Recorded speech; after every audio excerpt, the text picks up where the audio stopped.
Okay, today I have more time finally, at least 3 hours I hope to be able to make. So, working on this email subscription page where um, when you validate your email, and if your email is already present in the database, you get to this list where either of the mailing list is checked or not. And in this case, um, I'm subscribed to the waiting list, so this waiting list should be checked, but it's not because I moved some code and I have to make it work again. And I think as well, I want to introduce using tests in the backend because until now I've been experimenting with Cloud Functions, but now that I'm more understanding how this thing works, I would like to introduce tests. I already introduced a little bit of tests in the front end with Vitest. I want to do the same in the back end.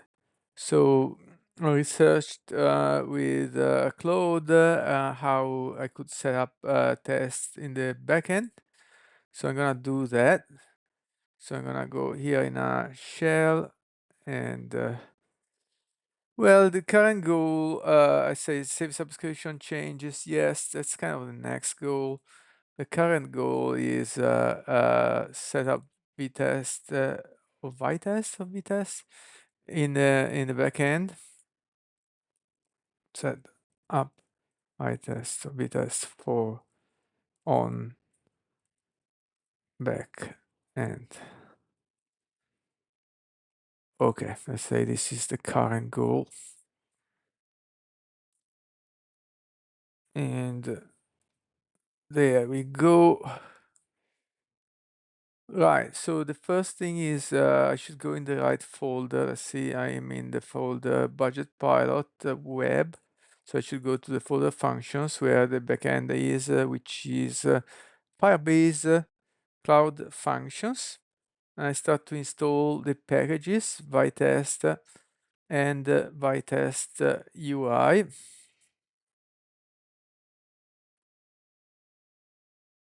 Okay. Then Firebase function tests, I have that already.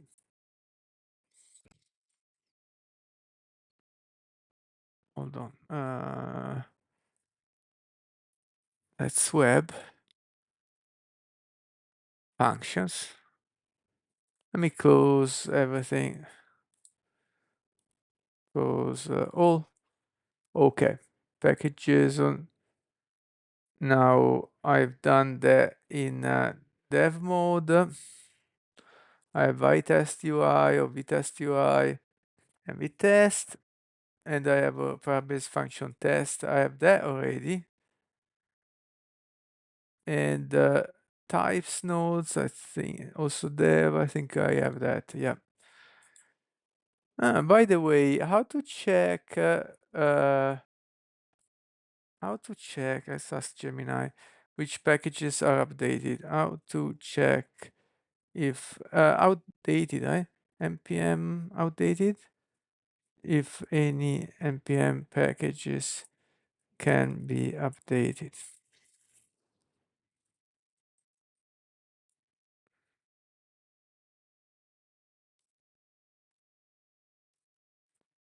npm outdated. Yeah. That's what I thought it was.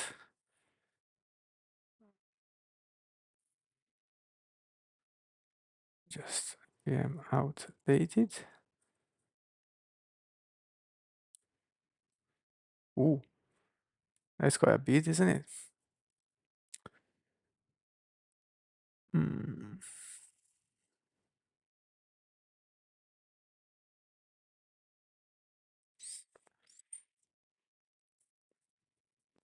Oh, I would do that separately though, because I might break stuff. Probably not, but just to be safe. So node I have, okay.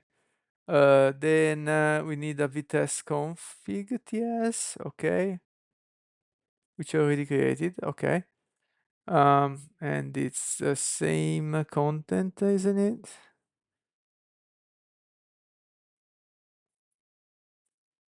Find config, globus. I don't have that resolve.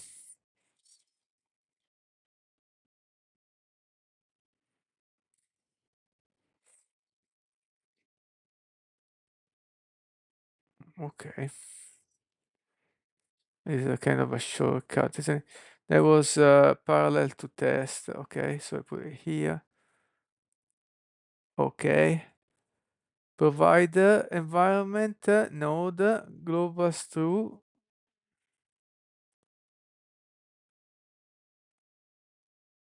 Ah,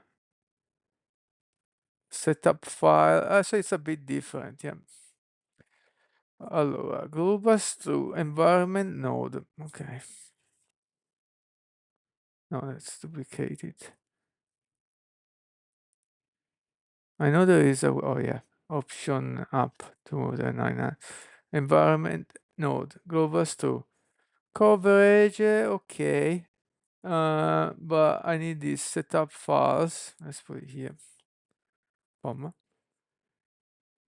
Okay. And then resolve, we copied it, and the rest is the same. No semicolon here. I have semicolon.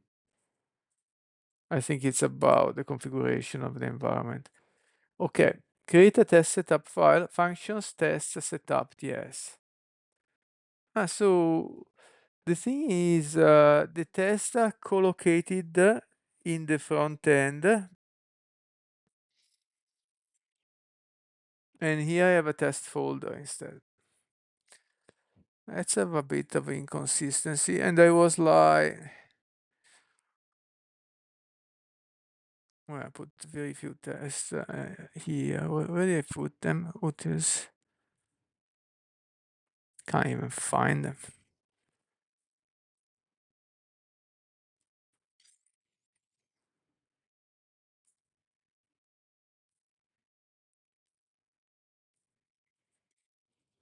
Mm. Allora, let's see what I have here changed. Type my types, layout.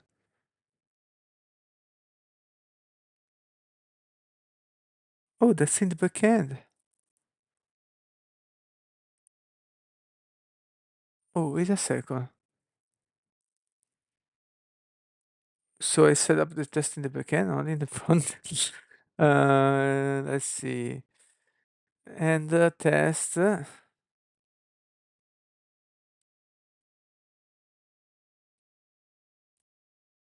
update interested test.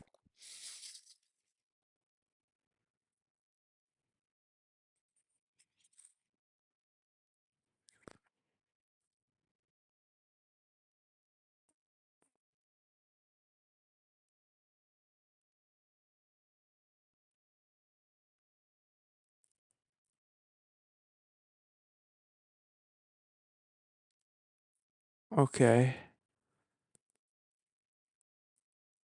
And this is like work in progress. Not even completed this sentence. Ah. The problem now is I've referenced this setup file, which I don't have, nor really want to write it. Uh,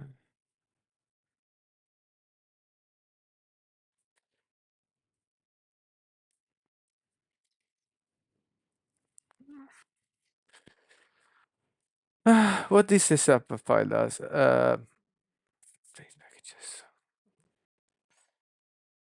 So the packages, and I should already have some scripts to run the test. Test by test run, test watch, test UI, and test coverage. Yeah. So the only thing I don't have is this test file. What does it do? Initialize test environment from Firebase rules test. Initialize test environment, project ID,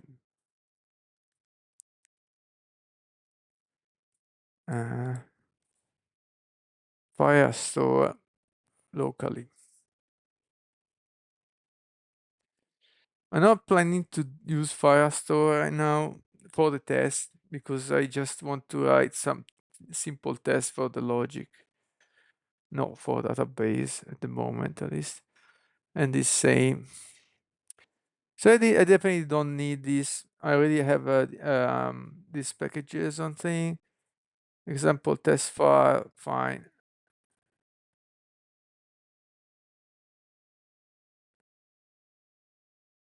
So, but the thing is that for file structure, So this test file also,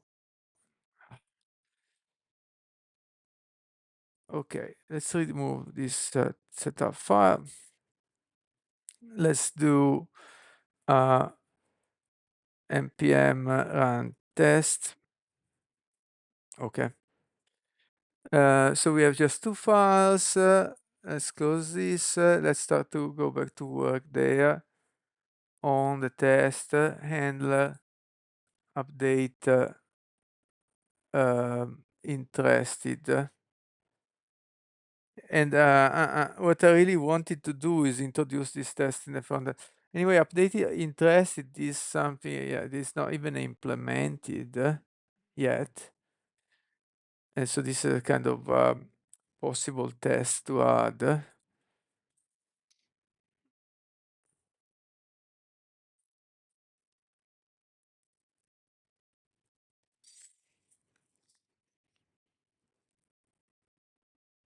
And I want to deal with this later. What I really need to do is to add tests in the front end. That's what I wanted to do. Because right now, in here, I receive, let's open the dev tools. Okay. Network, reload the page. Okay. Uh, hmm, do I have a filter here?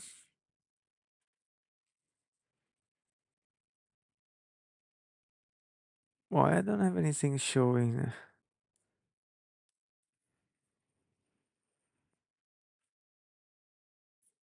in the file list below? I don't know.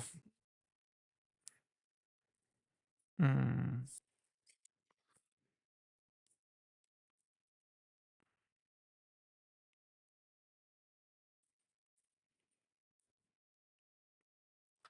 Let me see. We go. What does it do? Record network log. Yes. Currently recording. Clean. Reload page. We certainly got some network requests. Nothing is showing. Is there a filter? What is this showing? Filter.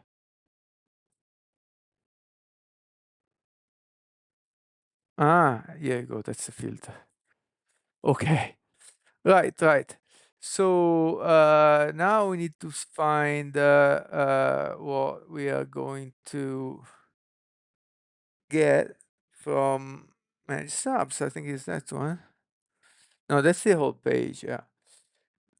Okay. Fetch interested. Okay. So we got correctly this, which means I'm subscribed to the waiting list for the email given these authentication parameters from the URL. Okay. I have to get back into it. Yeah. So I got that. Copy. Uh, Now, with that, I have to find this page. This page is called Manage Subs. All right. Current page here is called Manage Subs. and um, let's find it in the web. Let's find that page. Okay, that's the layout corresponding to the bit, which at a certain point on mount will retrieve that fetch interested and get a list of subscription here. Okay, which is a map of string and subscription state. All right, just because I don't remember what point I am, we're doing a console log of these subs to see if they look good. Now I'm going to reload the page again and check the console. Okay, that's how it's supposed to look. There is a map with a value waiting list and the whole object. Ah.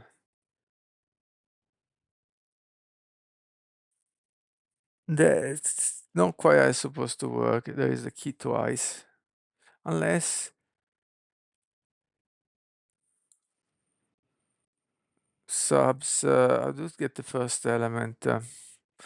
Well, I know it's waiting list. Just want to show what's the value. Or we do, yeah, you go. Next value, for example.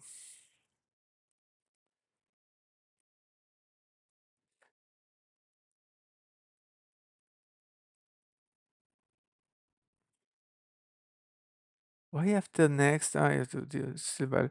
Okay, let's have a look.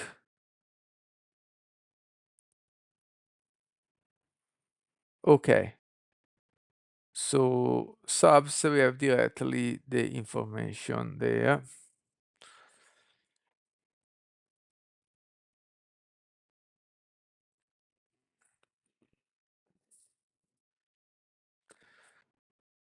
So it looks good. Don't know if I should start to introduce some tests for this.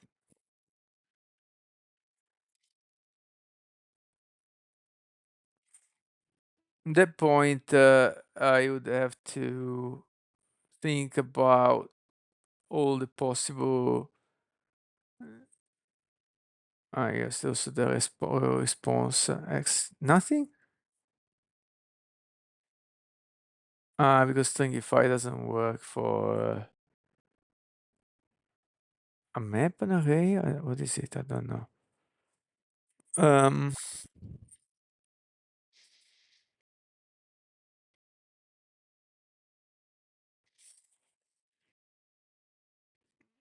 right.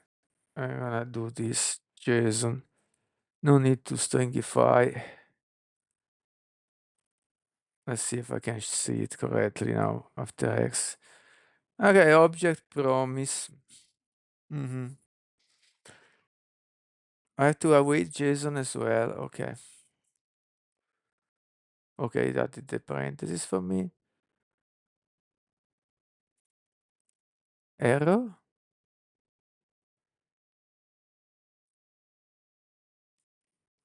What error? Maybe I can't await the JSON twice. Would be interested to know 90. Yeah. 90? Because it's just server error. Without any indication.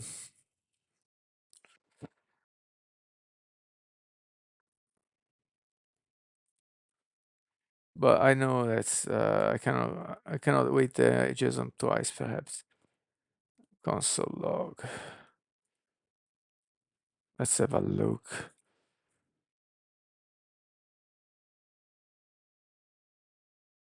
Failed to execute JSON, but the screen already read. Yep, okay, yeah, I suppose so.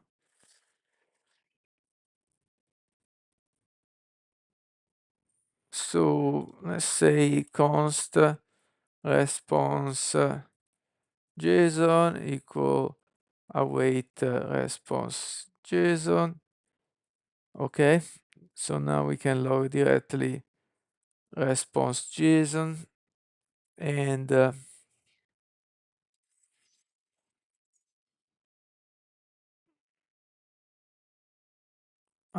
which you already know is that types, and so we can just call it row subs, define a type, and remove that. But here's the problem. This works only if it's not for 307 error, so we have to put it here. Okay, so finally now we have object, okay. So at that point we can really do JSON stringify again. And finally, we should get the response, which is an array of these subscriptions. Okay. Right.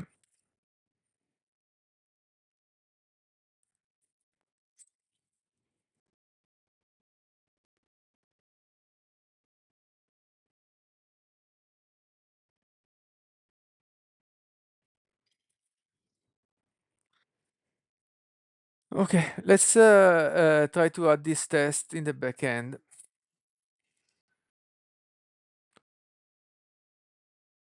In the front end. I confuse so much, man. This API is here in Utils, which is not shared, it's just for the front end. Okay. Right.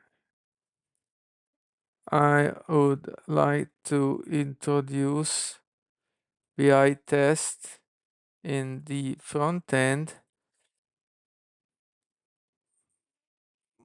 which is a Svelte TypeScript application. Dunque, if I check the front end package JSON,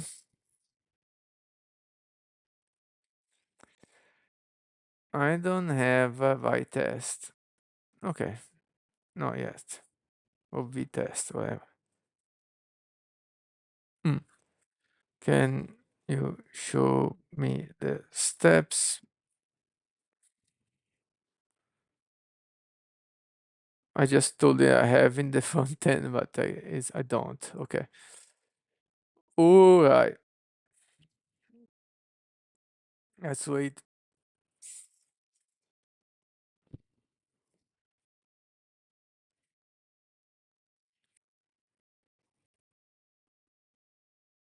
Wow, that's a lot.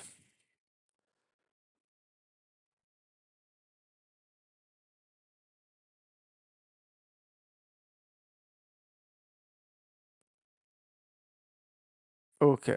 This is the summary. Component testing, store testing, utilities, Svelte, mopping, TypeScript support, coverage, watch mode, JS DOM environment for DOM testing, component testing. All right, that's a lot more I probably need for starting. But let's start to go to the front end here with the terminal. Okay.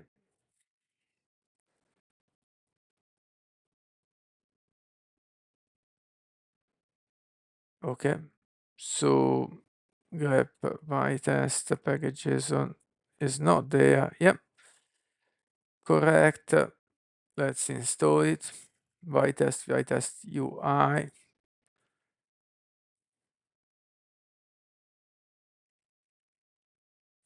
So also my goal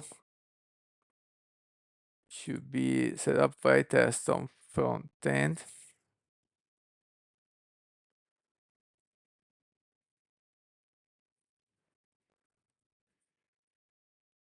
Okay. Step one. I install Vitest UI.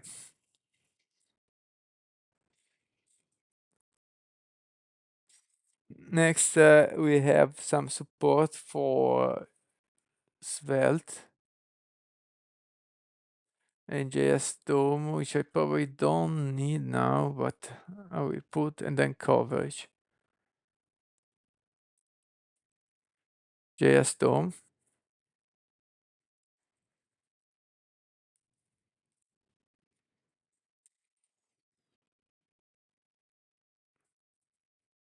And coverage.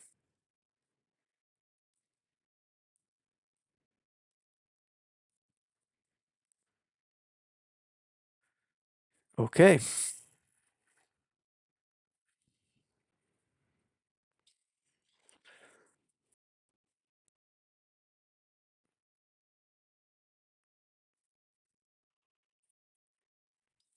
I'm checking create bytest config yes in your project root.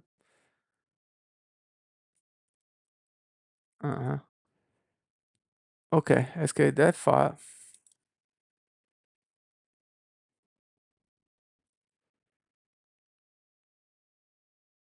in the project root. So here,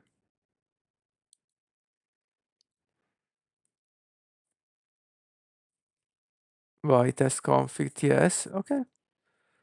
The content of this file is gonna be, I copy the whole thing and then look at it. Okay. All right. Well, processor cannot find name processor. Yes. Maybe I don't have. So that should be in dev. Let me check this command line. Let's put it here. Dev, yeah. I is short for install. Okay, let's install them.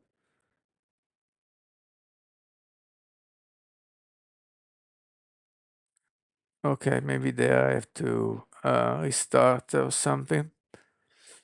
Okay, now I have the types definition. Good. So now the process error has gone. Yeah, I can't even see it anymore. It's here. And yeah, we just need to create this setup test file. I'm not going to change any name for now because I don't know what are the conventions. I suppose those are the conventions. Setup test, create a setup test file. I copy the whole thing, paste, and have a look. Okay. So just DOM, VI test, mockup environment, app navigation, app stores.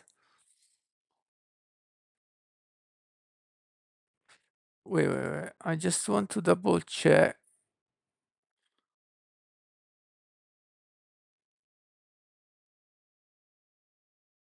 Don't know.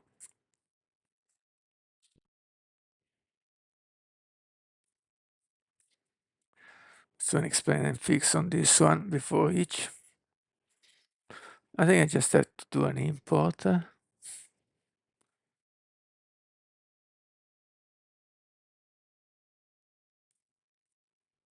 Oh, okay, it was the to open the cascade.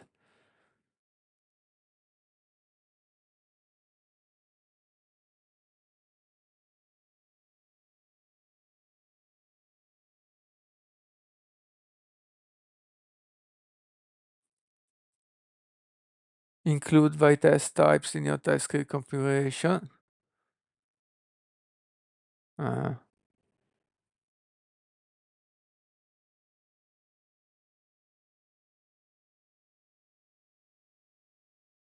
Why you can't read tsconfig JSON?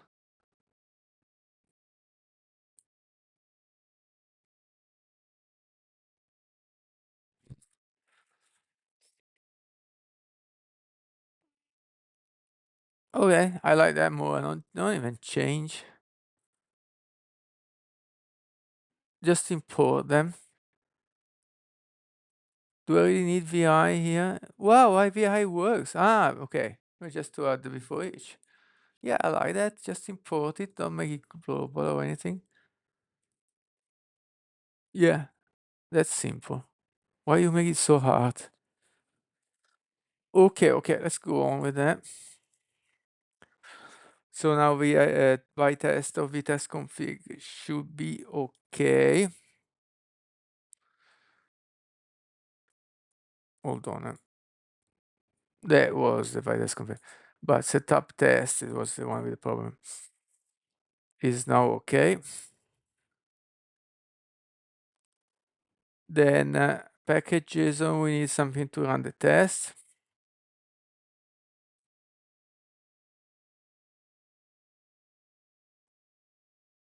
Okay. So basically these scripts.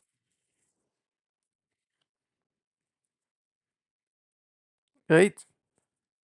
And then what is next? Next is I want a coffee. Let me order one. No.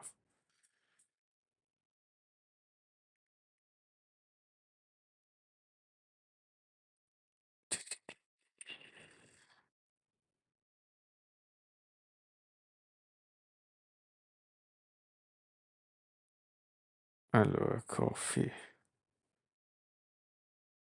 What? Minimal coffee. This one. 30 minutes just for a coffee? Sort by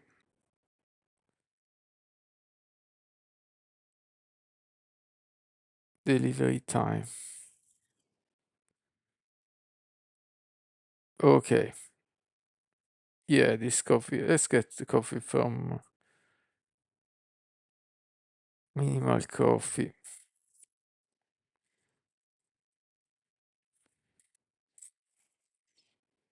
And we get an orange espresso. Not sweet, medium roast.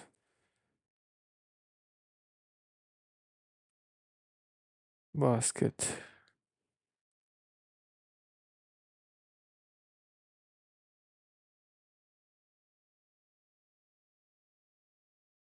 Okay.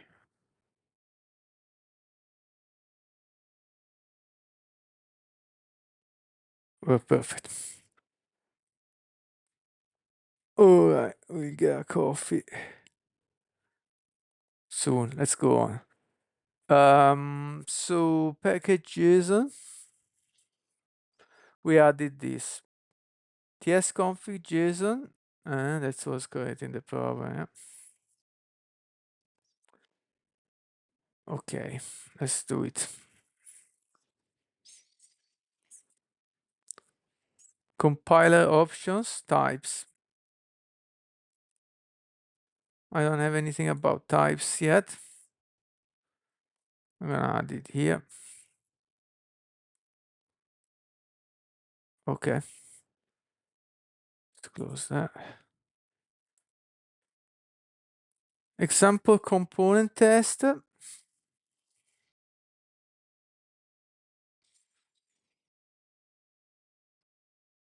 Button text click me screen get by role to have text content.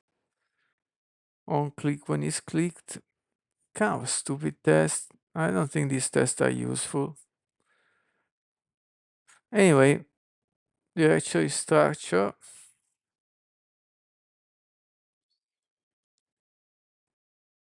Alongside. Dunque, we don't have any test, but I will try anyway to see what npm run test does. Yeah, okay, no test file found, which is fair. I don't have tests. All right. One thing I want to try is this Gemini command line. Let's open it in item to have more space to view. So there I go to dev 2025. And there I have a budget pile web, and I open a Gemini command line here. Or actually, no, let's go out from here. I'm willing to open it in the web folder only. Gemini. All right, great. Can you check? Let's ask a basic question. Can you check my test setup? It should be fine, but let's see what they say. But the main thing, I want to add a test for this file for fetch interested. Let's remove this.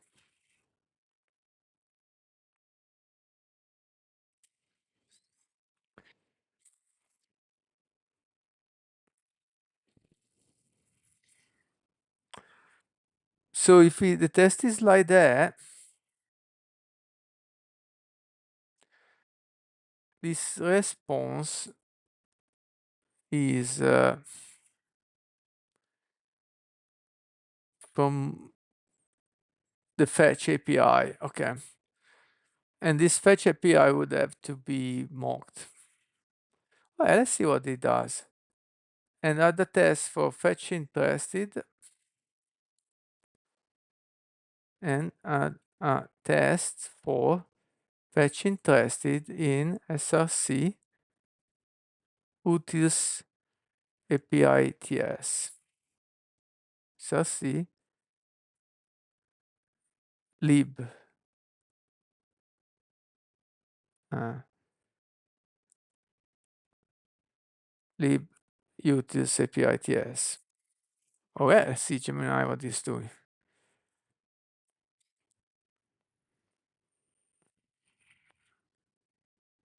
That's a good way to get started, I suppose, because then I can modify the test, double check it.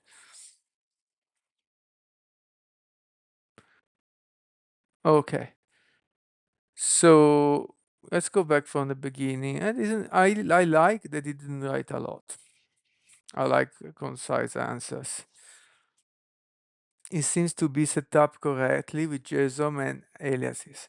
Now I will examine the fetch interested functions in API to write the test. Okay, I will create a test and add the test. So it doesn't show me the whole, well,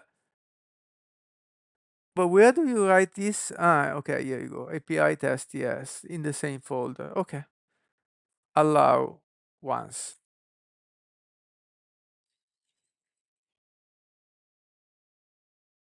Yeah, let's run npm test. Failed.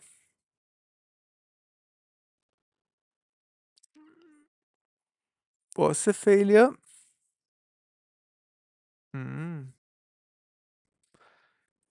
Okay. So API test includes API from the same folder. However, it cannot resolve app environment. Ah, so this is something from Svelte. Mm-mm-mm.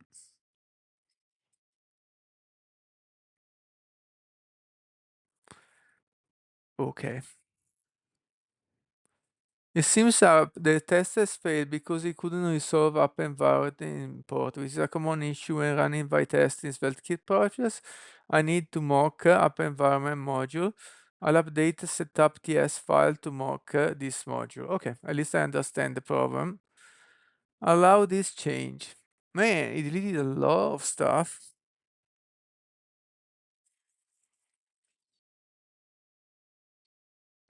We didn't really review the current, what was in the file before the change. So I think remove navigation and stores.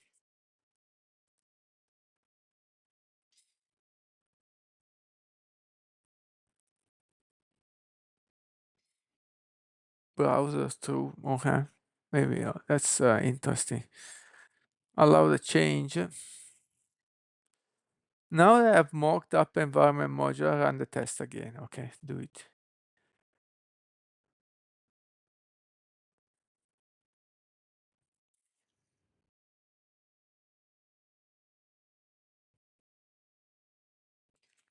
Fail.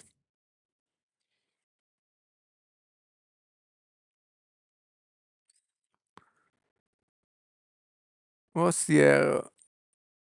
Same error. Oh.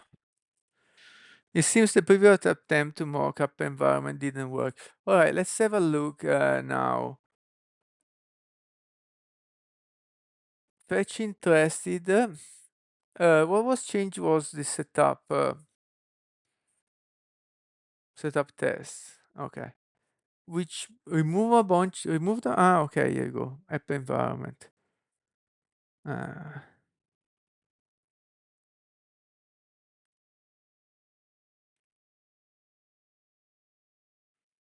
right.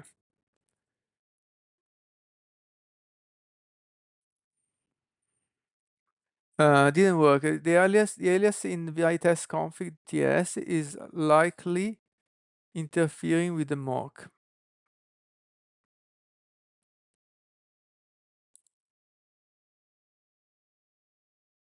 Uh-huh.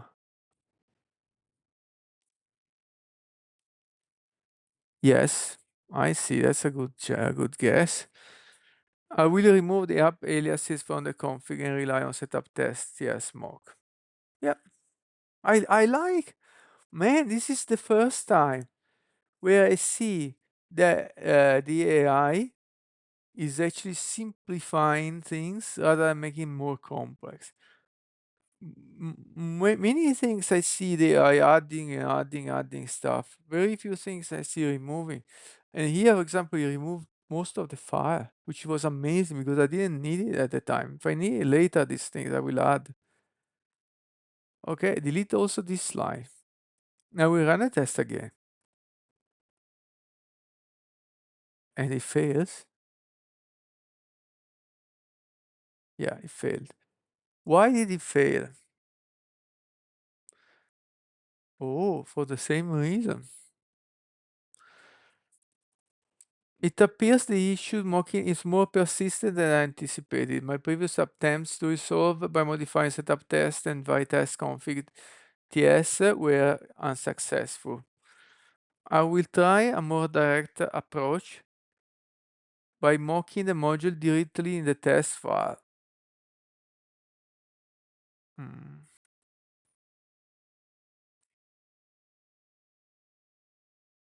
My coffee has arrived.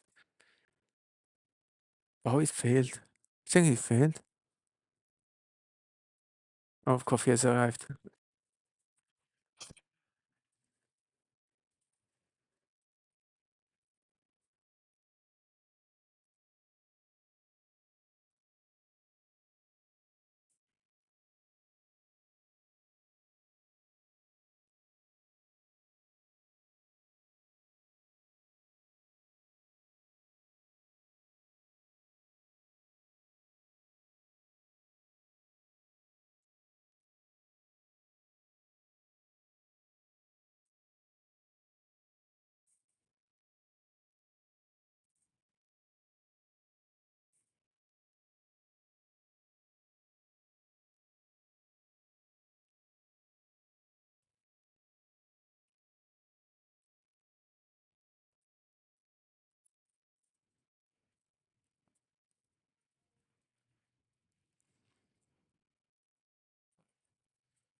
Ah, nice.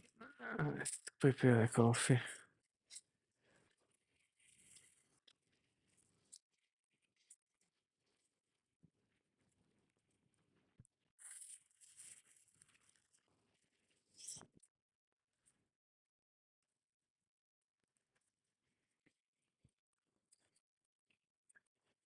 Mm-mm-mm.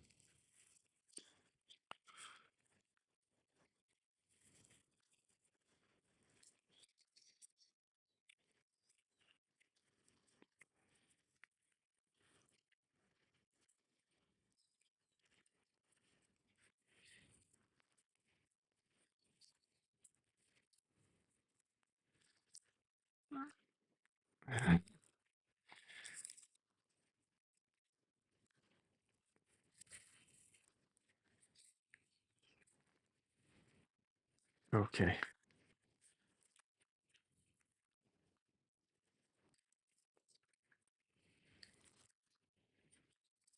Should have got a double shot in retrospective. Oh,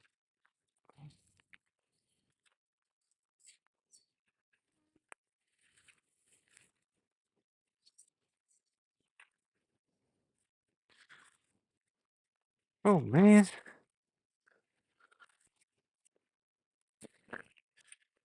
Like to pull it. Okay, it's gone.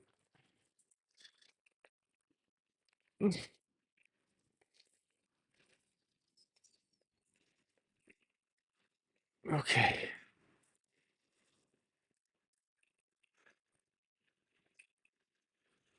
Whoa, it's sealed again? No, it's not. Okay.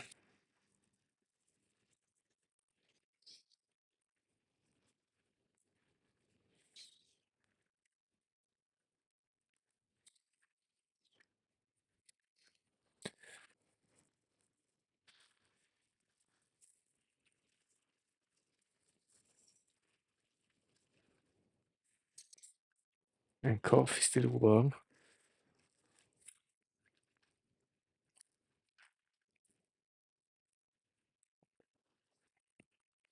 A bag within a bag. 2 bags. First bag. Second bag.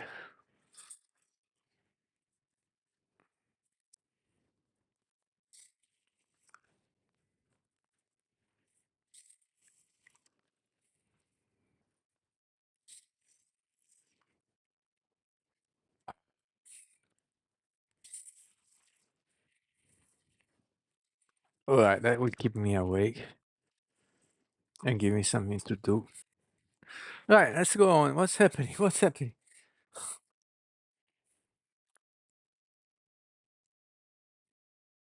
Oh yeah, you put the mocking in the same file. So in here, I remove the app alias. Okay. In here, he left that in. But here, he also added mock of app environment.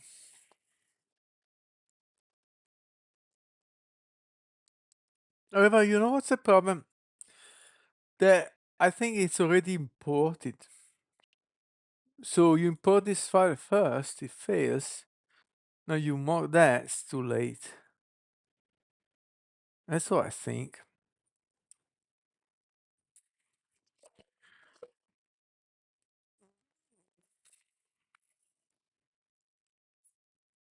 I think I can deal this in a totally different way.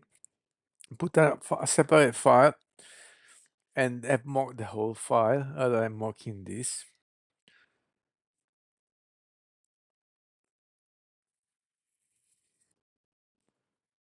Yeah, that would work. You abstract this dev.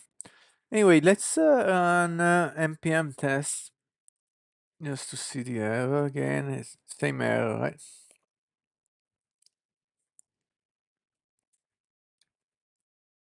Yep. Okay, let's see what the AI is coming up. Then I have my solution now. Coming up with what? Unsuccessful alternative approach. Uh-huh. Okay.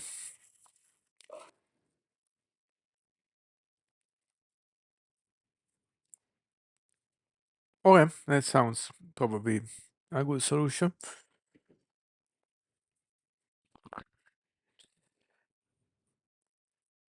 Oh, you know what? Forget it. Forget it. I will do it. I give you your fair share of possible solutions that you tried, you failed in all of them. Let me try my way. So let's create an environment file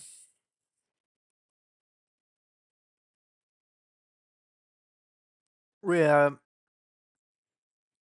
we do this here.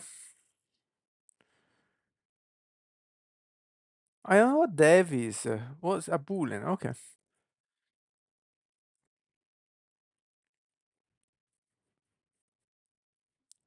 And we export the dev from environment.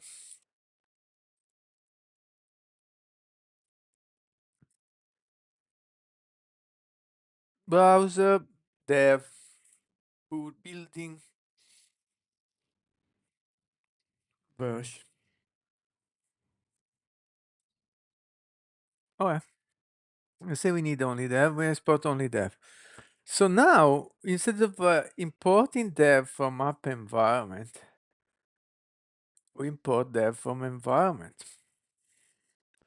Or better, if I can, from lib utils environment. Okay.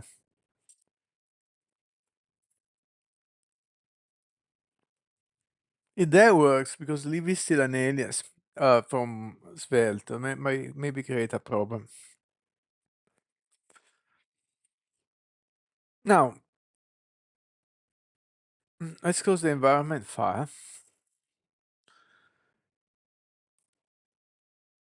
And let's close this. If I do npm run test, I still have the same problem. Or do I have a problem with lib? Aha, I have a problem with lib.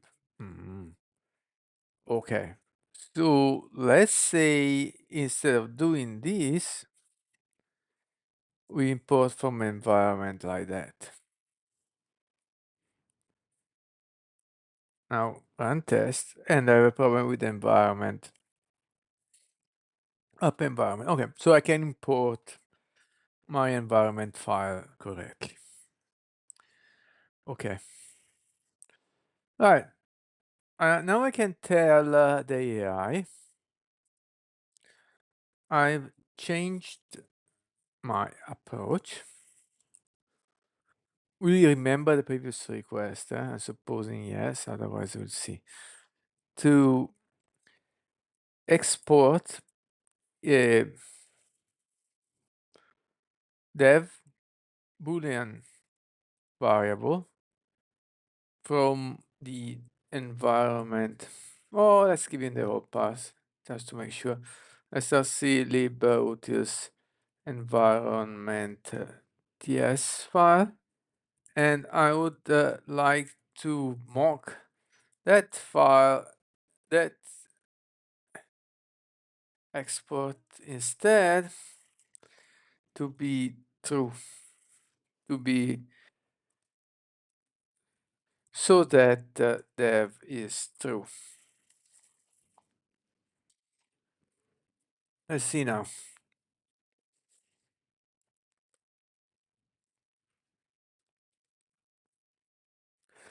Understood. I will try now mock the dev variable. First, I will create a new file. I already have a new file. No, no,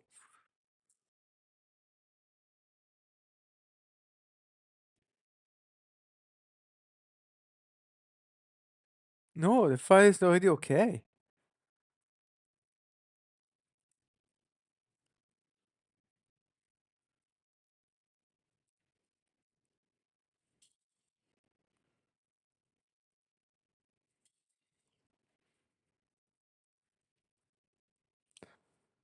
I say which file is okay. Let's go with explicitly.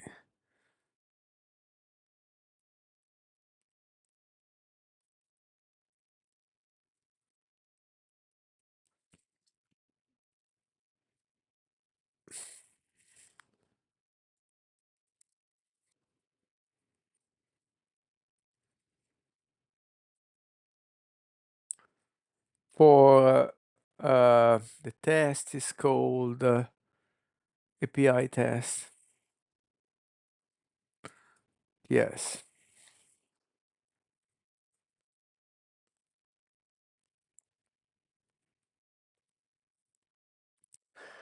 Okay, got it. I will mark dev export. First, I will modify API TS to import dev in the new environment TS file. No, it's already doing that. What are you talking about? I will I modify API TS. It's already doing that. No changes detected. Yeah, okay. Apply this change. No change. No change. Okay, allow the no change. Makes no sense. Okay. Now I will mock the dev in test. Okay. Oh, yes. Yes. That should be it. Oh, yes. And run the test, and this time with my solution and with your help.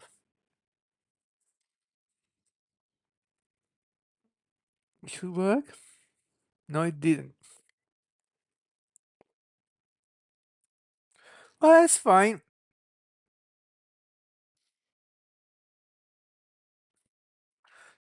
That's fine. This is like the next error. This is like semantic errors, but we managed to run the test. I think I can take it from there.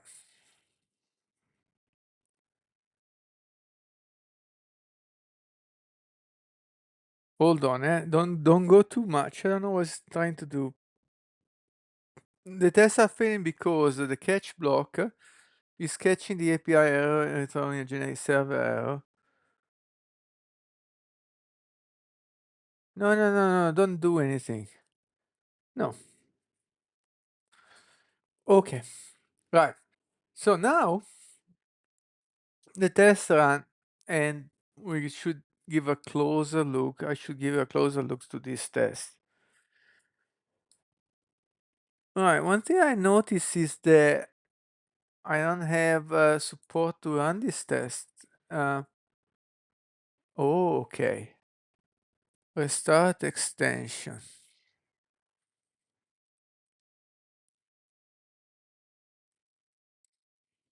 Okay. I still don't have support to run the test. Close and reopen the file. Oh yeah, there you go. Now I have. Now I can run the test on command line, but I can also run them from the IDE. Okay. Nice. Mock response. Okay, that looks good. Let's double check. Where did I save the example response? Huh. Oh, actually, it's here. Okay. Let's double check it. So we got doc ID. Let's put this on a new line. Doc ID, email. Yeah. Mode, code, and these two extra information which I'm not actually using, but they are still there. So let's put it for completeness. Okay. So we got a mock response that says,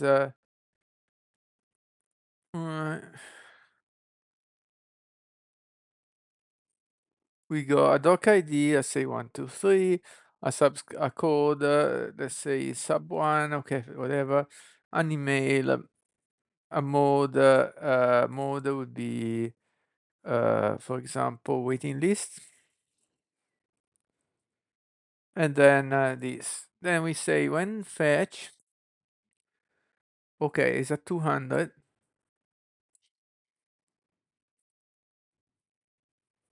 Then it says fetch interested test 123.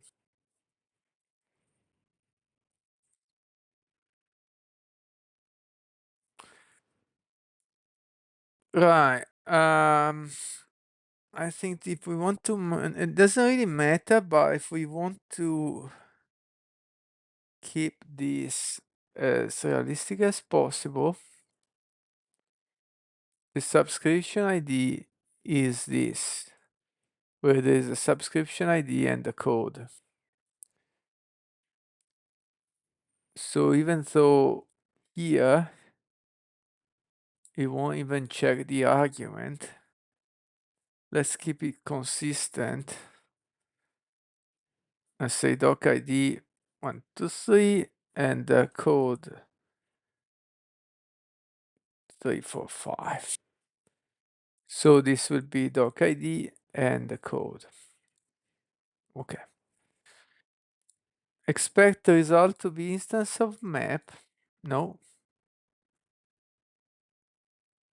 is not.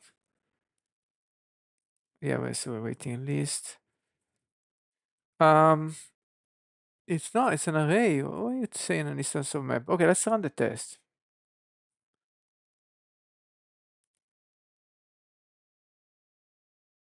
Why instance of map?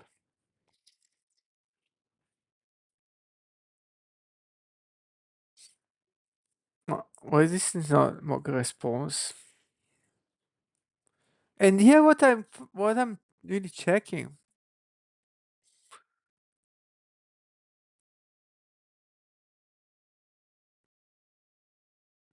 No, wait. Mock I have to go slowly. API test. Let's open API TS. Okay. Let's play this.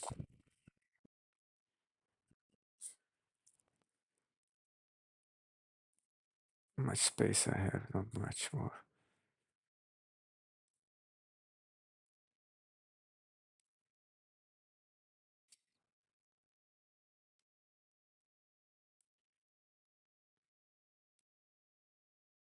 Okay.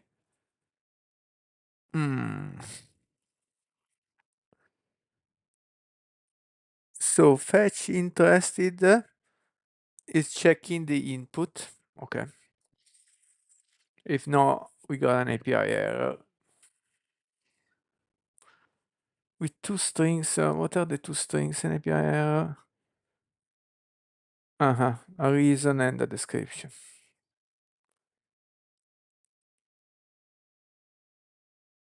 Okay.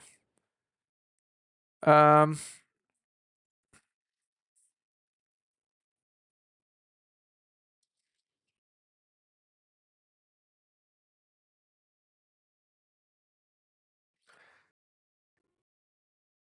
Alright, it's inactive. What I don't understand is why is it instance of map? Okay, let's do this. I'm going to delete all of that. Oh, it's a comment out, let's say. And I start to output result.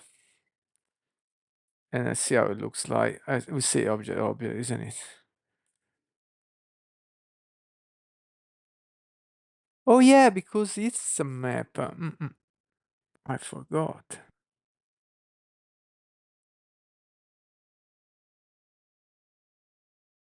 No.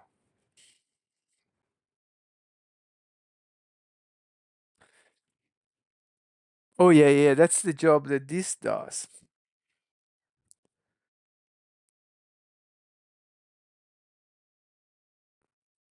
Yeah, it makes a map. Alright. It makes a map. S size 1. So now we can run it again, everything is good. So we remove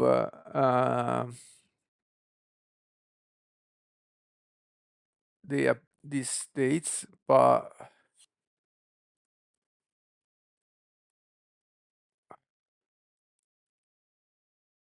yeah, curly braces. Okay, and we add the active too. Okay, and now it should work. All right, so that's the happy case. No, it's not. Why is it not working? I thought it was working.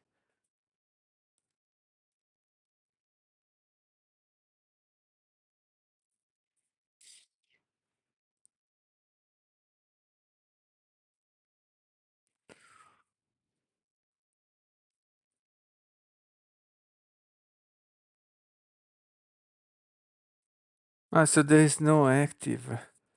Hold on, let's remove it and run it first.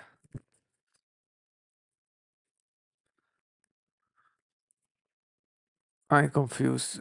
Active true is there.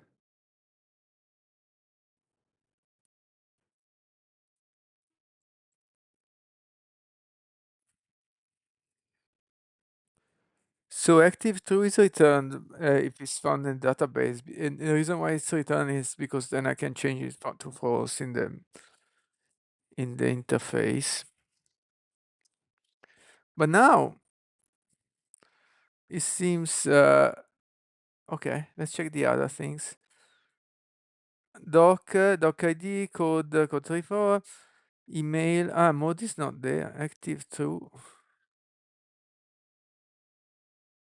Ah, mode is not there because it's in the key. Maybe I should repeat it. Anyway, let's run it again. Okay, and it works.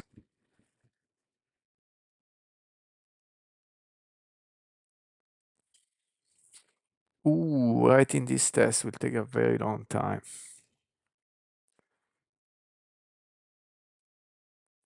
Okay, so I don't like when it says it should.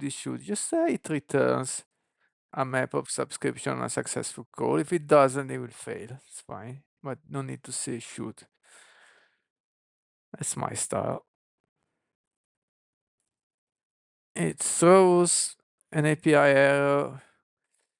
All right, so in reality, it throws an API error with server error for unknown 200. It showed invalid input for an invalid sub ID. Okay, that's the first thing I want to check because this is kind of the first line in the test. So I will move this up. Testing the happy case first, that kind of makes sense. Let's make it second. So invalid doesn't have uh, a valid sub ID, so I run it and that should work, and it does. Okay. Um, so we got two tests now. Throws an API error we not found for a 403 response.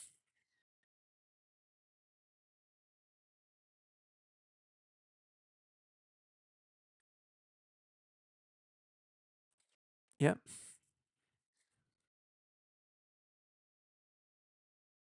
Ooh, what's that await problem? Async?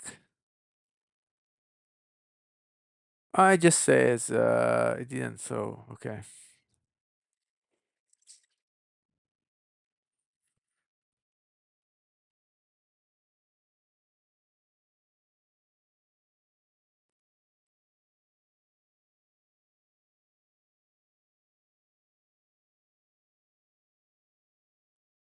I'm not sure about the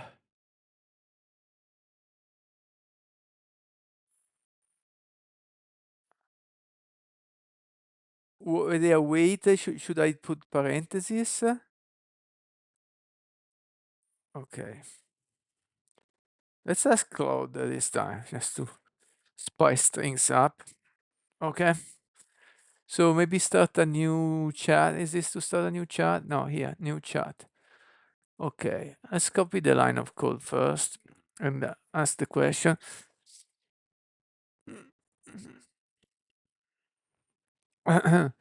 Fetch interested may will throw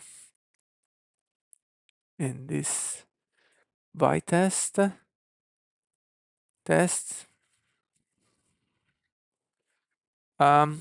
should are the parentheses or await correct.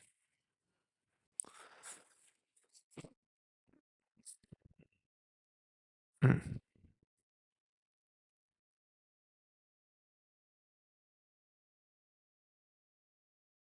Mhm. Okay, so that seems to be correct.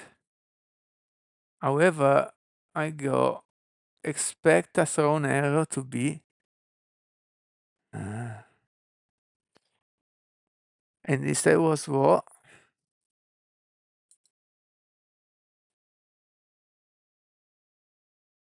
Ah, okay, we got an error, but it was an API error occurred. Please try again later. Let's check this.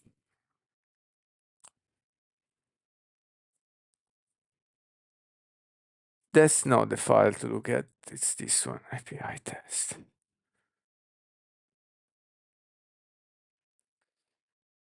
Yeah, the reason is the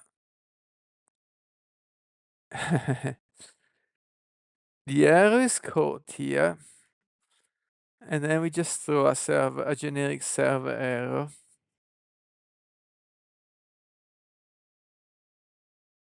Which I'm not sure is correct. This is front-end code anyway. We don't have to hide anything. It's already in plain view. So why I'm even catching error to throw error if I don't want to change it?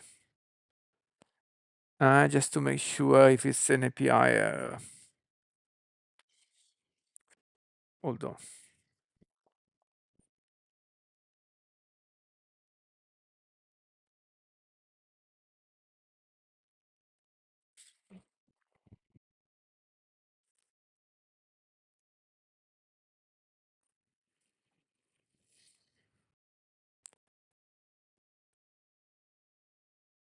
Uh,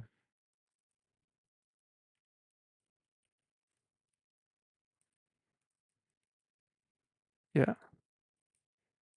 Don't know if I need the dollar or not. Yeah, I need it. Yeah. Okay.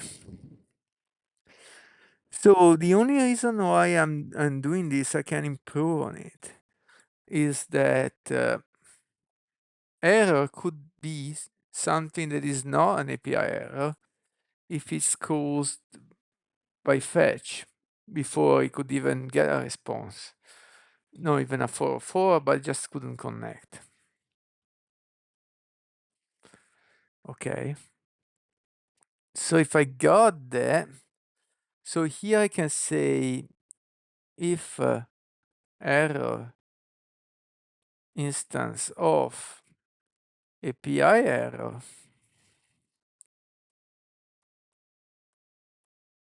Okay. And we just throw error. Otherwise, we throw a new API error with a description error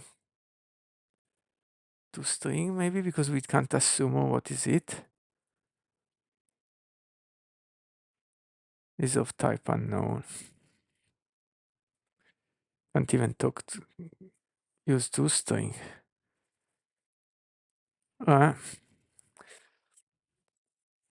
Okay, let's do that. So now this should work because we throw the error unchanged for API error. Okay, and it does. Global fetch, here you go.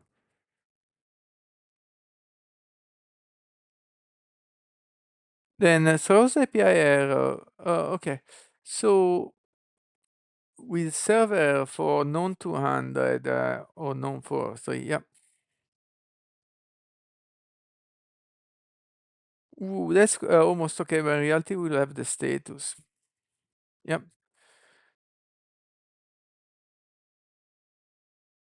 How do I see?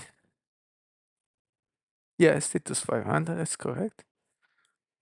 So let's add that.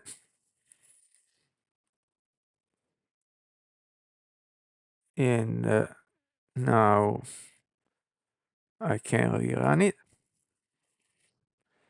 And it works. Okay, so let's see if was not even that useful as of a test, but maybe clarify how this function works. Um, we check this. Let's start with coverage. With coverage. Hold on, who's doing the console log? We can. Here.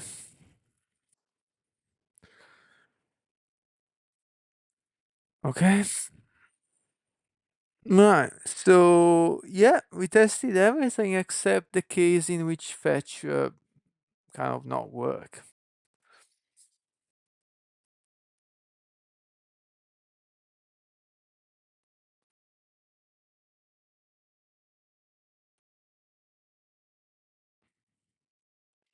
So if it does not work, fetch will throw.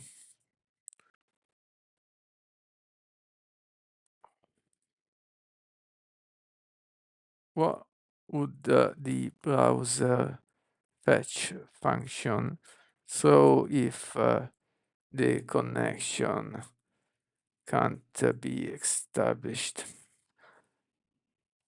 And the idea is actually if I don't mock, and maybe I use the URL that does not exist.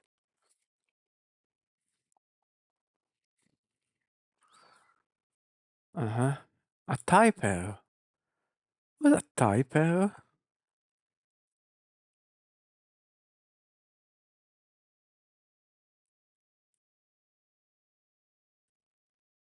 Uh-huh. What is a type error?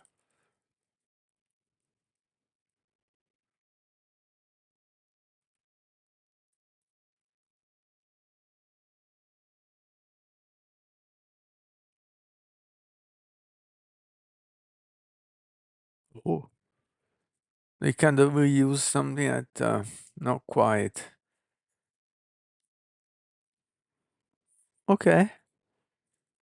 If error instance of type error,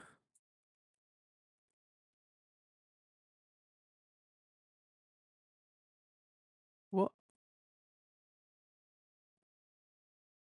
Is all lowercase. Instance of type error.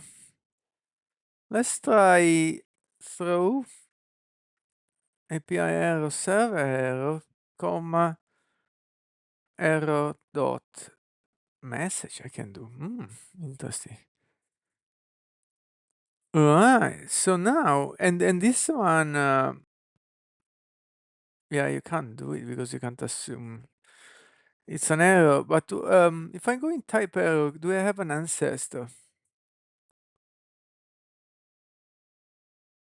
Not sure where I am. Where's type error here? libbs 15 symbol function. Is there an ancestor of type error?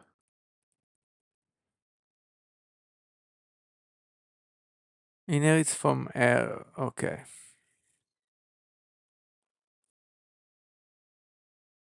Object. Okay. So basically we don't need to check type error, we can just do error. Otherwise, if it's not error, it's another object. You can throw anything in JavaScript. You can throw a string if you want to. That should not happen though. So this line should never be reached, but just in case. And actually here, I creating this API error, which is no. Yeah, it's extended error, okay. Yeah, I did it correctly. And I check first API error, then error. And if it's neither, we just throw a generic message. Now, uh, last case to check, it throws da da da da da da. Allora. Let's do the boilerplate first.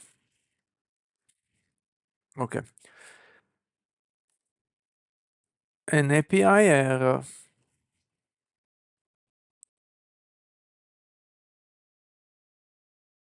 with, let's give it the same structure, server error for connection errors. Okay. The problem is now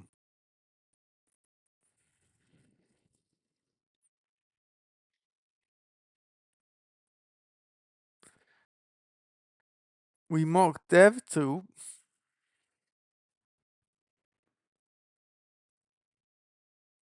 Why is it showing me this API TS? Yeah. We do fetch interested URI, which since it's true is on 127. So if his server is up, it will actually work. We want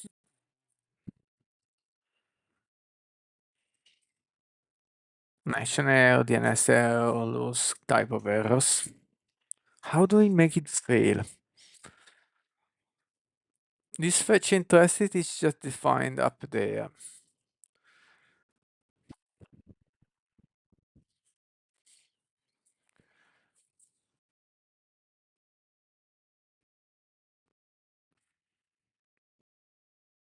So I don't mock it.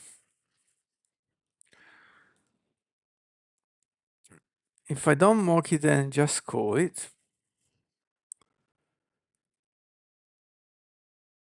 the problem is it will actually work. Yeah, that's correct. Without that, actually there will be something in it.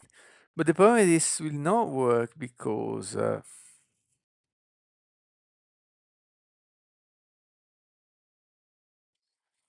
depending if the server is running or not.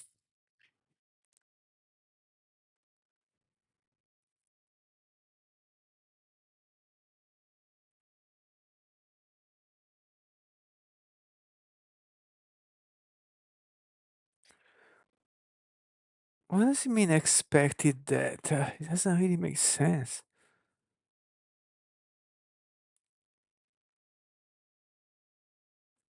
Oh, it's running all of them.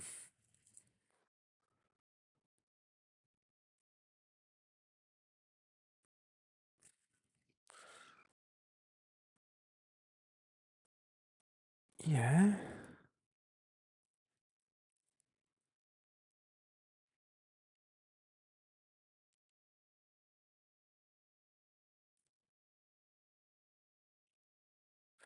What if I click only there?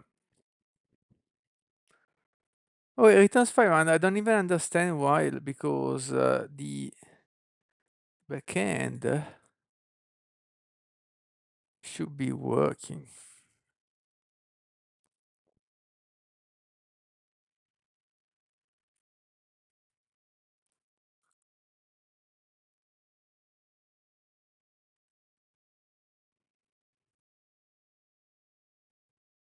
Converting a circular structure to JSON.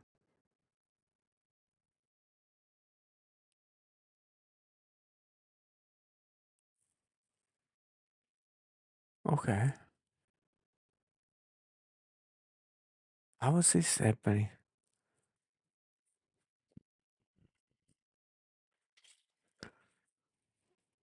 This looks like a bug in the backend. What circular structure?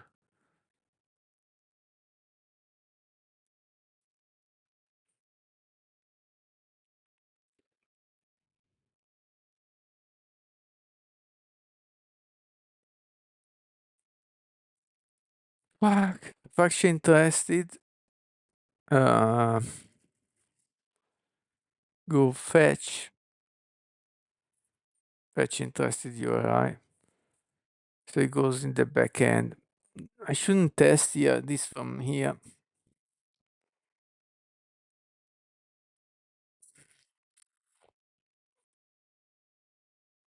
What I should do instead. Oh yeah, let's do this. for now, I start to kill the backend. So we really get the error, and then after we'll mock it. I just want to see the actual exception first. So run. Okay, and it says fetch failed. Oh, that was the message. Yeah. Cool. So now that we know how it should look like and we can make it work, and actually all the tests will work. Yeah, that's one of that. No.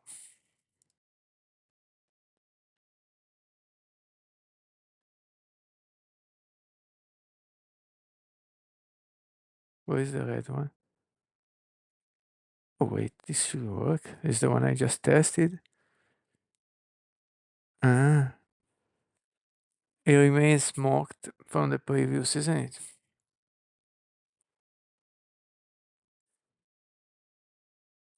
Yeah, it's the last mock. Okay, that's why we got that. So, well, right. Okay, so let's do another mock here. And we say mock resolved value, now mock through.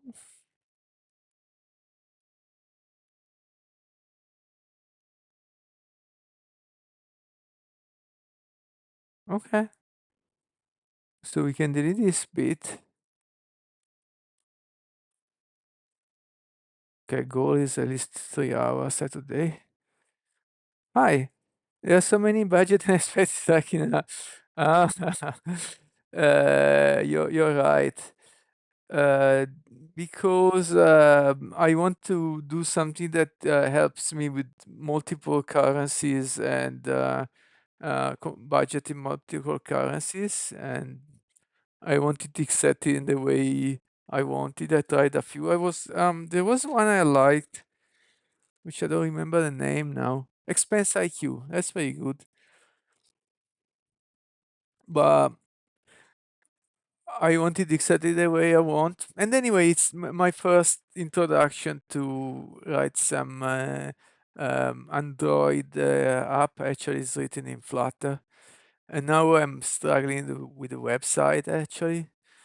Uh, and it's my first step. I will do this, finish, launch it, and then move to another project.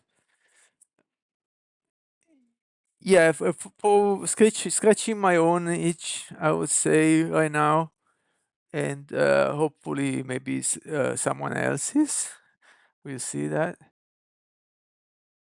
Yeah, thanks for chat, mate. Uh, right, so I was trying to do this test. API errors, server connection. And thanks for keeping me awake. I was trying to stay awake with this coffee. But it's pretty hot right now here. Mock rejected value. Okay. Right. New error. So the error is of type error. Let me say fetch failed. All right, let's try this now. Okay, it works. So I wrote all the tests for this API fetch interested, which I don't know if they were very useful to write or not, but at least now, actually, yeah, I did have to I change a little bit here because I wrote the test, so it's okay. Now I have to go back to uh, here. So here is the manage subscriptions. So when we get to this page, um, the fail to fetch now. Ah, yeah, of course. And now I stopped the backend. Maybe this message is not super user friendly, eh, because I display this message. Man, I should have said something. Just something went wrong. Or can't connect, connection error.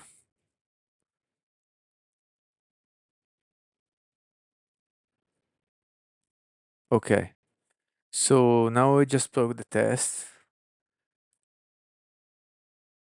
because this failed to fetch is not very user friendly, I think. Okay. Right, so now this is because the backend is now off. Let's turn it on. Where is this terminal? Backend, npm run serve.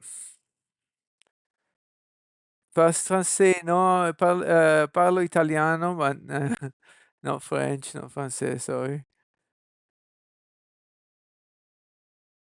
Are you French? Okay, so this is the emulator for Firebase functions now running.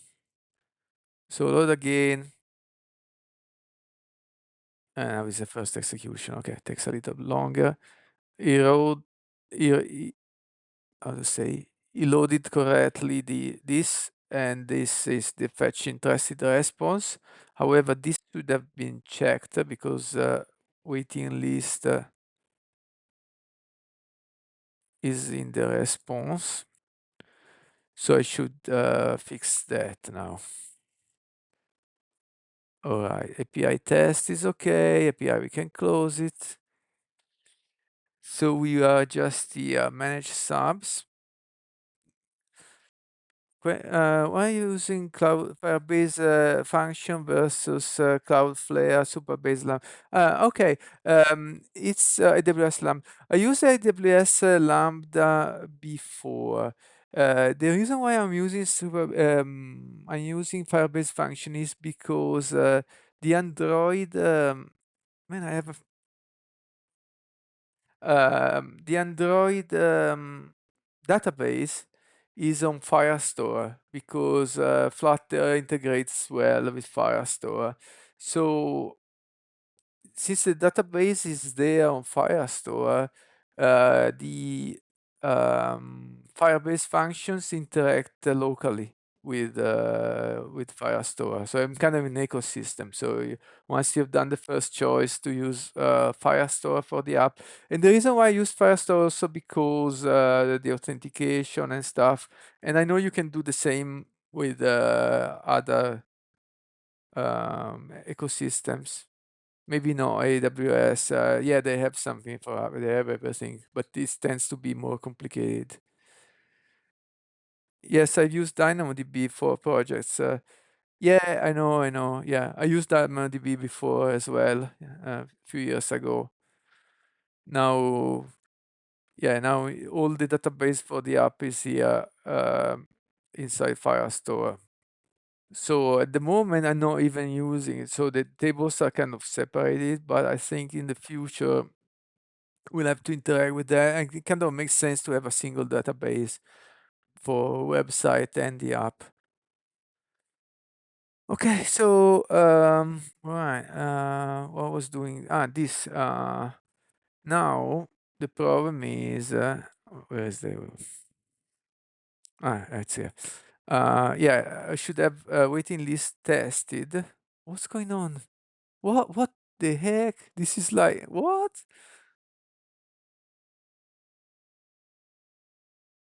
Who asked you for that? Go away. Wait.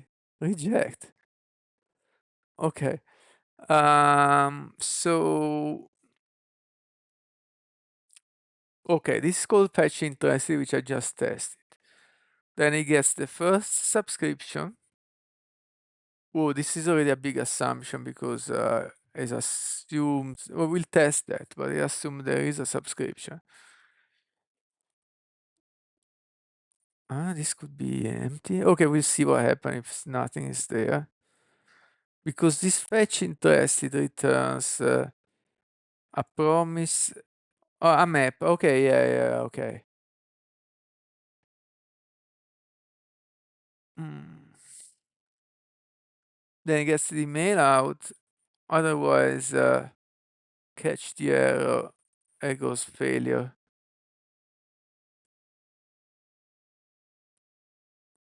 Now, I'm reading now, sorry. For my main job, we use Firebase RT, real-time database. Yeah, it's amazing. All free for our users. Yeah, so, but then real-time database, from what I understand, doesn't scale for really big databases because it's based on a kind of a single JSON tree, and depending on your access case, it might be perfect. But Firestore has a much better ability to index the data in different dimensions. So, and also it can shard, it can really grow. Yeah, depending on your use case, real-time database, even though it's kind of deprecated now, might be perfect, as you say. Yeah. Oh yeah, agree. Yeah, if you have a few users, three, four, but even like 100, or maybe even more, it's no problem at all. Yeah. Yeah, even Firestore, for small usage is free.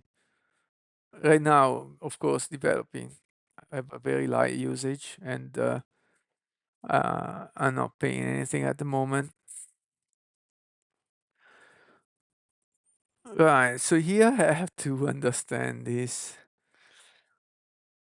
Mm, mm, mm, mm. Oh, we got. Init Fun 1 is now following. Oh, now he's also speaking. It's the first time I get that. Okay. And not a follow, but I mean the first time I get uh, the the speaker voice, how to say, announcement. Okay. So here is we got the first. So the problem is this is on mount, yeah. So it's untestable because it's inside on mount. What I should do is perhaps make a function outside on mount. I really don't know how to test this. A function outside on mount. Call that function here, so I can then test the function. Perhaps. Oh,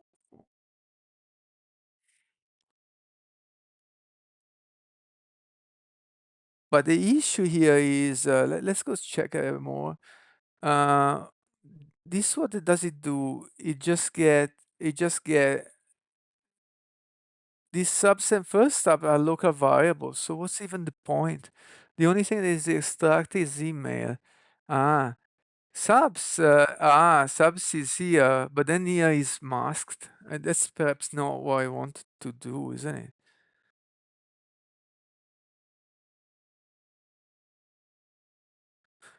But this is saying subscription state. Is this type? Yeah, right. So I think this was a mistake. I intended to update this state variable. Okay, let's see after this change. Reload. What? That was it. So now waiting list is checked correctly because here the backend function returns an array which has one element which has waiting list.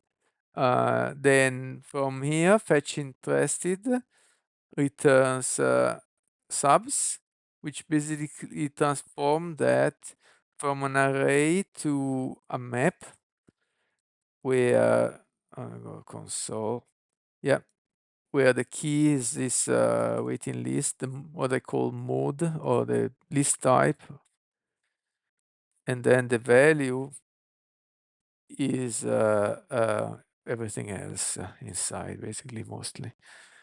Okay. Okay, so this is was only that problem. Okay, so now we got the submit thing, but I think at this point, which is not implemented, it's just a console log here. So if I press submit, it goes, it does nothing. Okay, what does it do? It does call this, which, however, the update interested function is not even implemented. So what I want to do is I have the fetch done correctly. I want to commit because I have a lot of things changed for a few days. Actually, something I shouldn't have done, but let's go from there. This is what is previous error.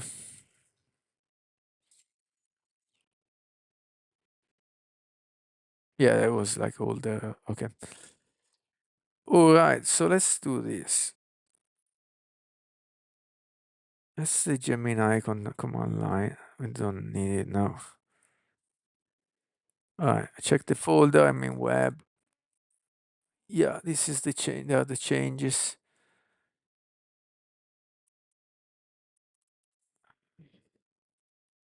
Functions.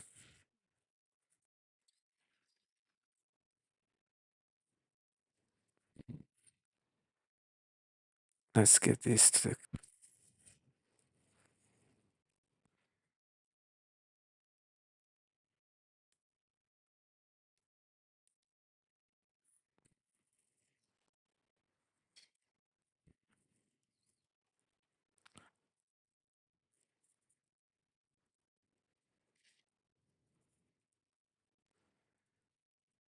ah,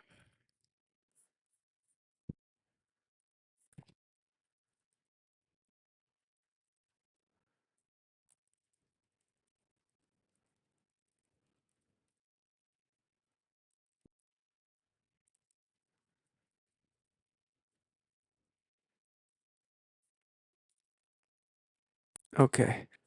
So well, this is the lock. Okay, packages on a check. The lock is just a consequence. Only that? npm add functions. npm add git add functions package lock git add the function package JSON. Yep. What else? We have the tests.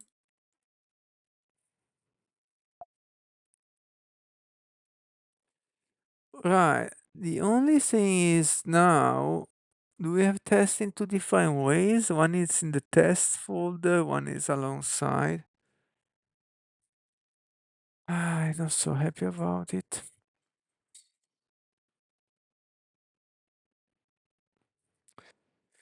We add it as is now. Will be further concern.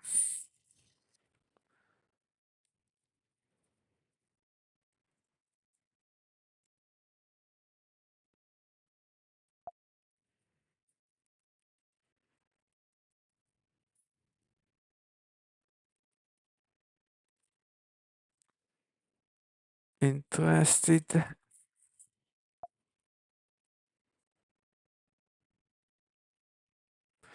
I put all this outside, that's why it's much smaller.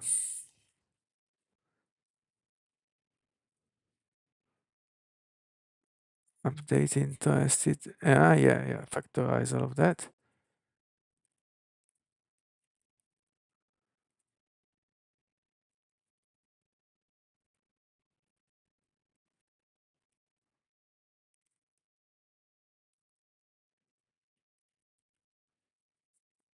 And what else? Functions coverage, I think should be put in, yeah, in ignore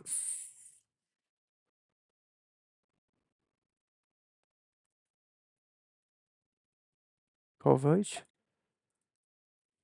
Okay. Subscribe. I think it's kind of empty.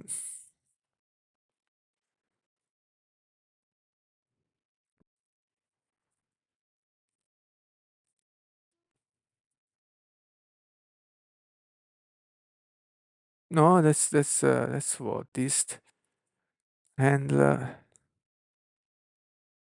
subscribe. Ooh.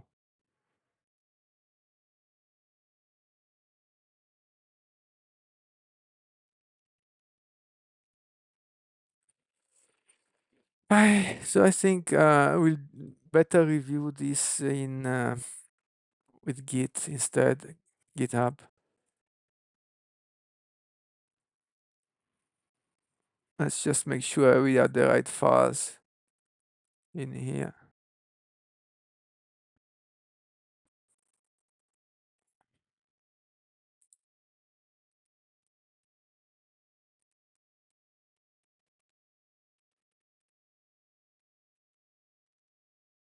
Shared SRC data, what is there? Lists? Ah, okay. The list, mailing lists. SRC lib. Okay. And web tsconfig and everything else. Commit and push.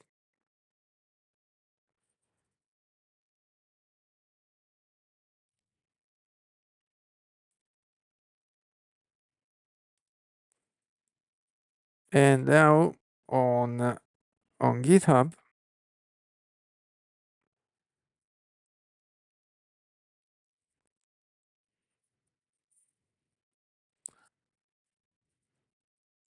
gonna check this pull request.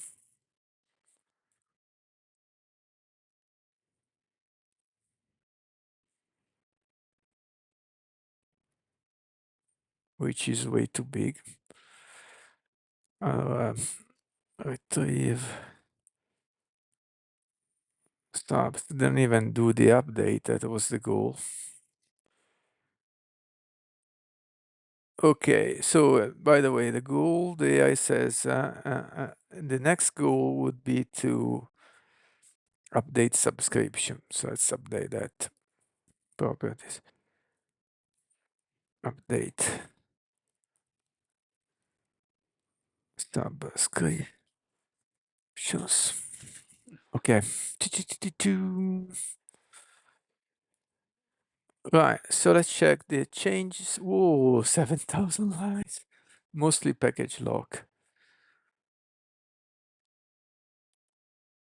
Okay, git ignore. I change this, I added the test. Update interested. Ah, this is to be implemented. Yep. Fetch interested.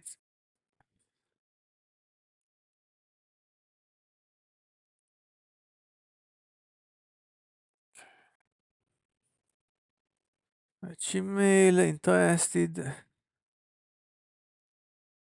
Lots of stuff removed because it was moved to the SCS file. Subscribe.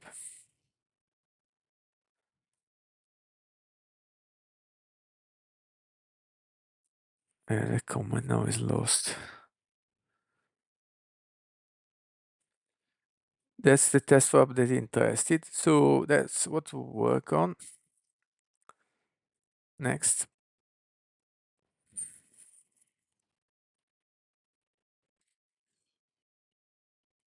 That would be complicated.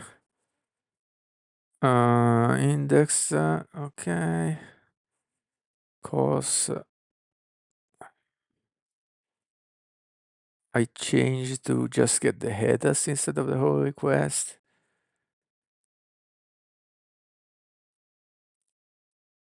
And here,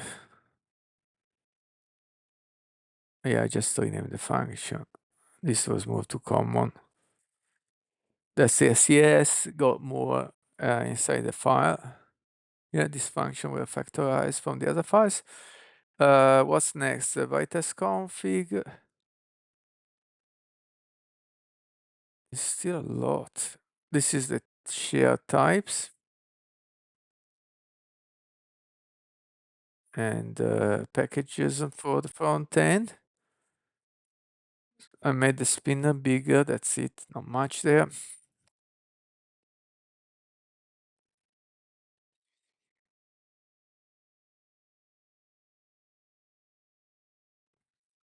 And this is where manage subscription should then save the changes.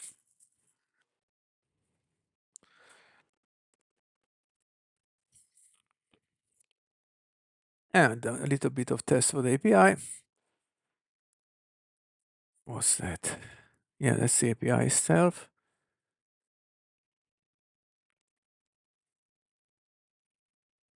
And the configuration file test. Okay, let's commit this merge.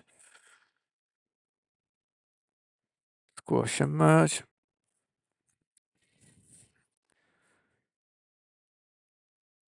And delete.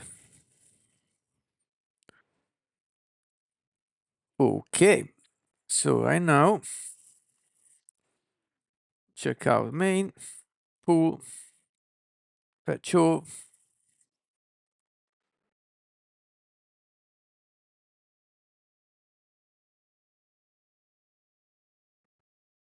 Okay, and branch,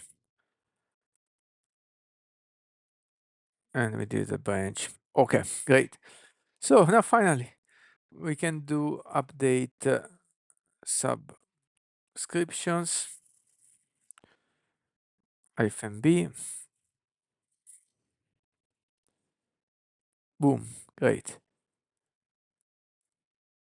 So here, right, we have in the update subscription branch.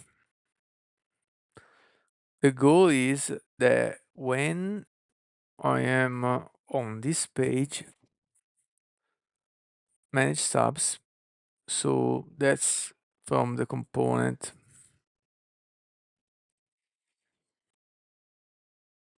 web, src, lib, layout, manage subs.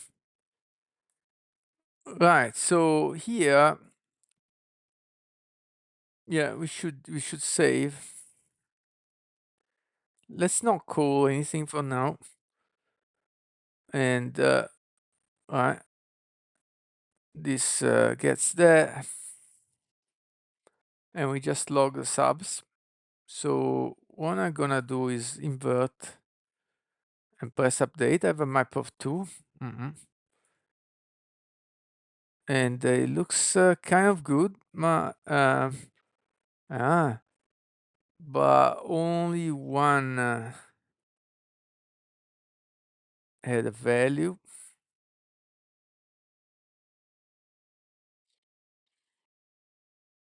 The other one is active too, which could be a hint for the backend, to create a record. But however, the backend has to work a little bit more to find, because it has to validate or at least one document. Because if it can validate one document with the code, then it's all good. You can proceed the update of the others, keeping the same email. Well, it's a little bit complex.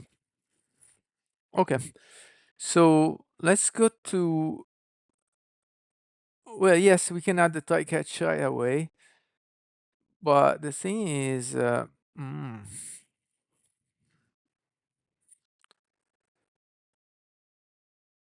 also want to write some test.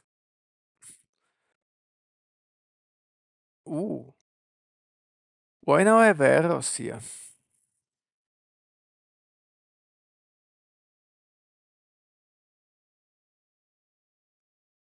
Why suddenly I have errors in there? And I don't have any changes in this file, do I? I just commented a line, right? Yeah. And I didn't see these errors before. Okay, let's see. Do we have to do lib import?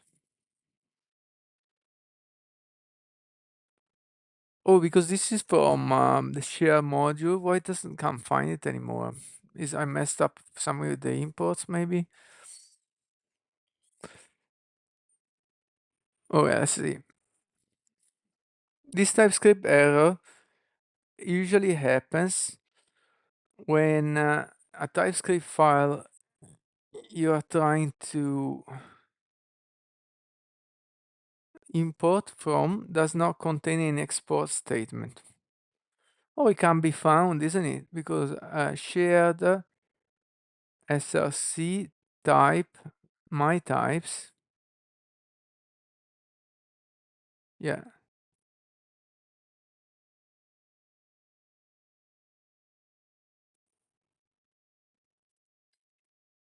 Without any export, TypeScript treats the file as a script.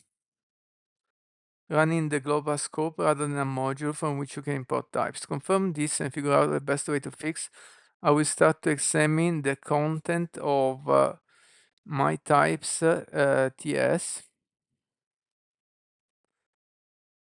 Thanks for providing that. I didn't do that, but as I suspected, define an interface but doesn't export it.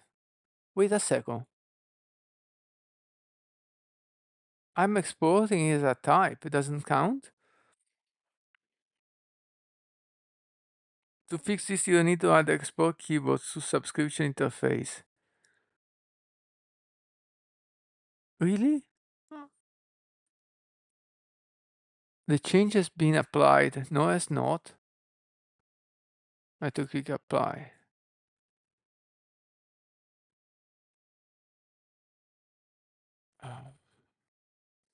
So if you do that, I would apply the same change to all of them. Why leave it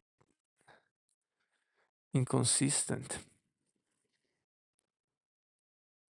Okay. Right. Okay, let's go back here.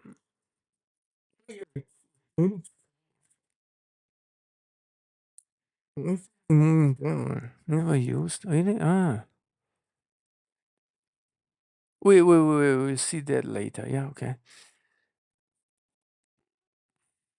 By the export keyword, this converts into a module which allows the content to be imported by other files.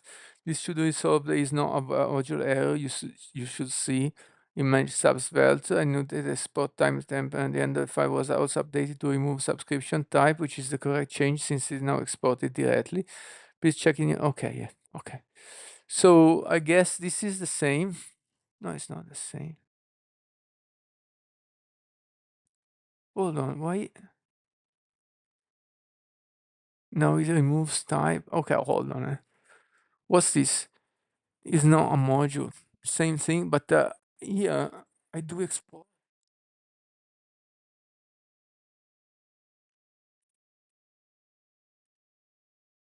Okay. So it's not the same fix. Okay, let's remove subscription.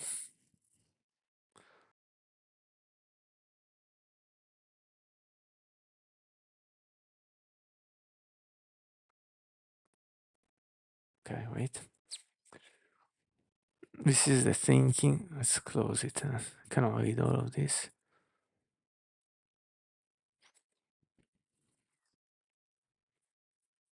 Okay. Analyze them and found the root cause of the issue. The error message is misleading here. Does export a constant, so it is a module. The actual problem in this list, it tries to import. This is not a relative path.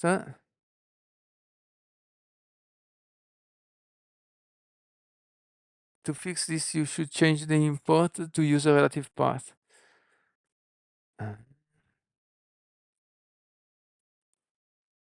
Whoa. TypeScript is awful, isn't it? That's really awful. The change has been applied by correcting the path. All these inconsistent path imports. It's terrible. Okay, okay. So I say I don't care as long as it works. And now we go back to the original problem.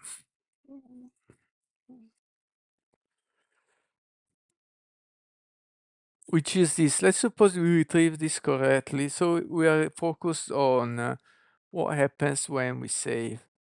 When we save, we have a list of subscriptions, and we want to call that with that we add the try catch around this.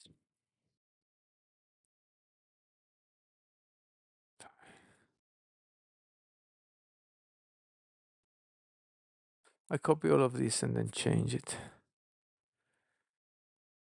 Right. Now we want to say phase success if it goes here. We got an error. Yeah, we can log it. And then API error. Yeah. You know that this should be always API error.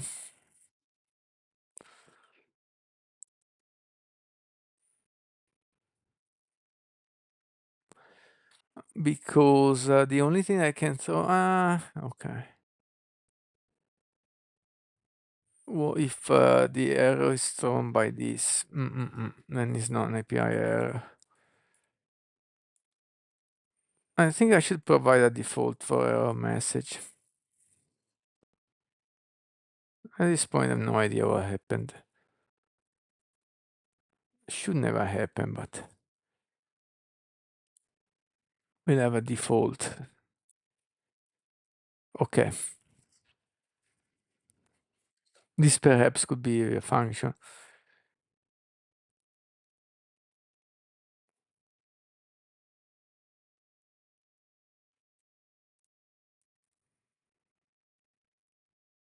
So we will post that.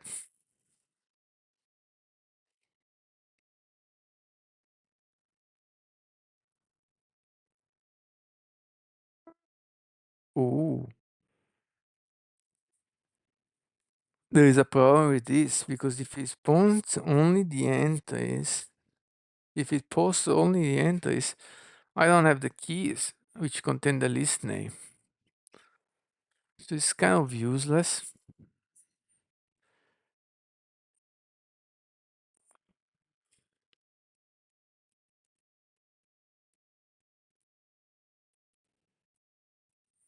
Let's do this. Let's have a look to that.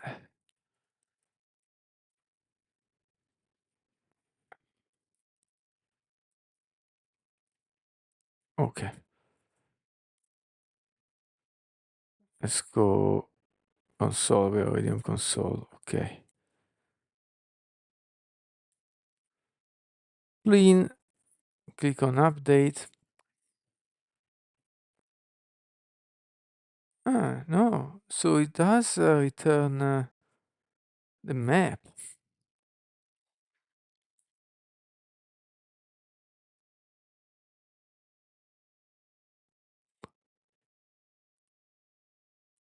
Object from entries. Okay. So this is like converts the map into an object but keeps exactly the same structure. Okay, okay, okay.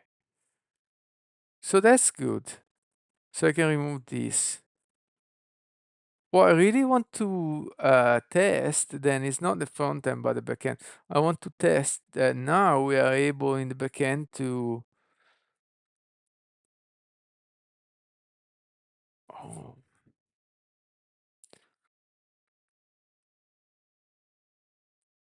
Yeah, now this is one case, I have only one. If I do this and then uncheck it and then update again.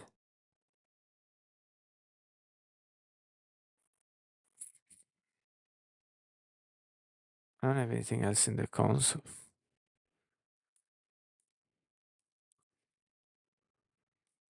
Why not?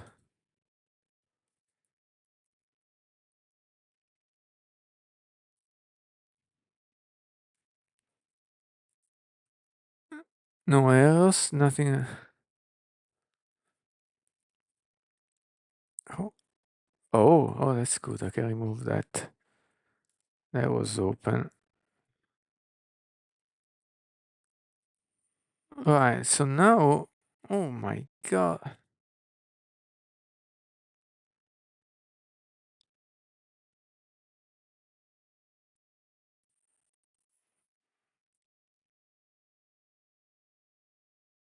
Okay, I don't have any log at all. Yeah, I removed it. Okay, yeah, that's why I can't see anything. I had to put it back temporarily. Console log. Select the object, but really I want to stringify it. So yeah, no, actually, console log should be able to log an object, even though I want to copy it. So maybe it's better as a string. Okay. So now I check and uncheck it. And because of that, now I have two entries, one of which is false. Okay, that could have been true. Okay, so now I think I can delete that. We are calling the backend function correctly. I can concentrate myself on the backend function. So we go here.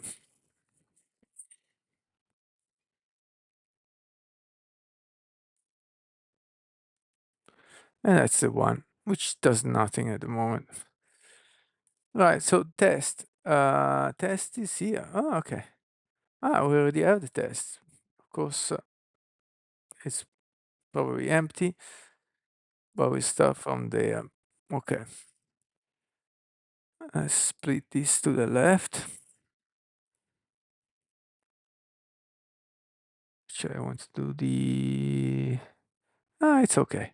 So test on the left, function on the right. Okay.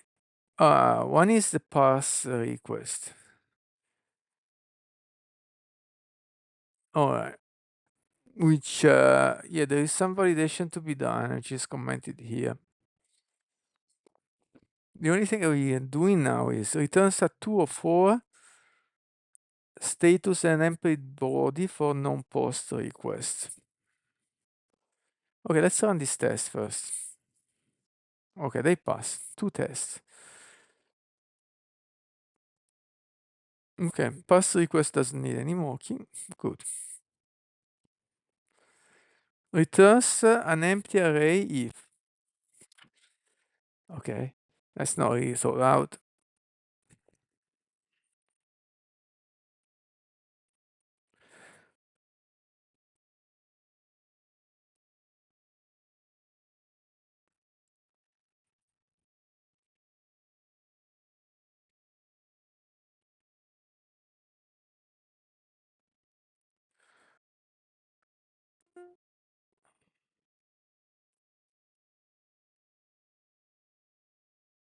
Post test data.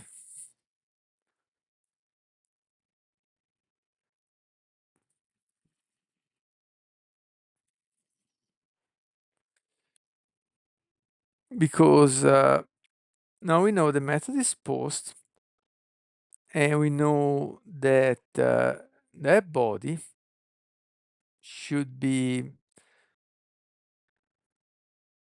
so not the body, but let's say body of a response. Yeah, the request body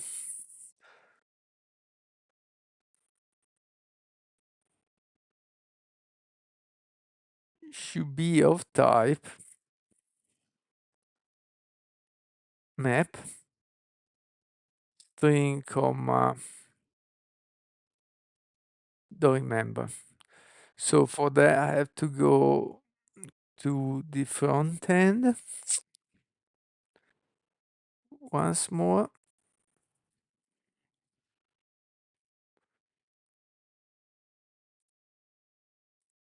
Okay, manage subs.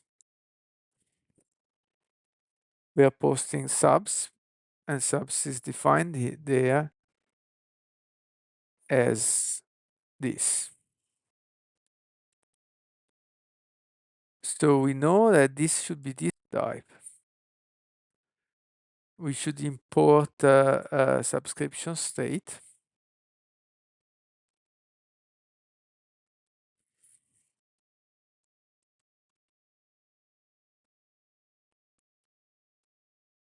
All right. Excellent.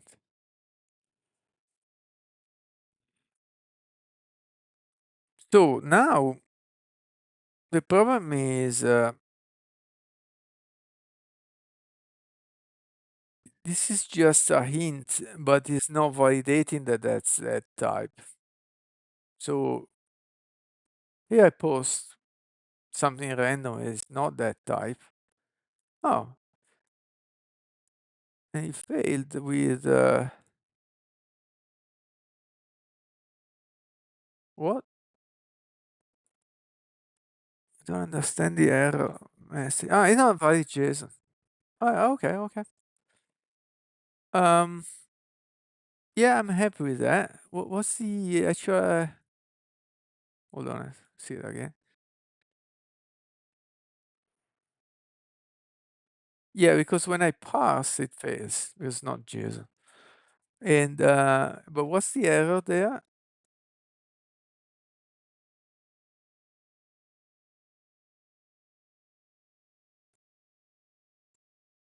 It's not clear.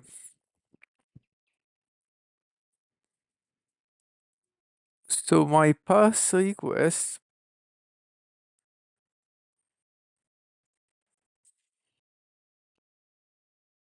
update interest pass response. Hmm.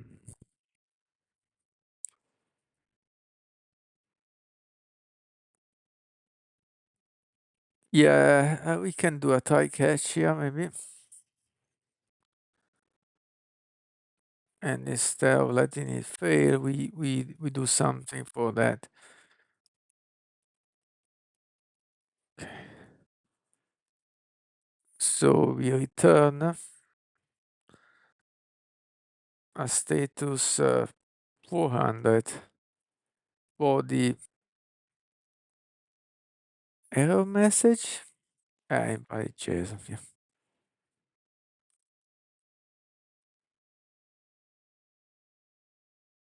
That's pretty much. Okay, returns and invalid JSON 400.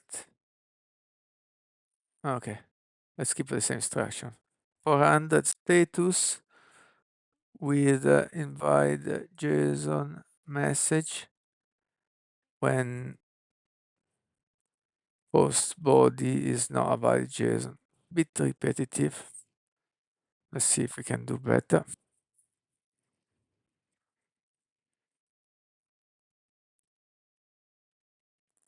You know what? The message is like a detail. Yeah, we'll test it, but in the title is not necessary. So result, yeah, now we can do this. 400. Let's run it to see the mistake. Yep, invalid JSON, perfect.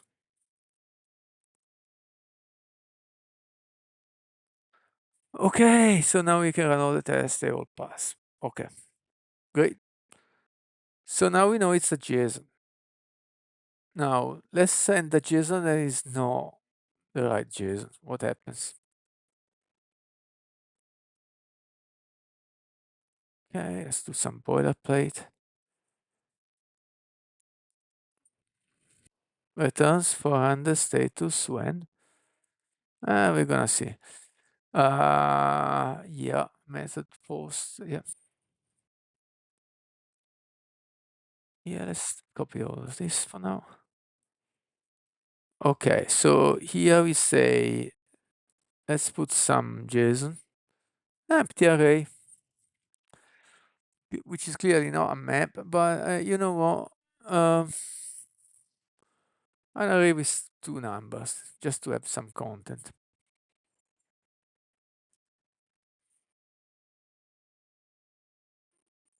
Now, what will happen? This should work in reality because there is no particular check.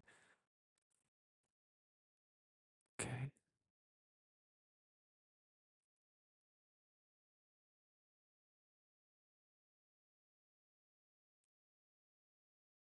No, yeah, it works. Which is not what I want because now I want to double check that body is an instance of that map.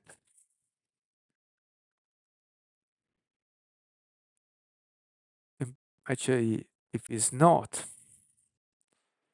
but can I do that? Left side of comma operator. I just need to close the angle bracket. I can't. Uh,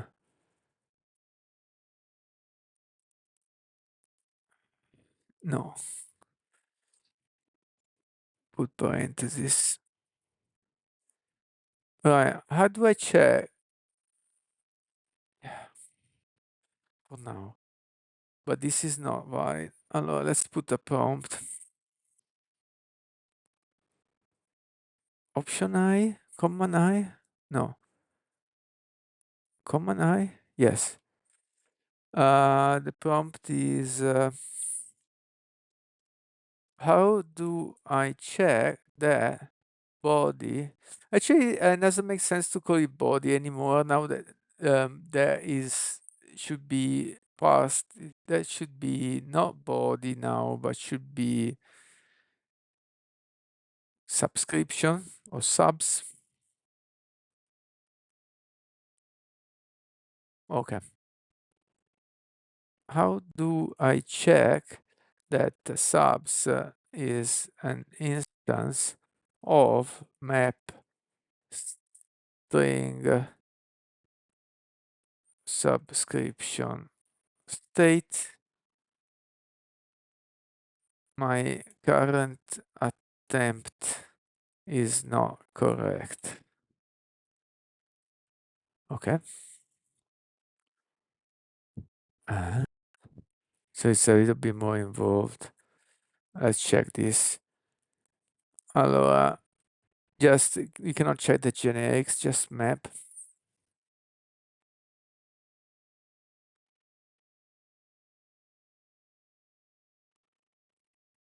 Mm. Uh-huh.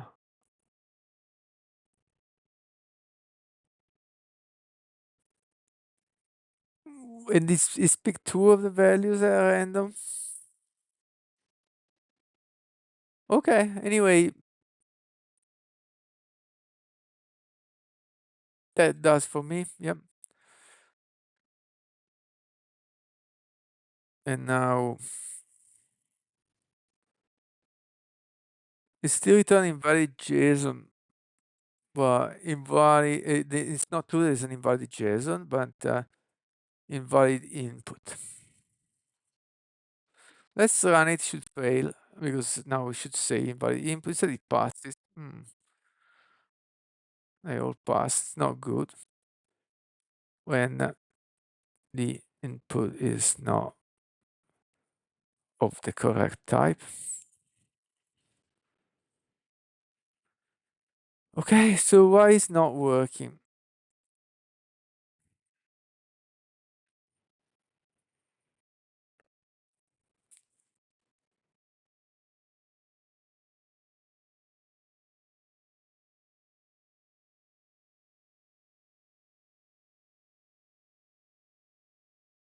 It should be a valid JSON.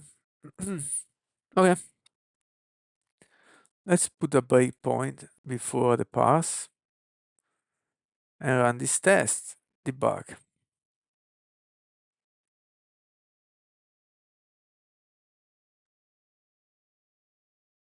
Okay.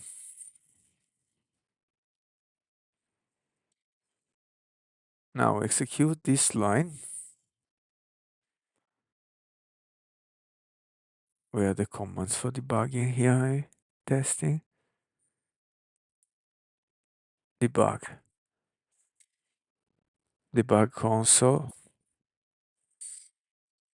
Was it F8 function F8? No. How do I go to the next line?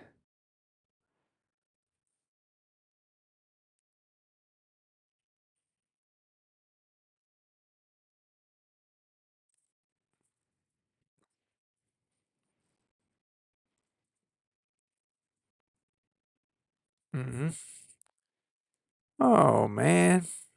Allora, in VS Code, how do I go to the next line? Oh, when I execute, how do I execute the current line of code when debugging?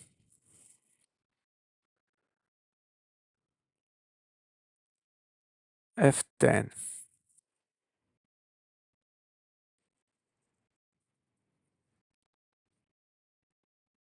Yeah, and it goes invalid JSON. I didn't know that was invalid JSON. Why is it? Is it because of wait, what's the error? Object is not a valid JSON. Hmm.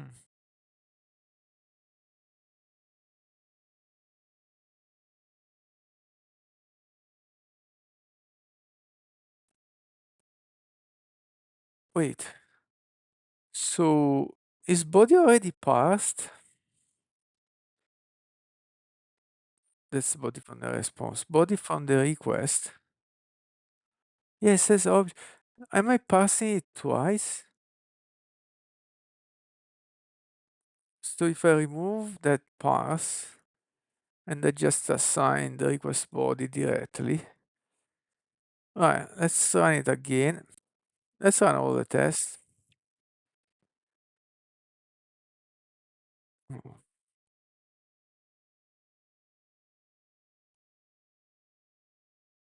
To equal invalid JSON, what does it return? Invalid input.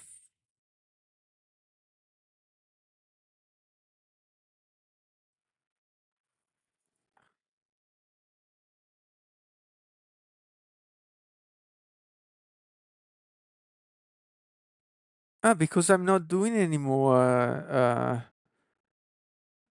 that. There is no alright. There is no passing step. I'm okay with invalid input. Okay, let's run all the test again. Okay, the last one fails because well, it fails, but it's green there, yellow there. What gives? All green here, but it ran 3 tests. 1, 2, 3. Is this a bug? I think it's a bug of the interface. Let's try command line. Terminal.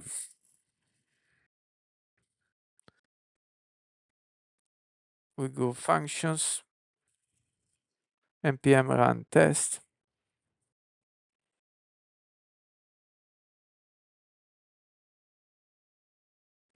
Wait, there should be 2 files. 3 passed. What's this for? Are we in the breakpoint? Debug. Can I kill it? I think it's because it was stopping the breakpoint. That's why it wasn't. It was staying yellow. Okay, okay. Right. Input is invalid. Okay. Then let's move on.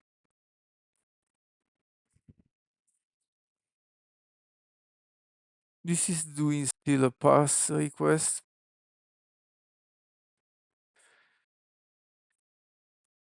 Um,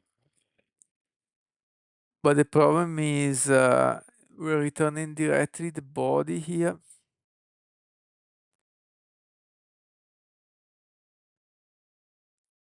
Which means this pass actually should do everything. It's not correct.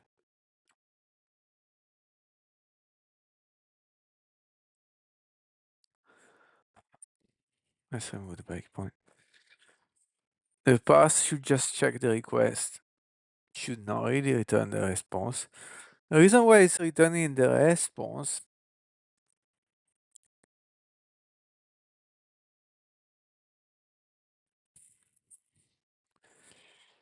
is because we should stop execution in case of error. So we're gonna say if pass response.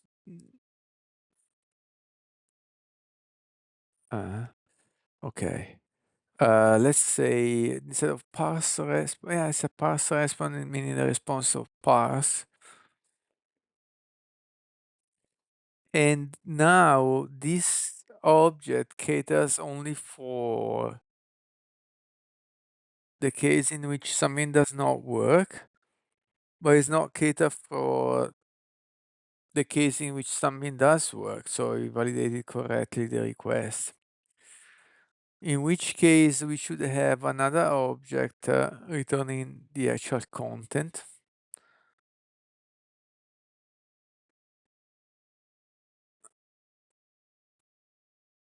Let's say this body should be instead error message, so it's clear that we use it only for, or just error.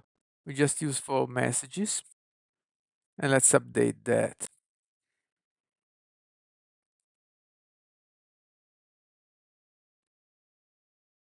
Okay. And then we say, yeah, now we also want the content to be that.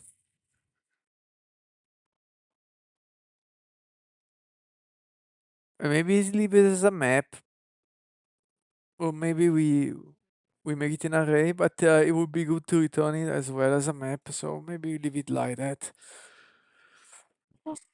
Hmm. Yeah, there's a lot to validate.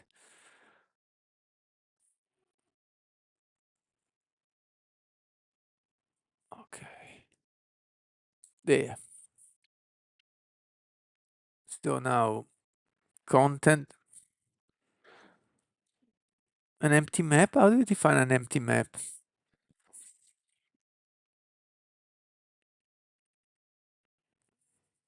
Like that. Yeah, it's a bit unfortunate. Can we provide a default? Can you do that? No. Okay, let's add it everywhere then.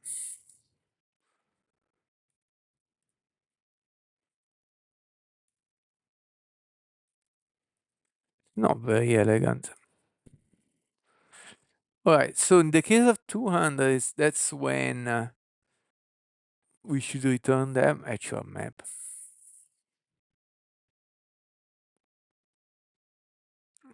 Oh,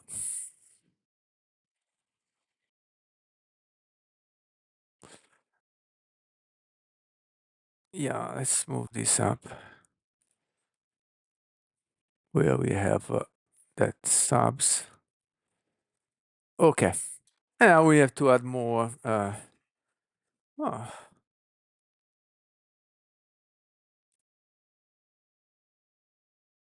we have to update the test too.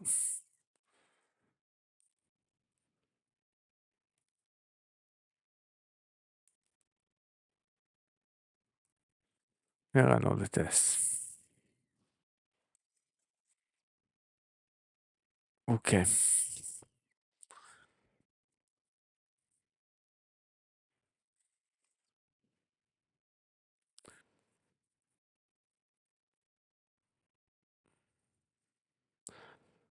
Now what I'm thinking is, should really be this context or subs so we are more consistent?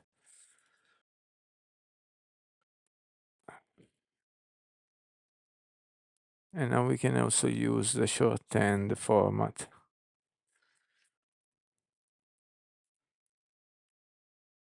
Okay.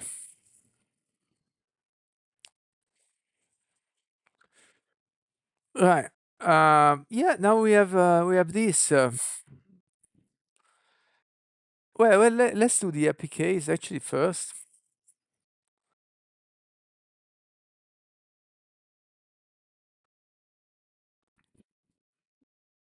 Returns 200 status. Also all of this has to be updated. Empty error.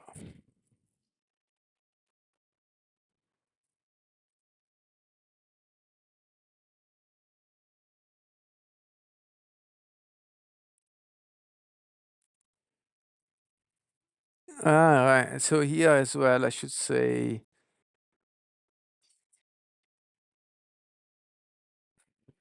if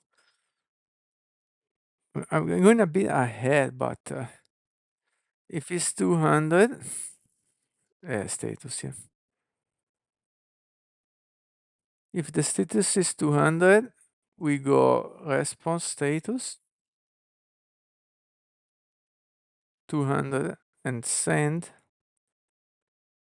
JSON stringify. Let's just return the input for now. Okay. Else, return the error. I'm not testing that, but we are testing one level below the parse request function.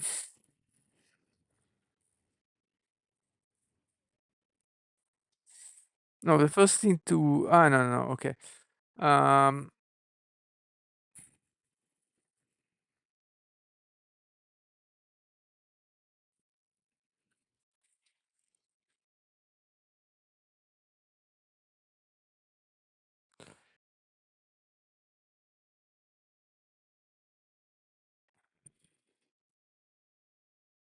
Yeah,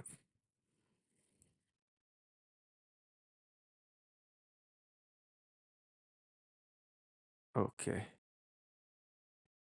So let's do it.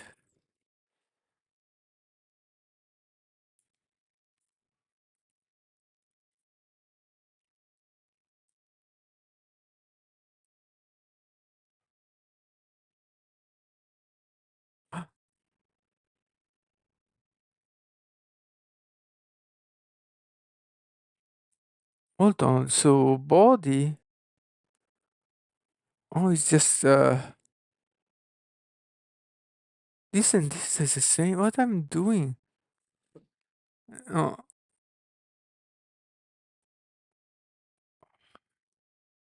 it's a valid JSON here, oh my God, so this is no nonsense. Post body is no. We have invalid input.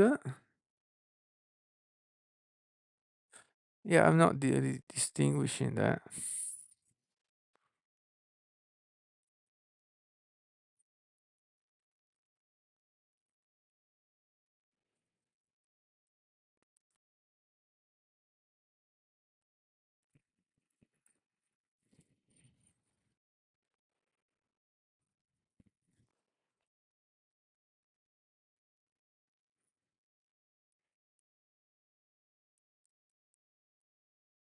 Uh,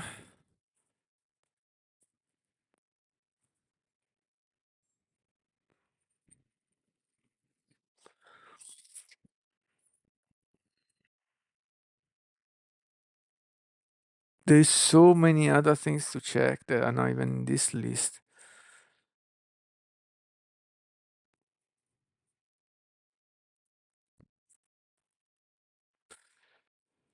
Because you have a waiting list, okay, which is a string, and then it says it has email and active. Say true. So if I run this, should fail, hopefully. And it works.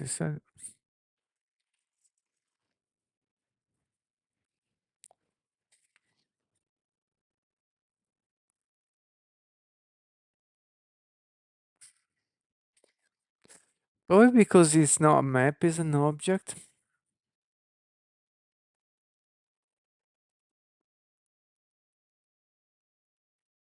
Gosh.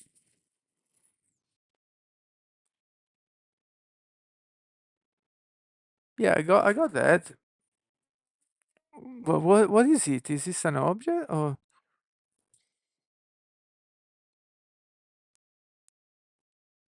okay? How do say how do I show the type? How do I show the type of an object in TypeScript? Probably it's not a map, it's an object.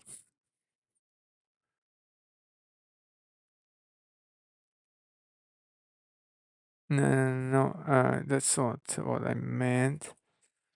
Runtime, yeah. Type of.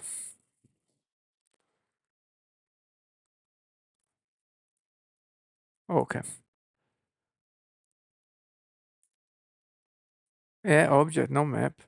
So this fails.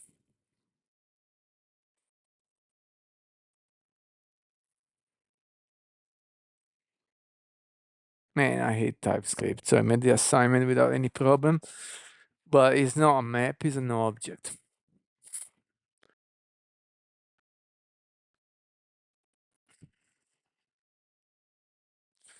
Okay, so the next question is how do I convert an object that looks like a map to an actual map in TypeScript?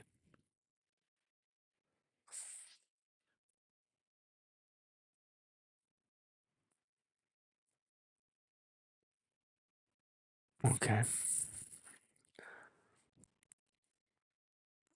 so it's just this.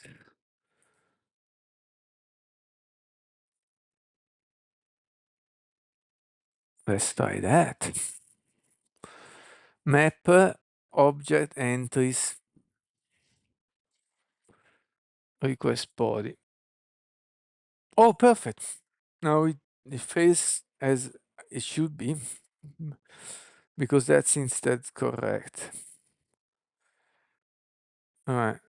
Yeah, and I could check everything at, I'm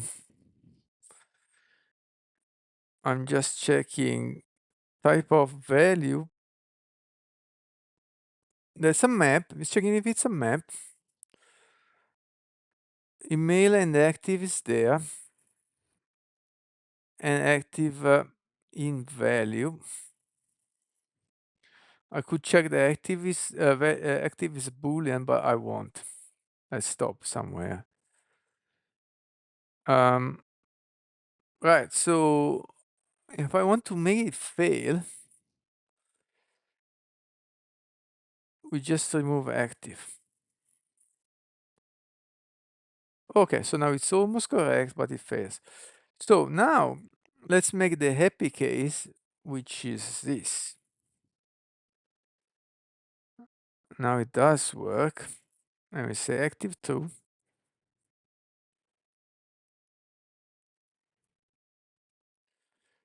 Actually, we should have an email.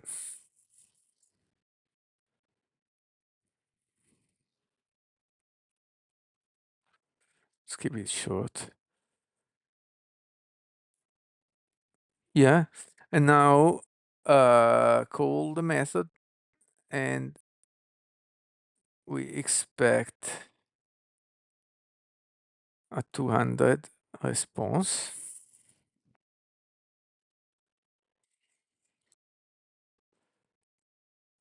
An empty error che sta to run this. Yeah. And as well, the input returned back as subs.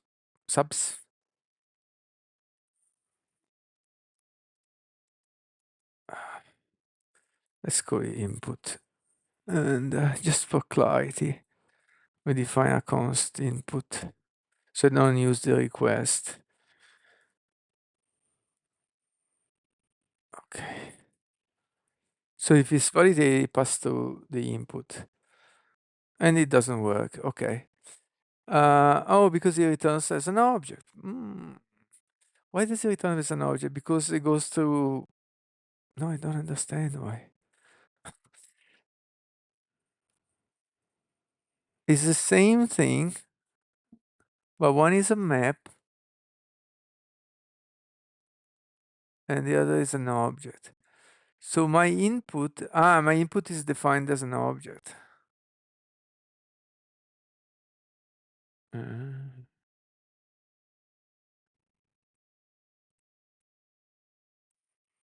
which is probably correct because there is no way to post a map, I think.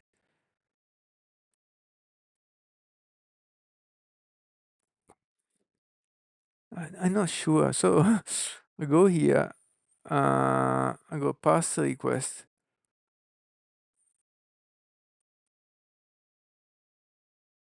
What it does here, it converts It converts subs to a map. Then we return them. This should be a map. So why do I get an object? I get an object. I get a map.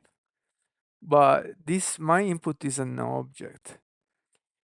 Uh, let's make it this explicit then. Input object. And then I create another one called input map. So I know exactly what this is. New map was the object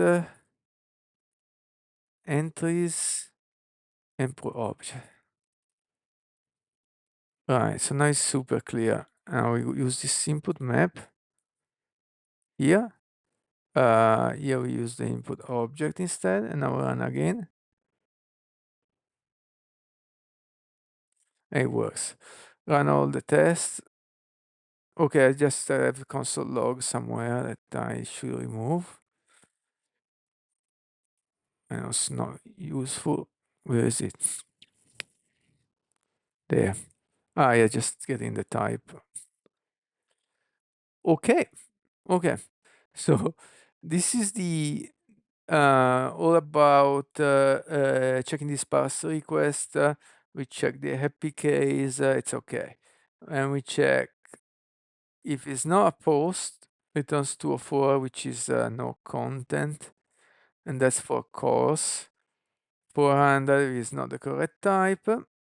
Okay, these two description have exactly the same name, so that's no good.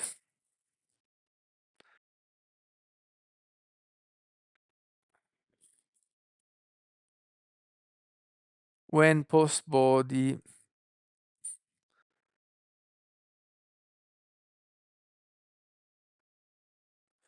in one case, when post body, what to say? The difference of these two tests is that in one case, the values are no objects. Well, string is an object, but no, a map when the input when post body values don't contain do not contain active in this case. Okay, so let's run all the tests again. Okay, and I think before I had the same name, perhaps it was confusing the ID. Okay, the next one thing to check is there should be one email. It returns 400 when there is more than one email address. Okay, so that should be straightforward to write the test.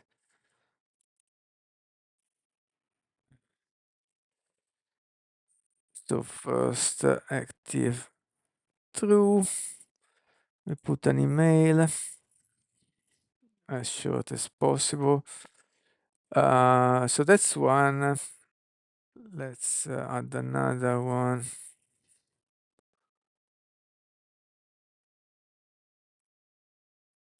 Change the key. And they should be different. Let's call it 1 and 2 just to make it simple to visualize. Okay.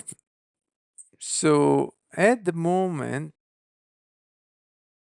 I'm not sure about what the error message should be. Still invalid input or more specific.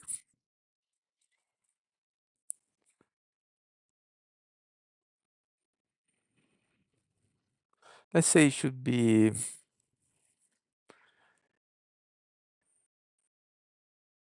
more than one email. Okay, it's running. Okay, it fails because 200 is not checked yet, correct.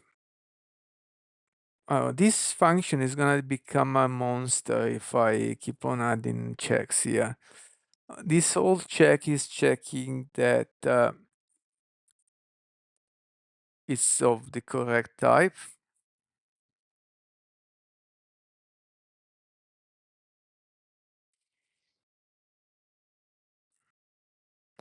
So let's create another function saying const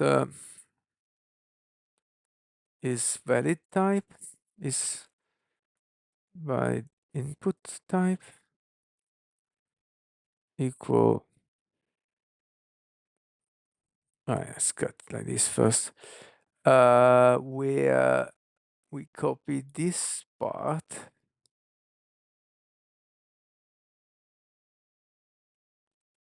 Let's remove this expect because it's a work in progress, as I want all the tests to pass for the current situation. So I copy this out and say is valid input type and paste this in. We do a return, even though we can perhaps then remove the return and just return the value. But now first we have to pass subs. And subs, because we are checking the type, we have to declare as type any. We don't know the type yet. That's the whole point of checking the type. Even though we said here, but this is not checking the type. Okay, because of how stupid TypeScript is. Okay, so now let's run all the tests. All the tests should still pass. Okay. And now we can start to work on this test. 400 is one minute. Okay, so we expect a 400. So now it fails. Okay. Let's write a test called if dunque is we want to check, come on. We want to check how many emails there are.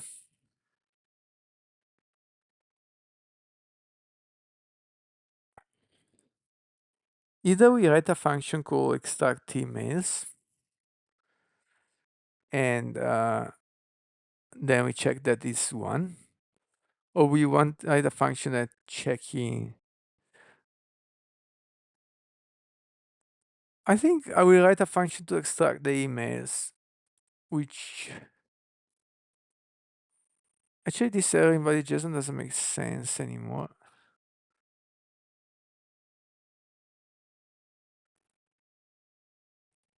Can I do this?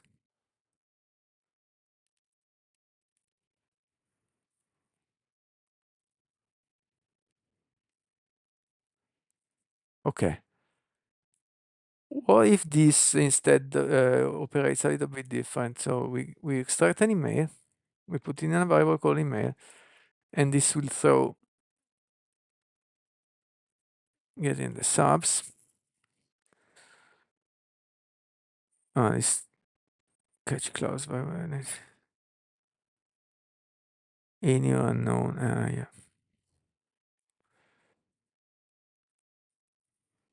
Okay, so you can't do that.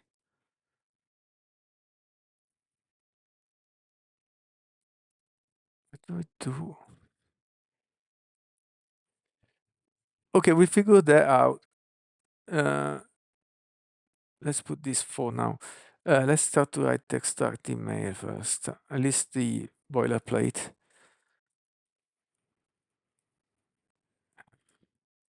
Then I will figure that out actually right now.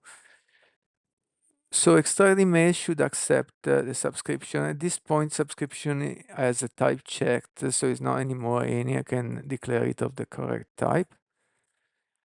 And we return a boolean. Okay. So let's say for now return 2 as starting point. Okay. No, it doesn't return a boolean. It returns a string, which is the email. Let's return an empty string as a starting point. Okay.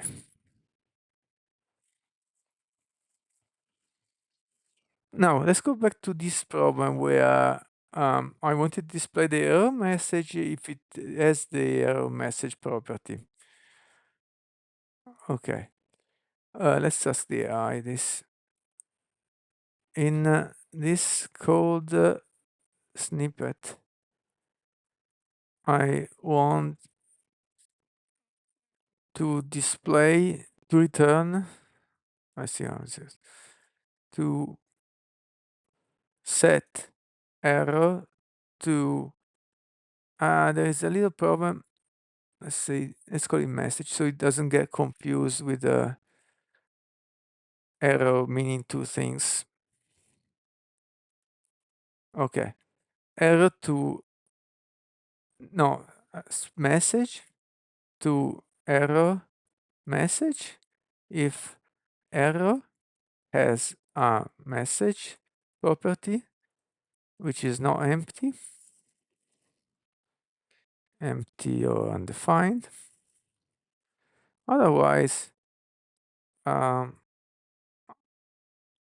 want to set message to the string something went wrong.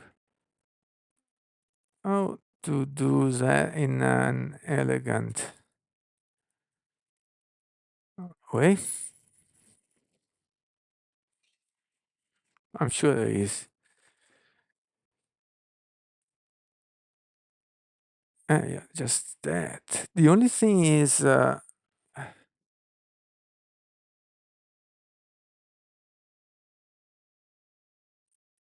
that doesn't work in TypeScript.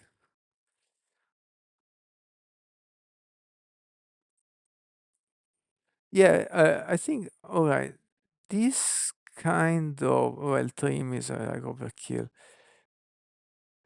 This is okay, but I can access message. Maybe with a question mark.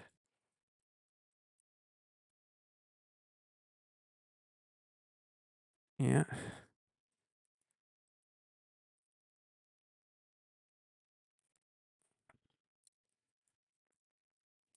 I'm using TypeScript, and if I do uh, I write error message, it tells me is on type unknown.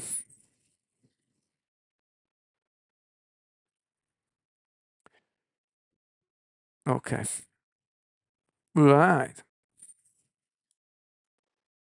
Yeah, I like that one.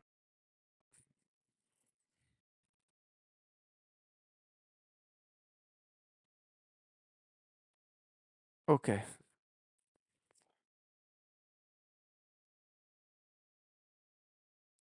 Wait, why is this a problem now?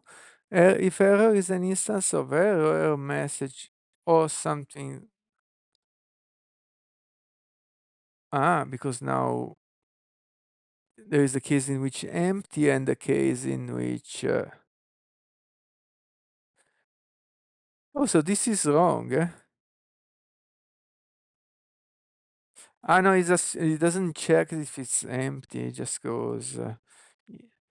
If it's an error, it will have a message. Okay, I think it's fair. If it's an error, we'll probably have a message. We don't have to do also the call-ish there.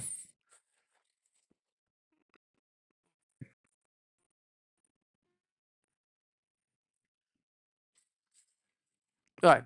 So now, going back to the original problem,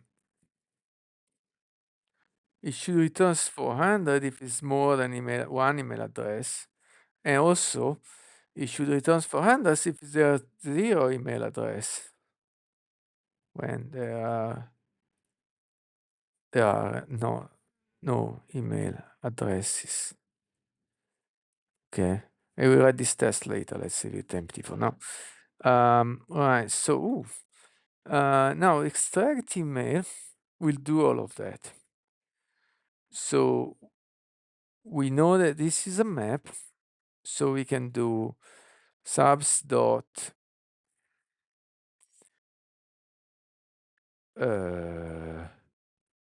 values. We loop through the values, we map them. Let's say each value, let's calculate value, and we get the value email.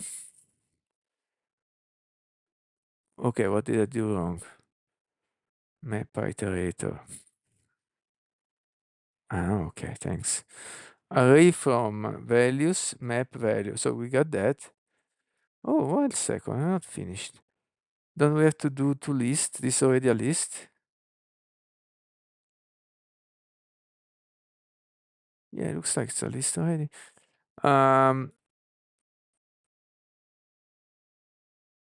So extract email. Yeah, we said we throw exception if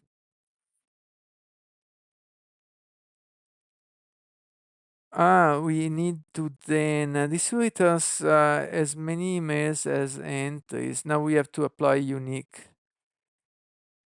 How can I do that? Uh, you know what? Let's start to let's return a string for now. Console log emails. Let's check if we got the right object in our hand first. All right. So here, let's run this test. Yep. Okay, we got the right object. The two emails. That's great. How to? We need to sort them and then unique. Yeah. Uh, let's start a new chat. In TypeScript, given a list of emails that are created with the following snippet, how do I retrieve, how do I build a list of unique emails? Right? I suppose some sort and unique function. Don't know, tell me.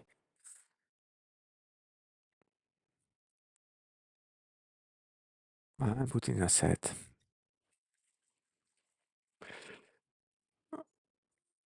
Yeah, I like this set way. And then it goes back to an array. Yeah, it's gonna be fine. So let's write a new variable. Yeah, unique emails. So now I do that. Now for this particular one,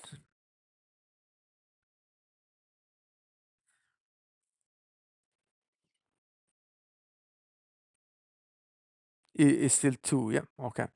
So we don't really see the result. But anyway, uh, now what we're gonna say is unique emails length is not 1.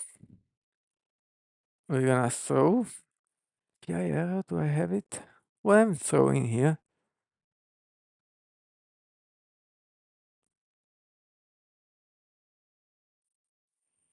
No, I have.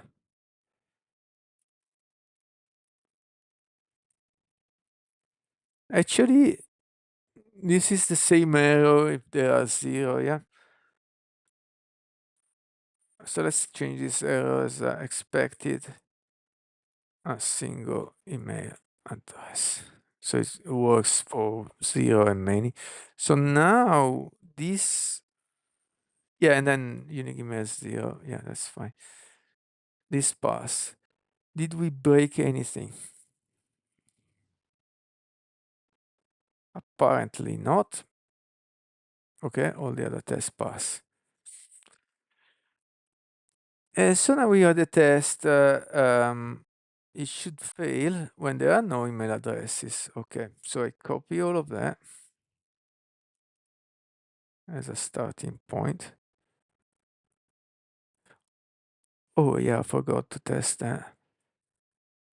What was that? The expected a single email address. Yeah.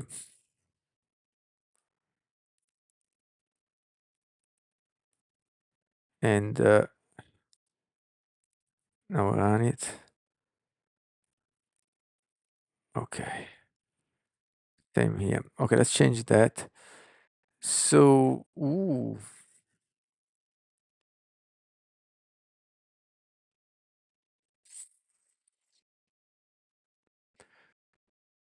the problem is this will now fail because it's not really checking the email or emails.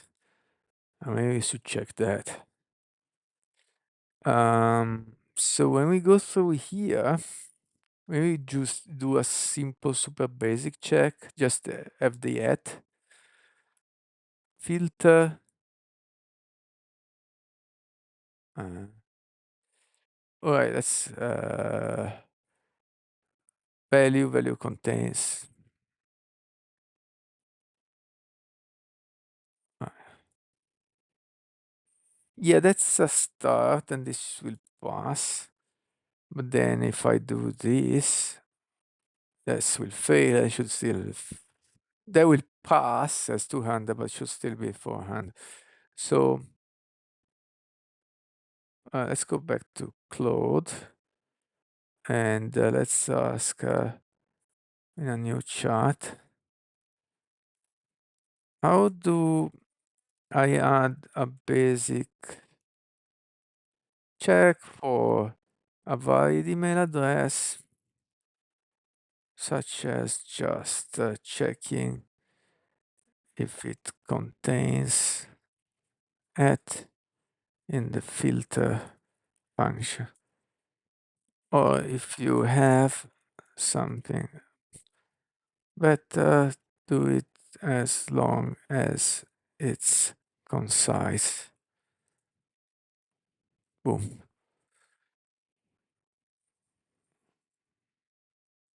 Okay. One is like includes that, otherwise a regular expression. Otherwise, I check the at and the dot. Okay. Yeah, let's go for that.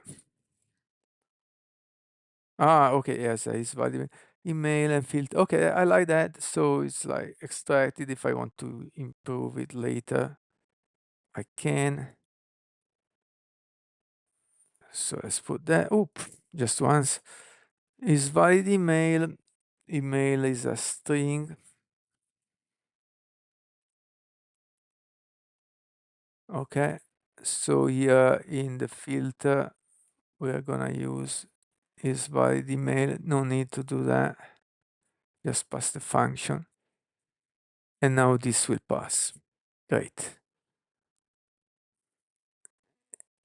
Hey, hi, Mr. Master. What's up? What's good? Let's see if I broke anything else. No. Okay. So I've done this. Validate that there is only one email address. I can remove the comment because it's already captured by the test description, this one. Validate that other email fields are empty or contain that. Ah. Ooh.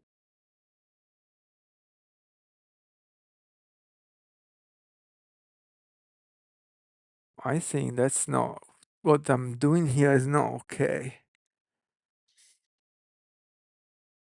Because now there is I'm gonna accept empty. How are you? What are you working on?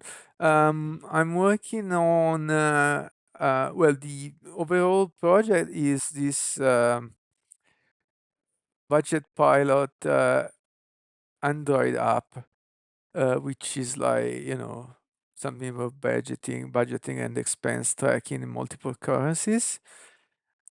But right now I'm working on the website, which is the one you see, and in particular, I'm just working on a little detail about the of this page where you can manage the email subscription and subscribe or unsubscribe as and this is like a big rabbit hole that I started when I decided, oh, I should have something that if someone is interested can join the waiting list, great.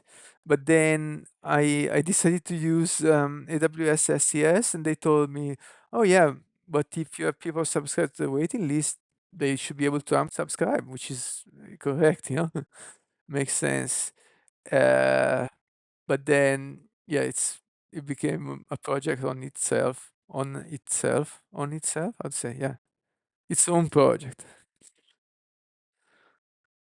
Yeah, so this is like Firebase Cloud Functions and Svelte for the front end.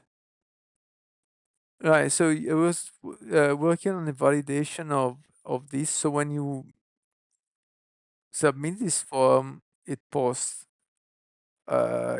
this with the updated status. Uh, but then I have this valid email function is not doing the right thing, I think. Uh,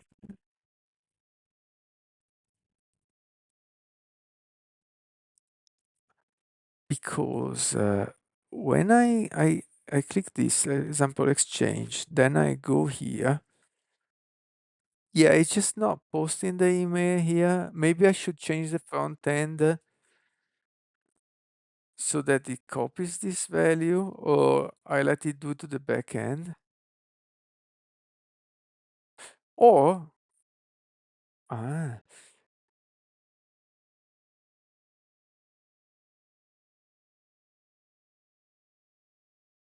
right. Instead of doing this here is valid email, I just filter the empty ones. So I'm gonna say value, and then I check that it is valid afterwards from the one extracted. Value, how do we say not empty?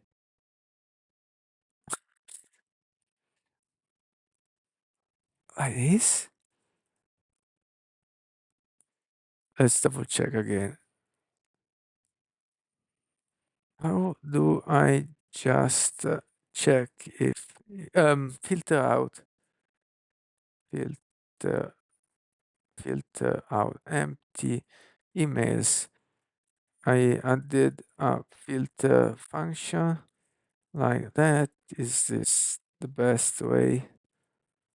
It's out of the screen, yeah. The best way? Question mark.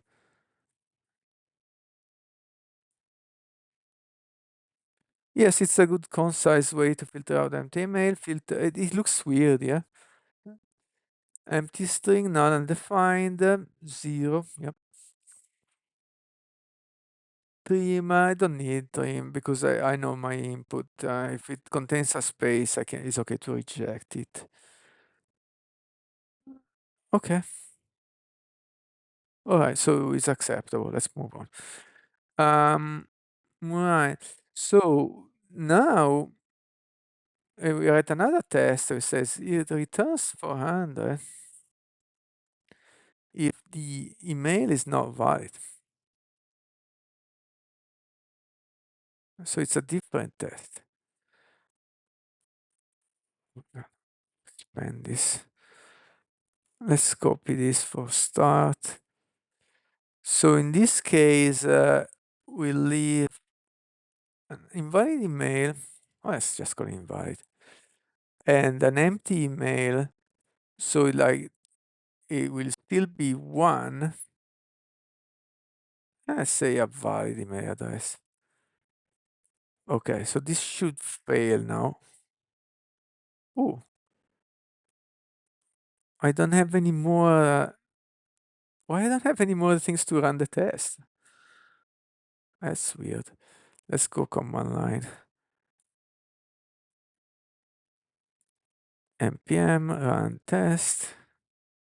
Okay, one failed, which is the new test. It turns for how many? Okay, because I don't have the check. Makes sense. So let's add the check. If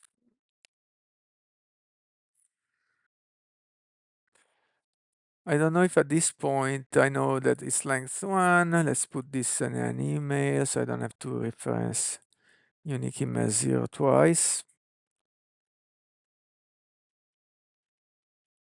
If is valid email or if it's not. If it's not valid, oops, what did I do? I made a little website myself. It's not for any huge, but okay, show me. Let me show me. What is it about? If not valid email, we just throw error with the expected message, which is expected a valid email address. Let's say just email, just for short. Save, copy that, string, quotes.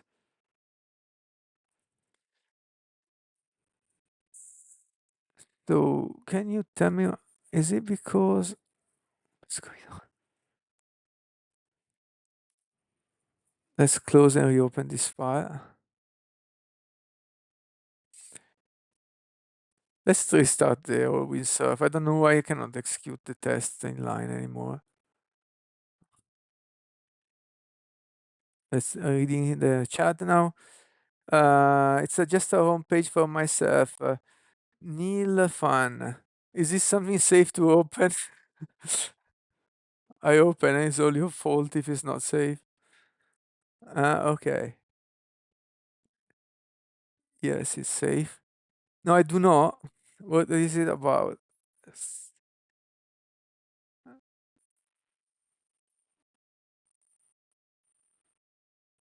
A few fun things and games. Okay. You may touch the artifacts. Map of ARPANET.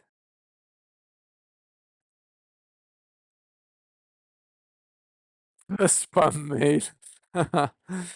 I just wanted to make something similar. It's like a museum. That bit. Near fun. Oh wow. Oh, okay.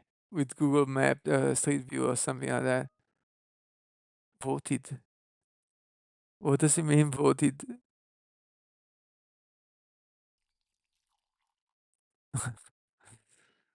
Right. Your site is this. Okay, let's check. Netlify.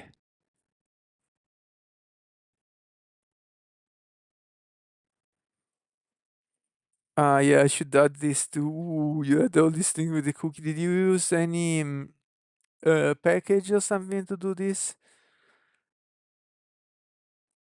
I forgot. I also had to do that. Accept all. Nice.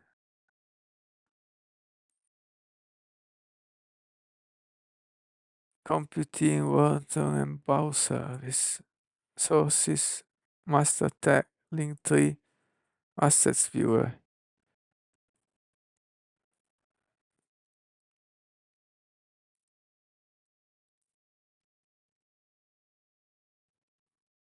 Not sure about this.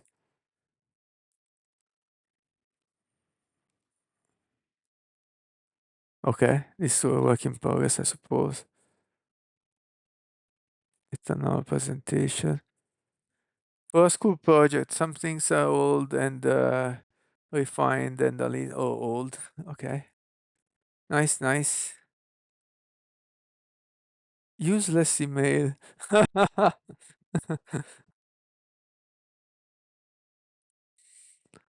Nice. All the possible courses. No, we got that's the way. Okay, so they are different from each browser. So for example, my weight is different from resize also different.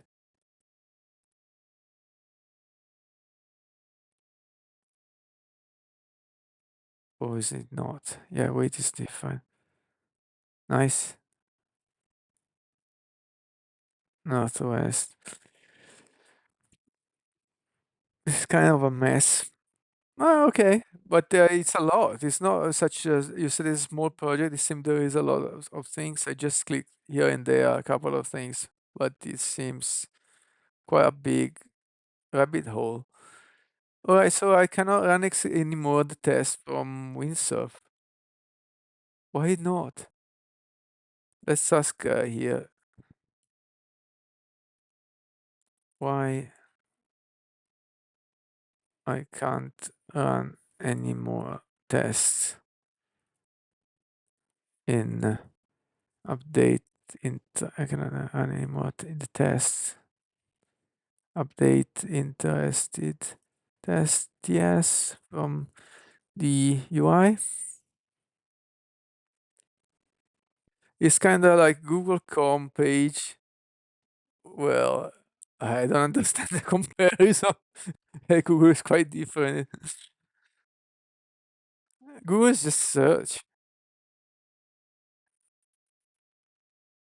Thought process. I can help you with that. It seems the avatar. Yeah. It seems the tool didn't return the full content of the file. Boom. I appear somewhere. Oh, come on. Okay, the file is definitely not. All right. All right. The list here to contains about 3 kilobyte. Persistent in.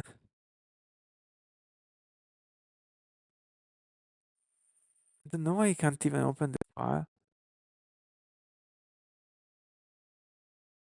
You can run a test. It's a configuration issue. Boo.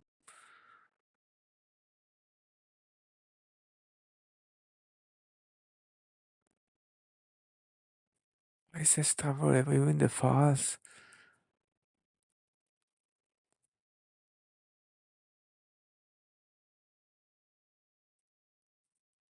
Yeah.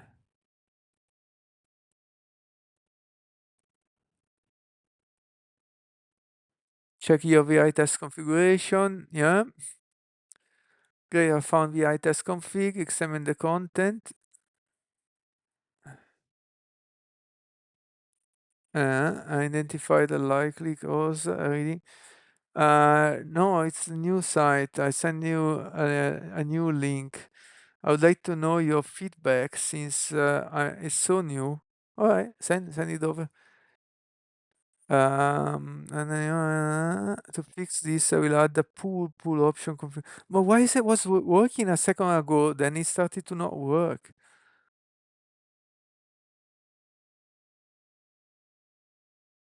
Is this the right file? Yes. Pull options.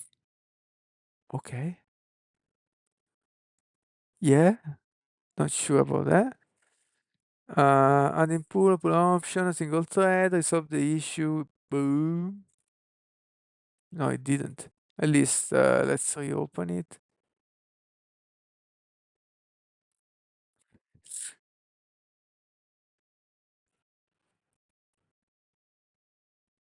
No, and show the controls in the gutter to run tests from the UI. Okay, let's check your URL in search. Yeah, but how can you do Google? You know, the Google has a huge database.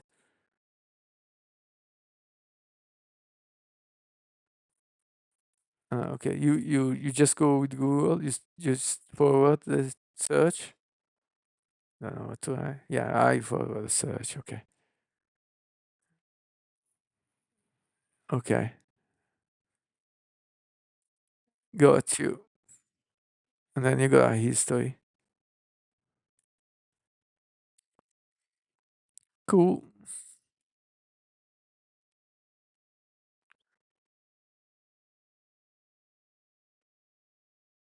Okay.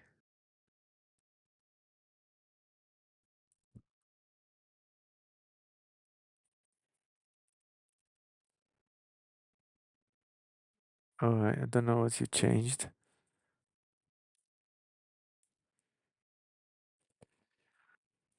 Small change to very testing. Adding a name to the test.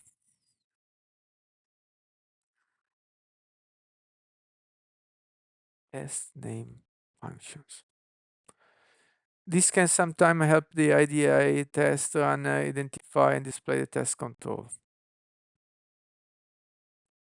Okay. Yeah, I don't know. It's not just not working anymore.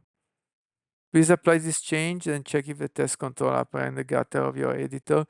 If they do, Try running the test on the UI. Let me know what happens. So the only thing I'm thinking is that it looks like it tried to close. Yeah, there is definitely nothing in the gutter, right? Unless there is some overlap. No, there isn't. Yeah, still nothing appeared in the gutter. Yes, I just updated it. Alright, doesn't matter. I don't want to spam. I don't worry. Can you tell me your theme and icon theme for your editor? I'm quite sure. You check that.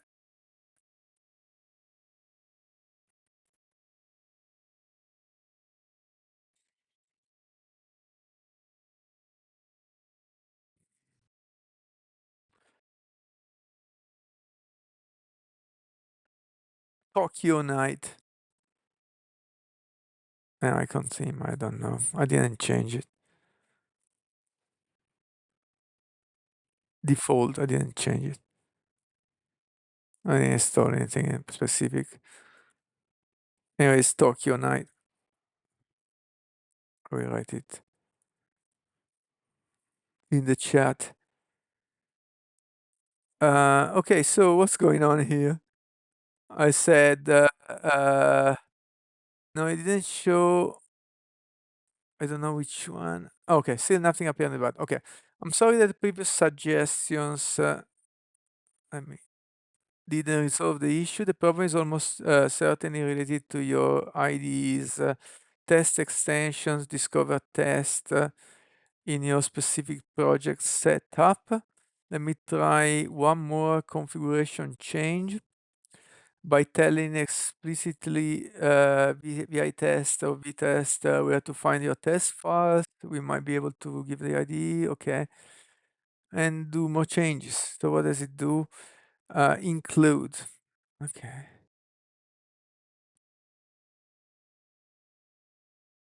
Okay.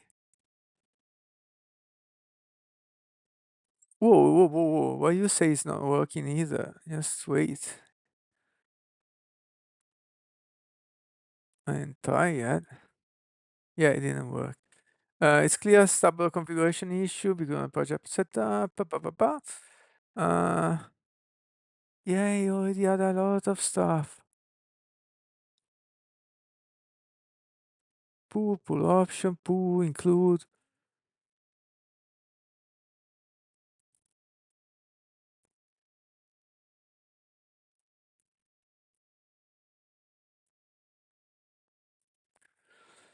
After reviewing the code, I noticed imports from a local package area shared. Yeah.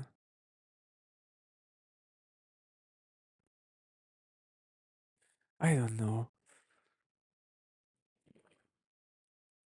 Pass to the shared directory. Where is this? PyTest config. Okay.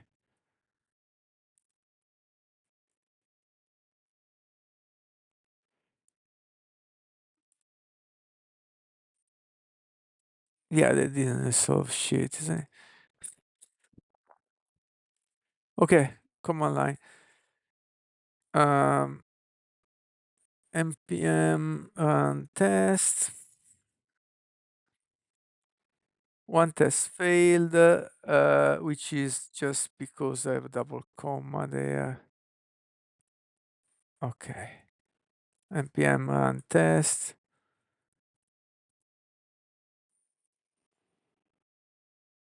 Yep. Actually,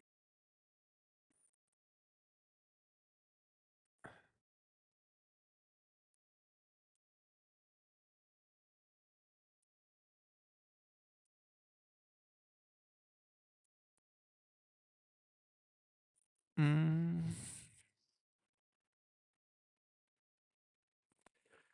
yeah, okay, yeah, that's fair because of how it works. Important is, oh, what happened? No, you got the symbols icon theme. Found it. Okay. I didn't know that. Okay, so yeah, that's fine. Yeah, it's okay to consider space an invalid email. So that's important. Is we got an error? Okay, we do.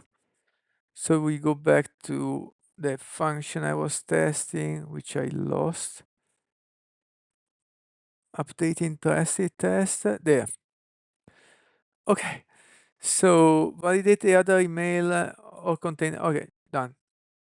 Validate, we have a list one doc ID and code. Right, so I have a function that extracts the email.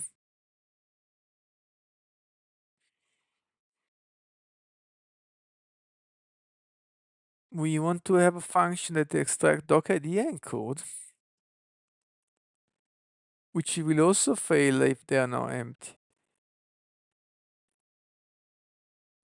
Or should it be the same function? No, I think no, it's different. Struct doc ID and code, maybe. Given the list of subs.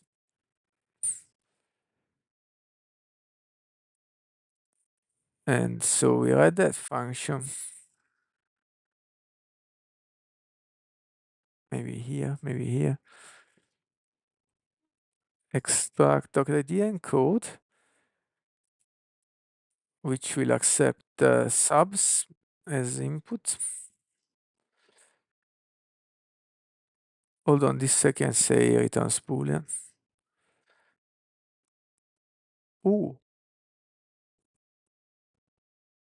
why is it now boolean? String or boolean?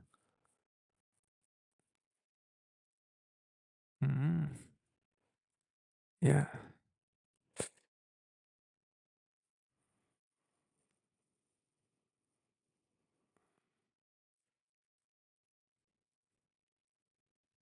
let's do this.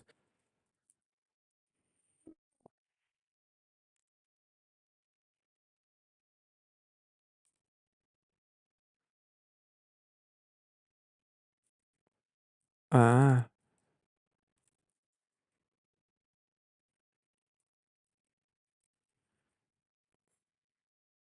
okay. Now it returns a boolean. Right. So we're writing this extract ID and code. We return. Thank you. The theme is nice and clean. Yeah, sure, no problem.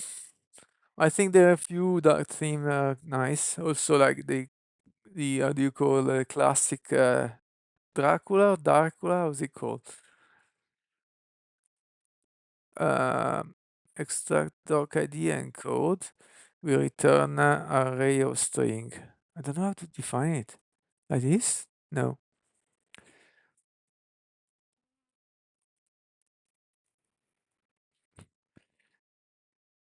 Oh yeah. Let's just double check. Is this the correct TypeScript type for string array?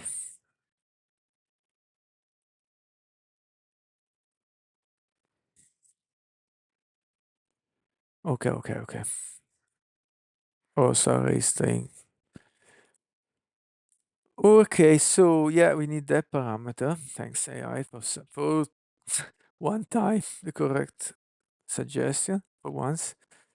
Now we can we have to search something with doc ID and code. We just have to stop the first one. So we go. All right, let's try the test first. So this is supposed to throw if we don't have doc ID and code. Returns. Let's get some water, man. Uh, doom. I tried to put some music before, but then even though I went on YouTube and found the known copyright music, so to speak, then the audio was muted as copyrighted, so you can't really trust when they say, oh yeah, that's a good suggestion. When they say there is no copyright music, if someone has a good source of truly non-copyrighted music, let me know. Returns 400. If I tried also SoundCloud, same issue. Right, so let's start this test. So,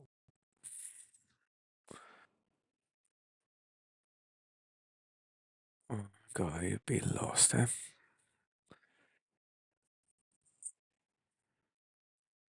So this is still in part of parse request.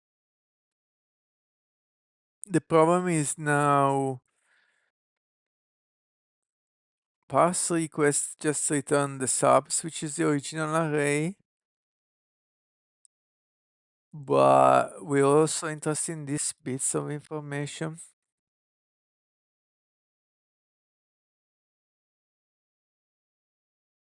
So I guess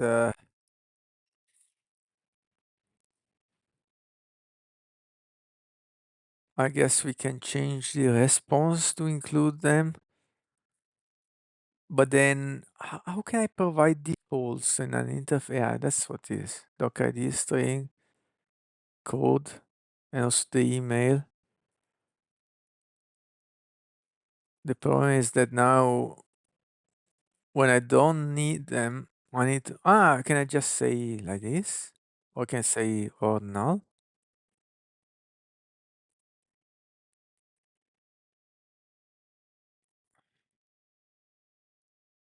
And also this.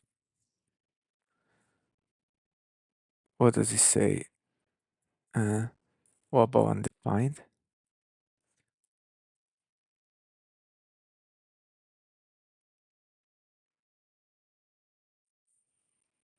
It doesn't improve, yeah.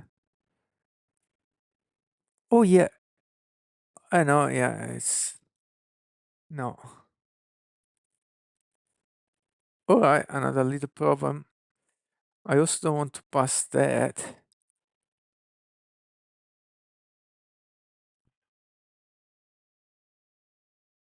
Let's remove that. So the question is, how do I make these properties optional? Let's remove this attempt. It didn't work.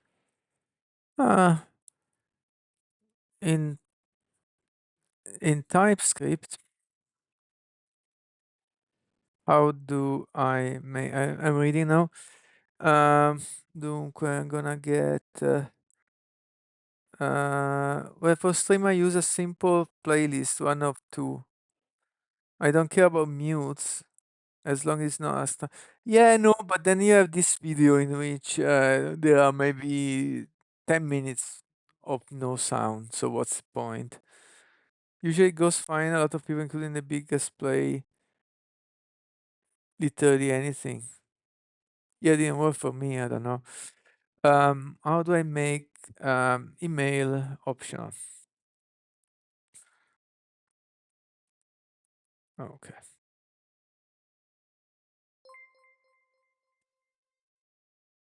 Master 3307 is now following. Oh, thanks for the subs. You can make the email power option by adding a question mark. There, I was putting a question mark over there. Okay, boom. Fantastic. So all of this is optional. 1, 2, 3, 4. Okay. Now, I don't need to create an empty map.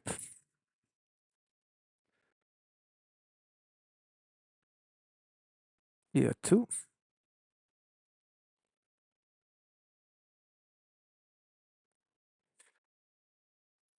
And here I put subs, email, docker code. Yep.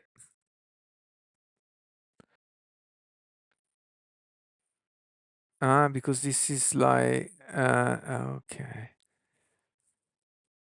How do I? I wanted to do this, I think. Yeah. Okay, perfect. Like unpack the array, no, is not an object. All right, so going back to the original problem, which I forgot.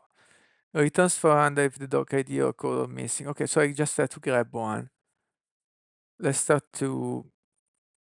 Ooh, the problem is that the previous test will start to fail. Okay, I will update them to our doc ID encode. Okay, goodbye. Thanks for chatting. Maybe already gone. I read the chat a little bit later because sometimes it's on the other screen, so I am focused on one screen. Then I look at the other side. Okay, so now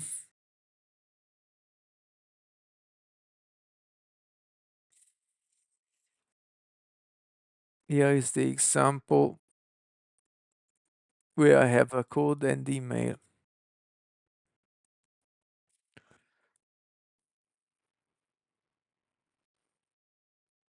Okay, so actually this is literally something that will fail. Everything will fail also before, but let's write a specific test so I can update the other ones.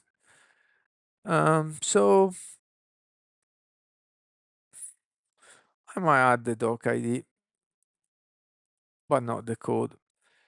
Okay, so this expected doc ID encode.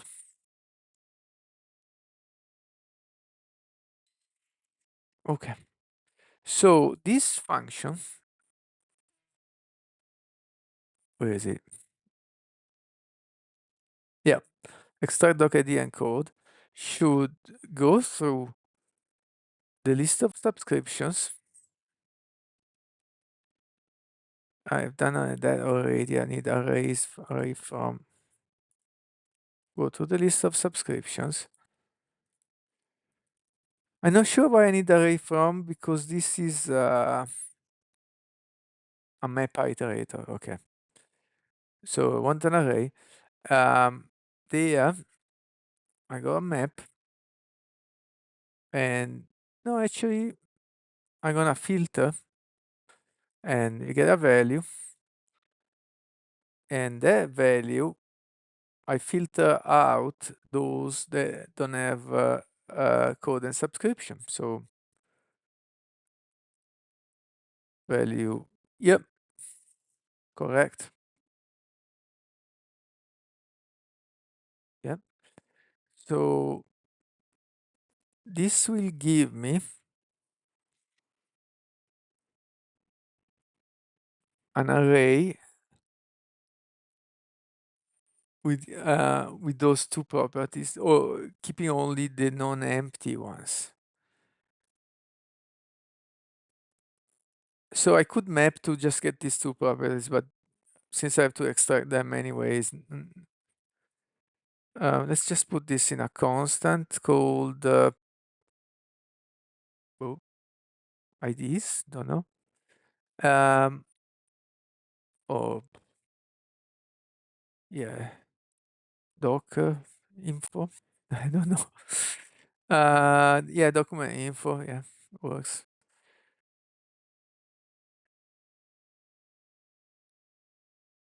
No, that's not a correct check. We want to have a list one.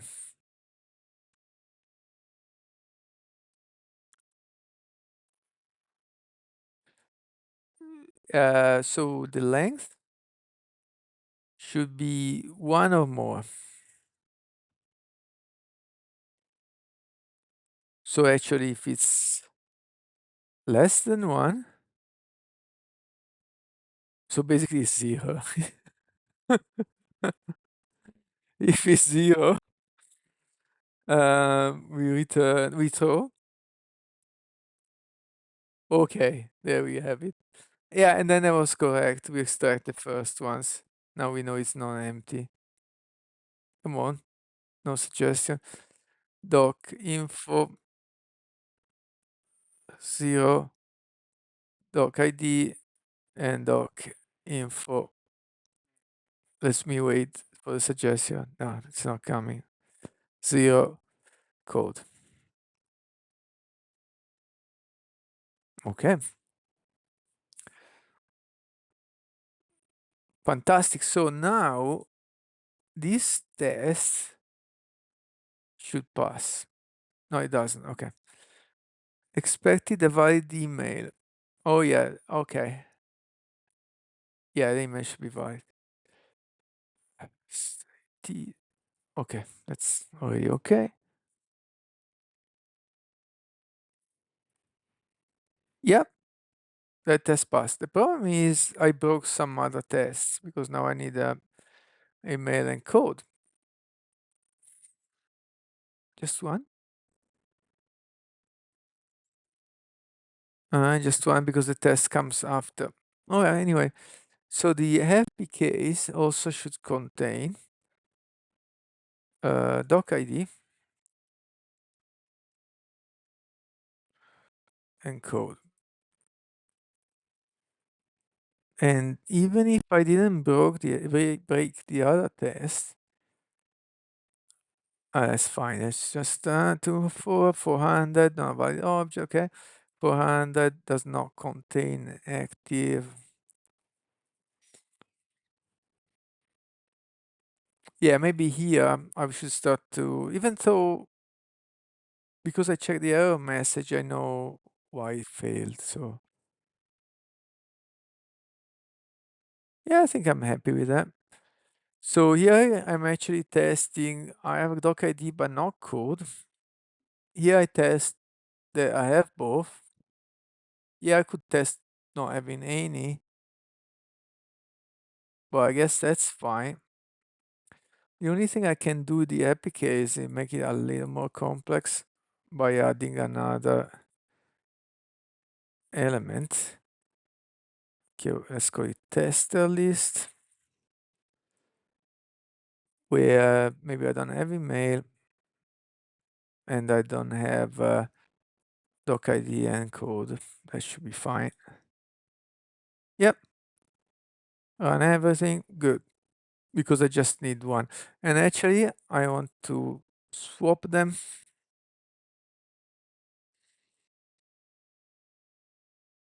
That should still work. And also I can check that now I can extract those value. Email to equal, what was that?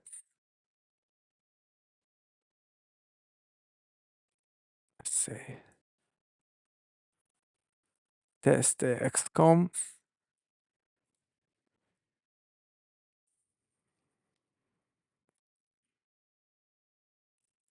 Okay, extracting the email, then we can check, yeah, that extracting docker encode, which I call docker encode. Okay, okay, all works.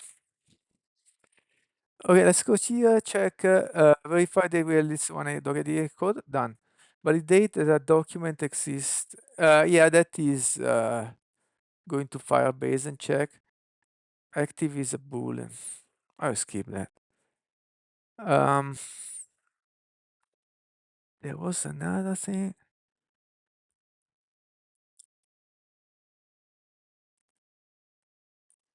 Am I done for the parsing request? Maybe yes.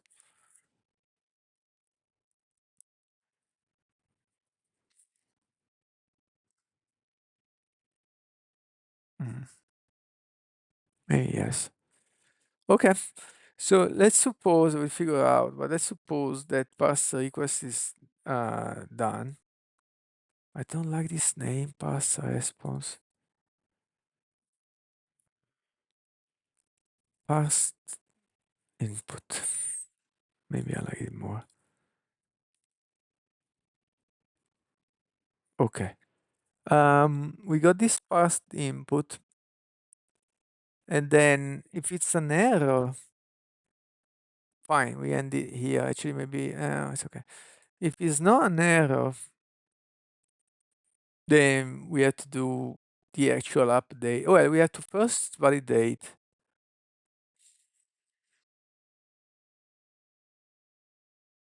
We have to first validate that the dockerd and code are correct, and the email.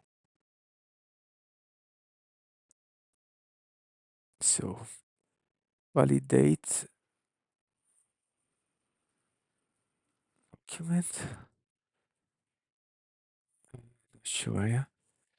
We need to now wait because we'll go to Firestore. Let's get the whole input in. Either we get the input or we get the dockerd and code, but also the email.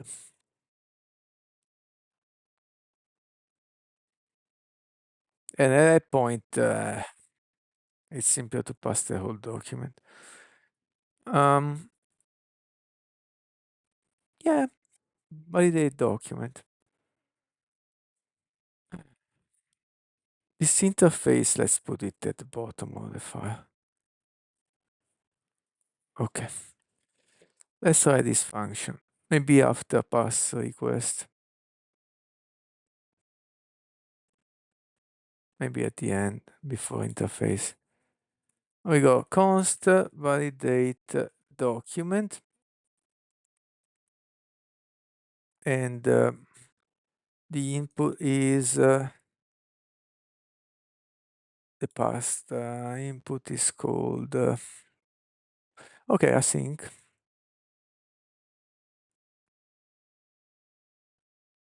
It's not there.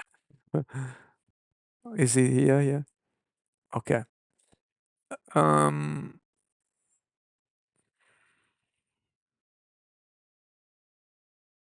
Yep. Can I make this async? I think so. Yeah. Okay. Uh. Uh. This past input is what update interested parser response.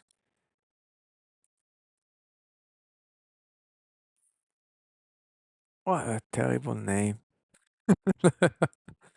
Let's rename it. Uh, rename symbol. Mm,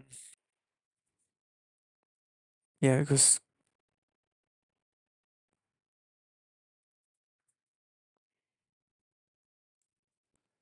well, it's a local type. Let's go past the input. Okay, so now I can say that. So this validate document.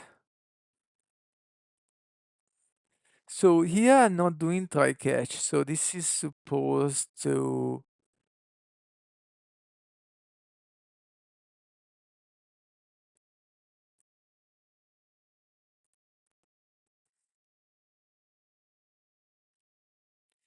how do I do it? I nest another if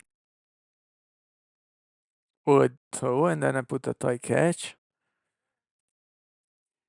Or I invert this condition and I say if it's not 200,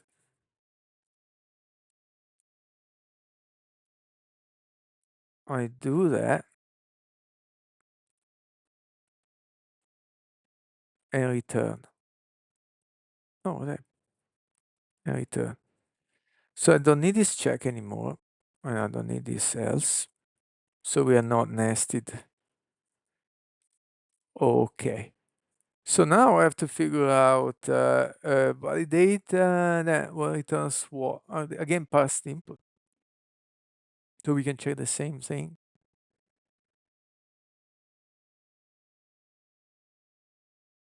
Should I make it let?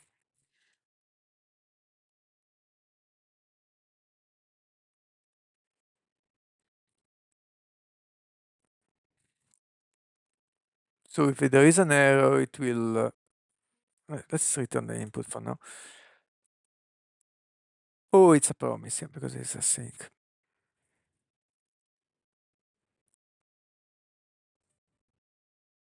Boom. Okay, so now, yeah, this is just pass through for now. But now we can do the same thing. So it's not doesn't look great. At least it's not nested.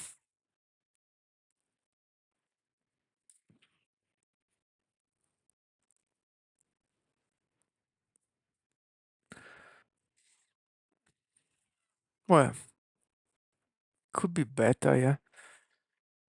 But I guess it's okay for now. Um, Now, boom, boom, boom, boom. I have to do the actual validate of the document. Okay. For that, ooh, well, no need to check that. We already checked it. All right. I have an idea.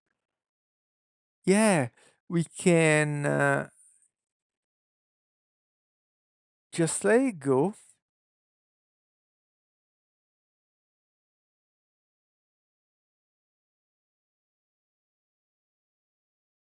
Can I change it in some way? Let's let it go like in that way. And then at that check that was suggested by the AI, if input status is not 200, we just move on. We just go on like this. This makes this bit looks a lot much better because now there is only an if for 200, for not 200, and only error response and correct response. Yeah, that's much better. We just a little if here. Yeah, so that works. So now we have to do the actual job. We know that this is valid.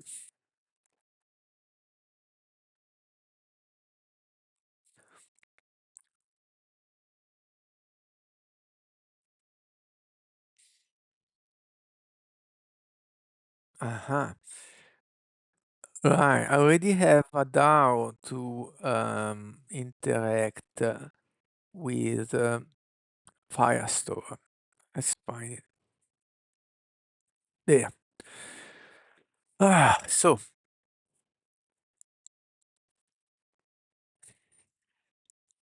we got find validated doc by email, find subscription by email. Well, we want to find it by doc ID really in this case because we have the doc ID. Find subscription by email. This is just finding the first one. This is finding all of them. Find interested by email and mode. Touch interested doc. Create interested doc. Save interested doc. Generate code. Delete doc by doc ID. Ah, that one. Fetch document by document ID.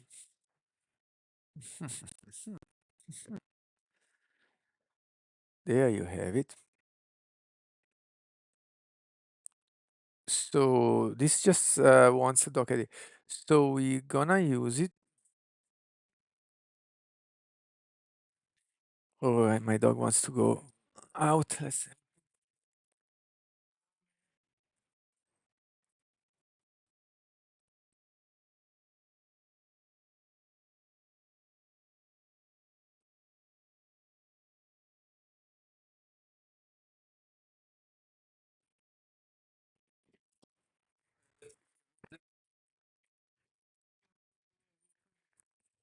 So you can go out and come back. Oh wow, that's exactly what I wanted to do. Okay. We need to import it. Yeah, let's go with this. Then we'll check it. Um,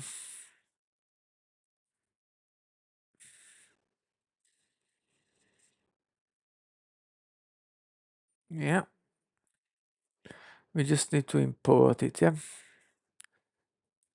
let's do that.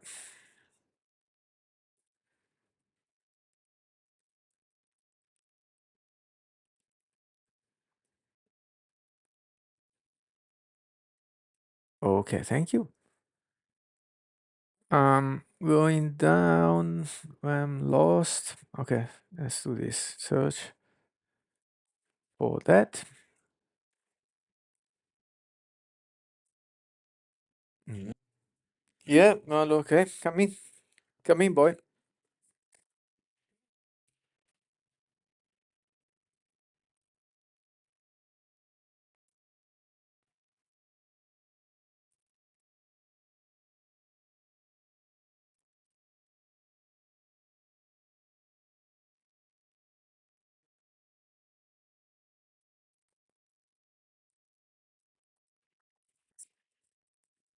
Dunque, Docker could be null. We already validated it, so yeah, we can assert that it's not empty. Okay.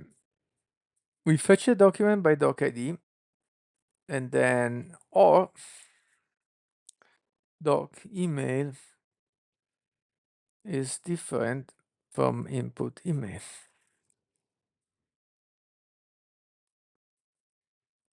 Invalid docid code or email. Okay. Now it's validated.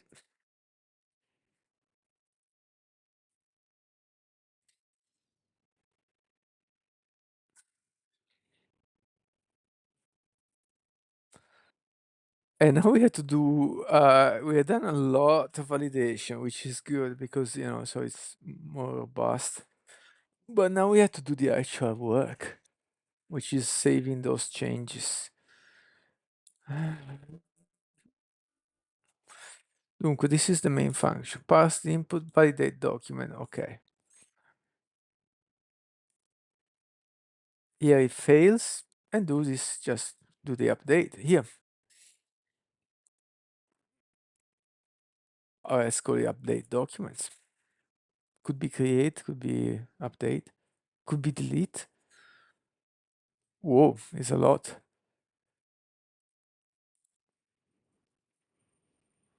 Okay.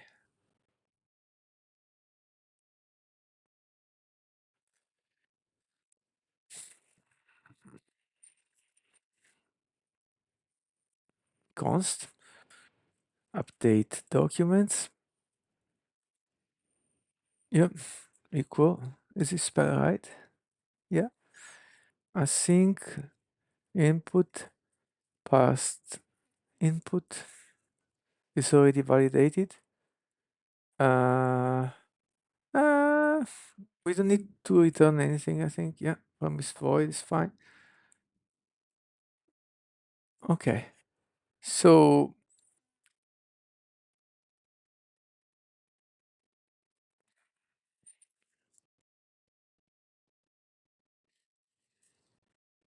we have a method in the DAO, which is find interested by email and mode. That's the one we should use. Uh-huh. Let's import it.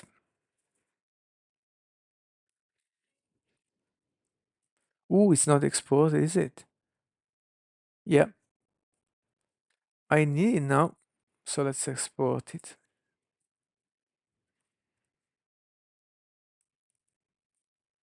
Okay.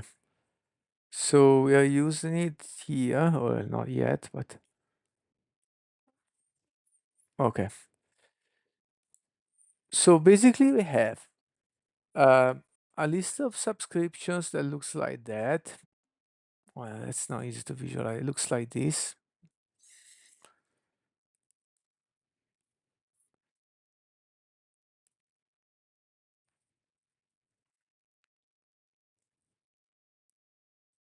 We need to loop on them.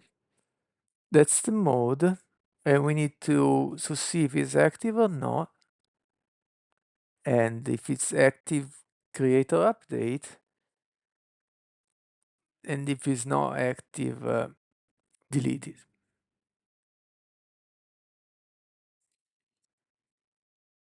Okay.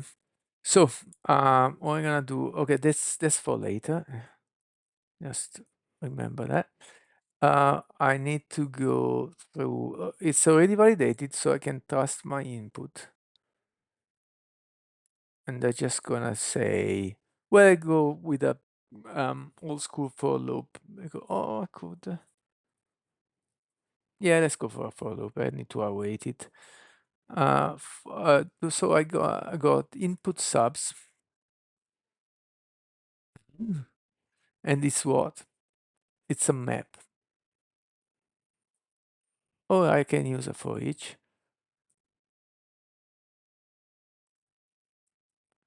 Okay, what does this return? But I have to await it.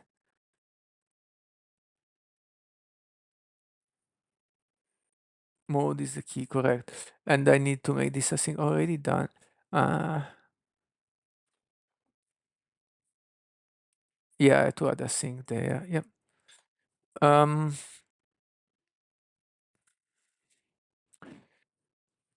returns a subscription.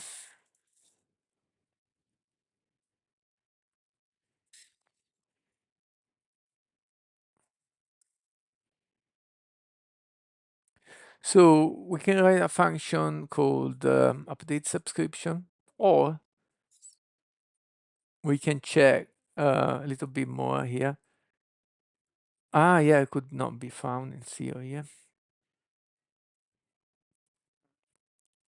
It's not found, it don't do anything. We already validated the hell out of it. If we have a subscription,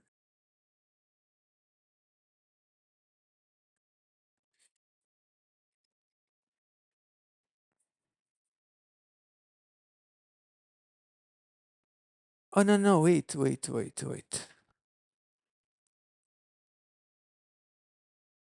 It's more complicated than that because there is a case in which, okay, hold on, AI is confusing me. I need to think. There is a, stop it! There is a case in which we don't have a subscription, but we need to create one. There is a case in which we don't have a subscription, but we don't need to do anything. And so let's say if we have a subscription or we don't, and let's think in those sub cases. If we have a subscription, if, oh wait,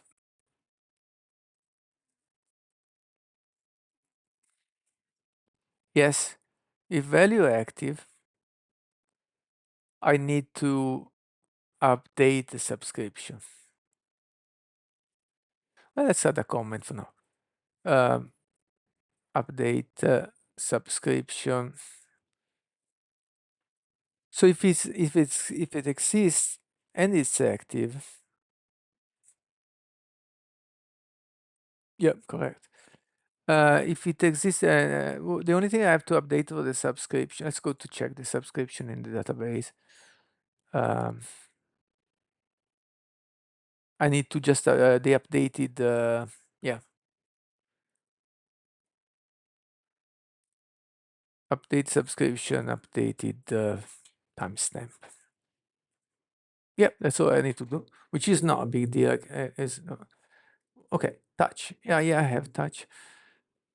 Um, but we'll do that later. Okay, and if you don't have a subscription, oh come on. If value active, create a subscription.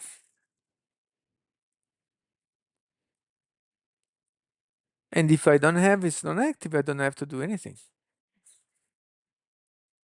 Okay. So yeah, it looks like I already have a touch in the DAO,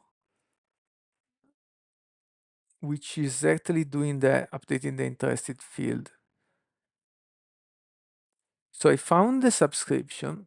Ooh, needs to stretch. Ah,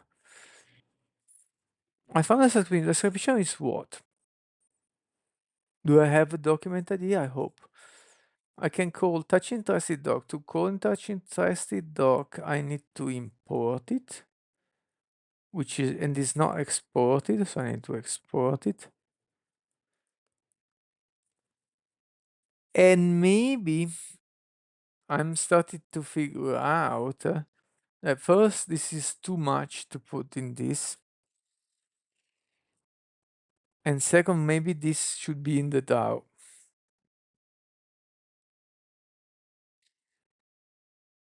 But let's try it here first, then we'll figure out if we have to move.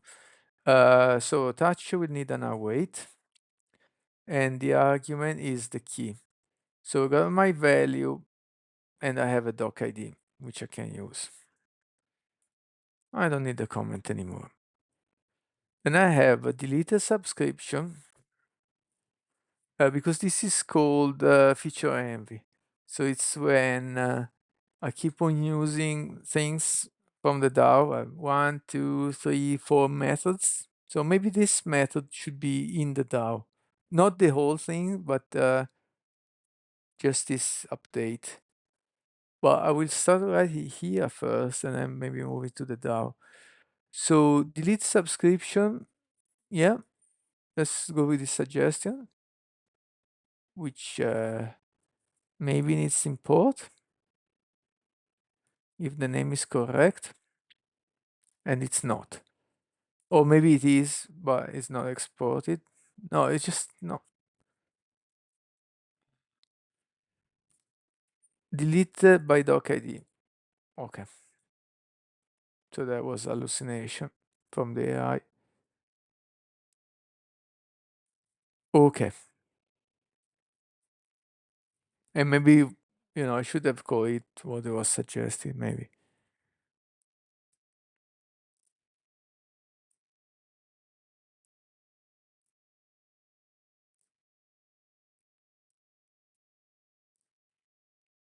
Okay. And then we got create interested doc. Boop. Let's see. Find validated doc by email. Find touch create interested doc. Yep. Yep. Not exported. Let's export it.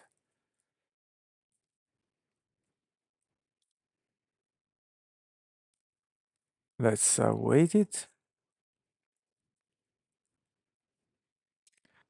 Let's import it. All right, so what are the parameters of this function? Email, mode, and code. Okay.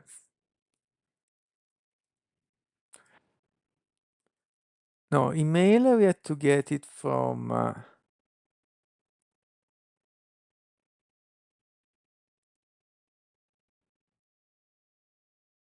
the input email. All the rest is wrong. Actually, mode is correct, but code is just not there because I couldn't wait. What I call key.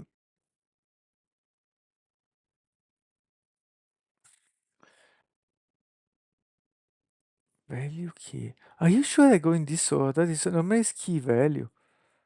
Uh,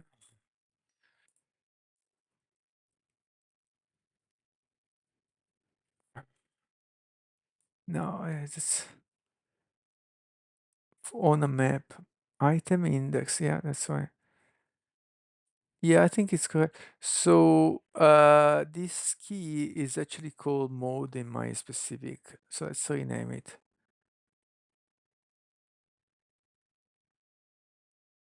Where is it? Yeah. Oh, okay. That will help me. So I know mode is there. But code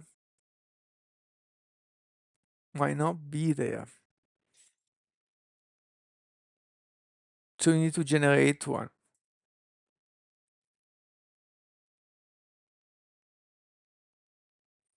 And this does not, I just accept whatever. So where do I generate a code? Let's see what I call it. I don't understand this. I don't like it. I click on here, it opens a pop-up, which is confusing. Yeah. This is what I just wrote. That's the input. And this is where I call it. Okay. Yeah, I got the generate code. I think what I can do, this is save interested doc. What I can do is don't generate the code.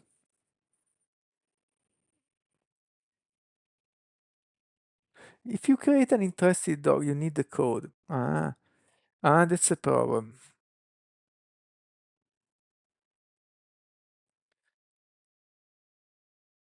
But that's more an output than an input. So what if I make it return doc ID and code in an array maybe? Let's go validated doc, so return that.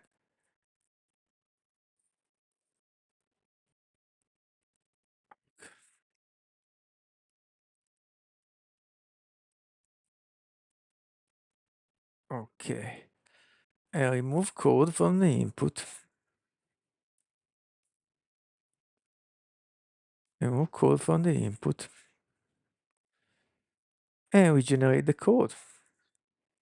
But now, we don't return a string, we return validated doc, which will have two fields, doc ID and code. Code, we can use the shorthand notation. Oh, I hate that. Maybe we can change that behavior and just go to the new place. Okay, so going back here, I don't need to pass code anymore. I will get a new one. Which I don't care. Oh, now it goes to the new place. I don't understand.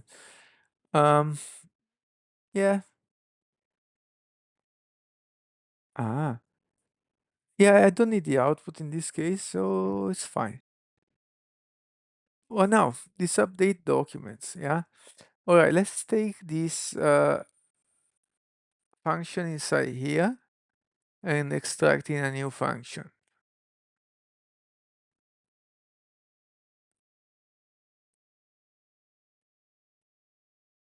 Okay.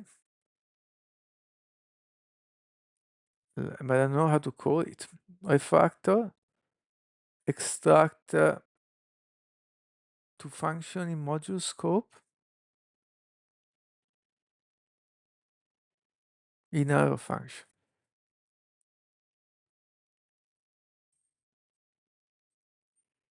Let's call a new function for now, but what? That's not what I wanted now.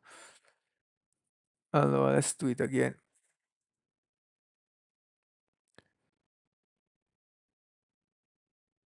So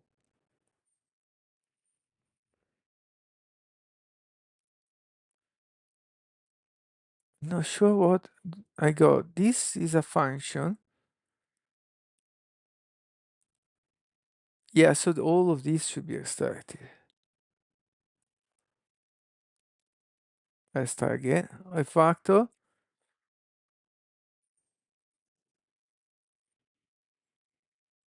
Okay. Maybe better. Let's see. No, no, no, no, no, no, no, no, no, no, no, no, no, no. That's not what I wanted. Try again. Extract to function in module scope. Okay. All right, now it's called new function. But instead of new function, let's think what this does. First, I don't want it like that. I want an arrow function. So I say const new function. Oh, wait, what was he doing? Hold on. No, no, this is not okay.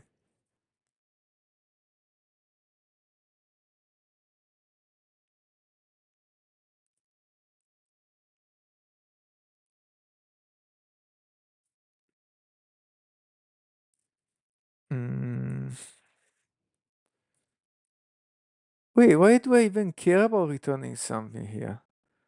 Why is he returning shit?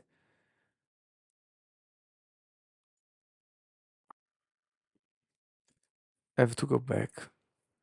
Alright. Okay, what I really want is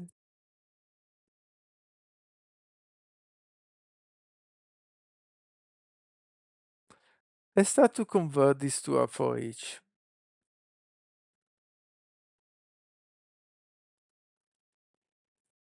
Can you convert this code to an old school for each loop with a wait for each item?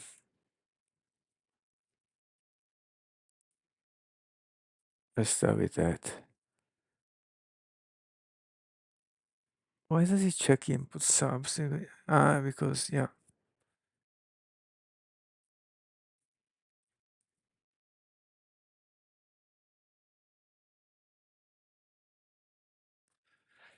Well, I wouldn't nest it that much, but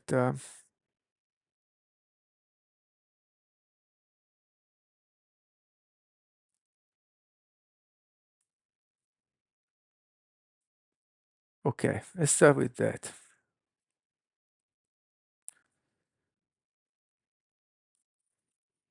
If input subs, not, if not, return. We don't need nothing to do.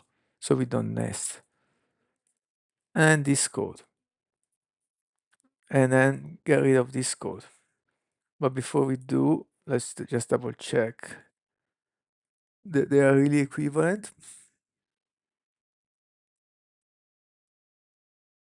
Yep.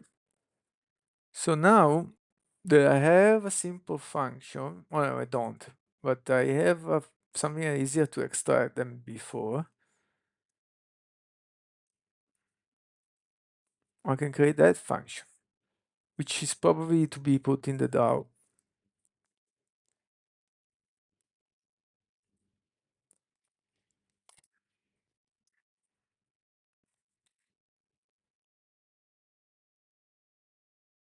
So the input of that, there is a subscription state.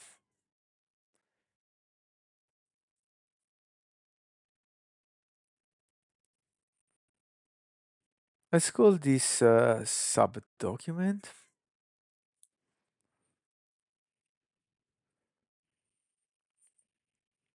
And this value, we call it, is it sure it's inverted here. This value is subscription.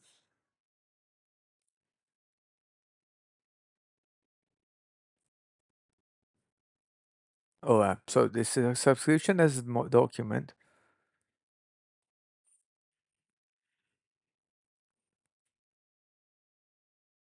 So this mode is a string, and this subscription is a subscription state. So the only thing that is holding me back to, okay, let's create a function here first. Const update subscription equal, it's gonna be async, and is going to return void or promise void. Okay. And as an input, it will have mode as a string and sub, which is a subscription state.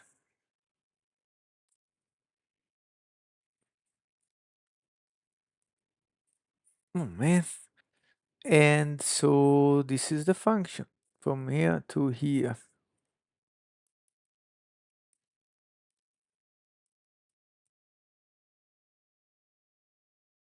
Ooh, I also need email.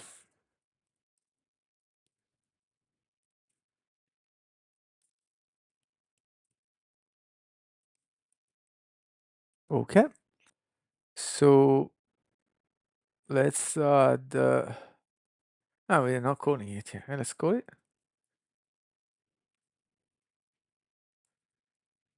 Input email,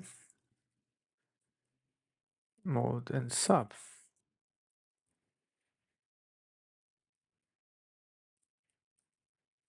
So I don't need any more this exclamation mark. All right. So that's where I can consider to move this in the DAO now or not. The only thing that is holding me back is this subscription state. But,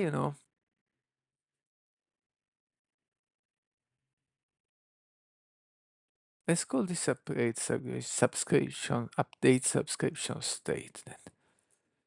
And let's move it to the DAO.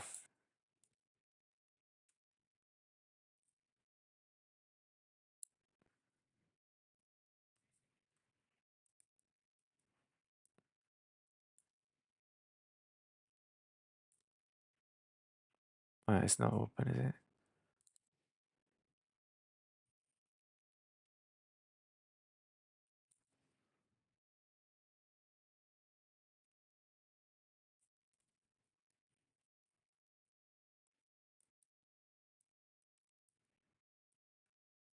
Let's add the import.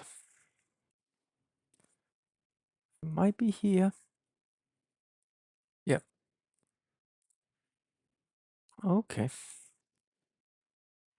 So going here, just have to export it. And now I don't need to export anymore. Find interested by email and code and mode. I don't need to export touch. I don't need to export, well, remove all of them then in case it's not exported even. How is it possible? And this, if I have an error, we'll see. Okay. But now I need to export that, which is already exported. So I need to import it. Oh, I don't need any of that. And so now it says declares not exported, all of them, and delete by doc ID. What does it say? Do I have an export at the end? Yes, I do. Oh, let's go with the errors and we'll fix. Let's remove it because I'm doing the exports in line. I can't have also at the end of the file. I don't think I need any of that, but we'll see. But I do need fetch.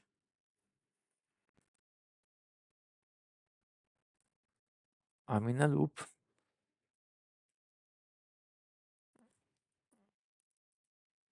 Yep. So let's export this one. And I'm sure I have more errors now. How do I tackle this now? I think I just go to the terminal. There you go. No, that's not right. Let's restart the backend. That's not right. npm serve. There should be some errors. Okay.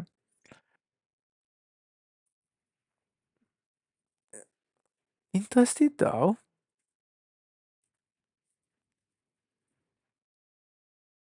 All right, let's start with that. Is not okay. Delete by doc ID. Is interested though. It should be exported.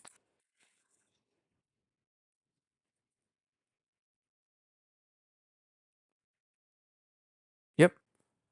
Let's run again. See the next error.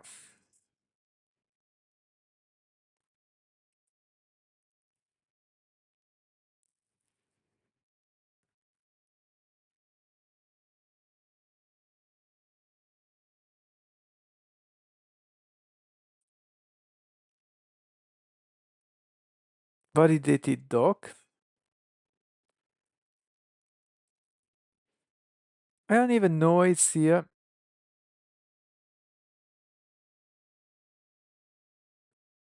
I think it should be in the types file. Ooh, I'm messing up stuff. Don't I have a type file? Yeah, no. Oh, I leave it there. Let's export it only for now. Next.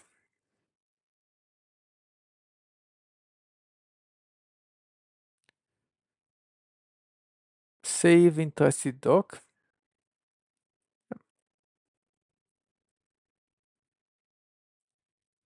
So we are down to, oops, save.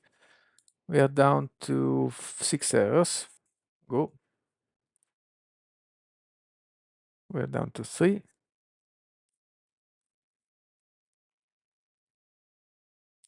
Find validated doc by email. I need to do this. Ah, fuck.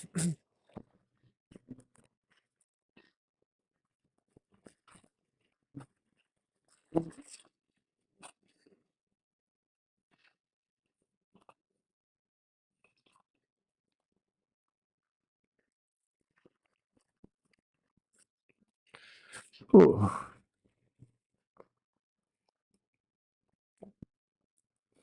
let's find it.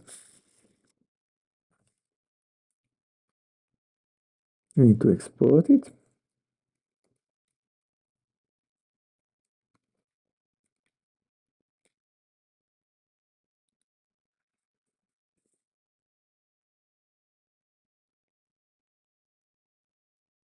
Mm.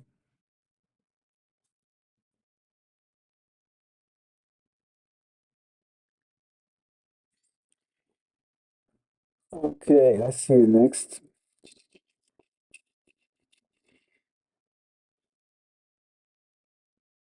Subscriptions by email.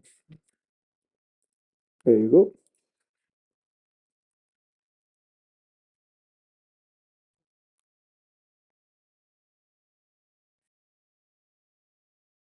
Okay, it's working now. So now I can go back. Let's see, wait for the end. Okay. Go back to the original one. Man, I'm scared. I think I should log more things about what's happening. I want to be able to track it. Okay, so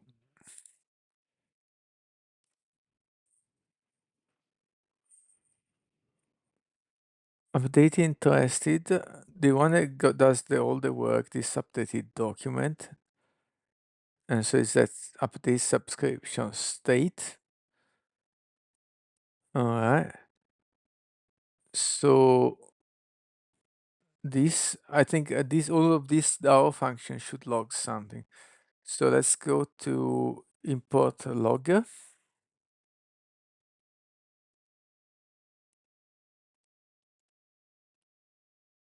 From Firebase something, let's see, I suggest it. There you go. Correct. And now I'm gonna start from the save. Start from the first one. Touch interested doc. So I'm gonna say log info. I think. All right, let's start with this. But in reality, I want more information.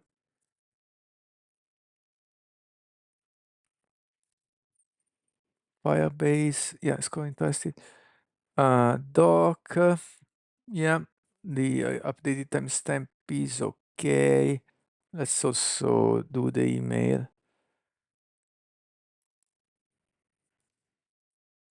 Interpolating quotes.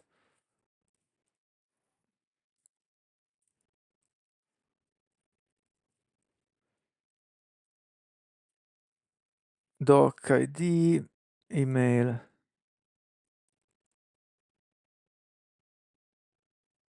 Ooh, I don't have it. Mhm.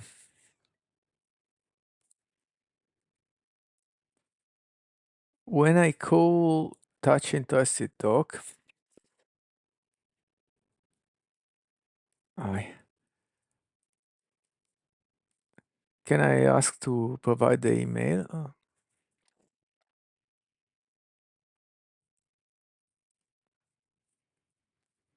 So touch interested dog is not exported, so it's a good thing because it means it's only called locally.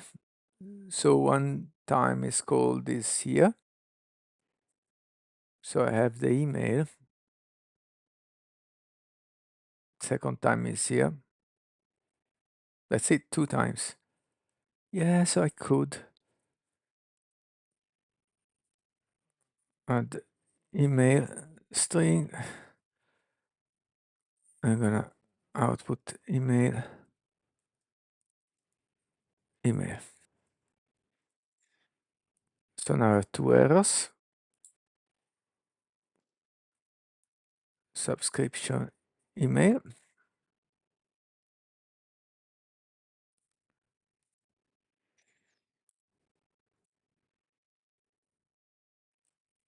Wait, now here I have to be careful because I don't have to use subscription email but email. Okay, perfect. Ooh, I also here.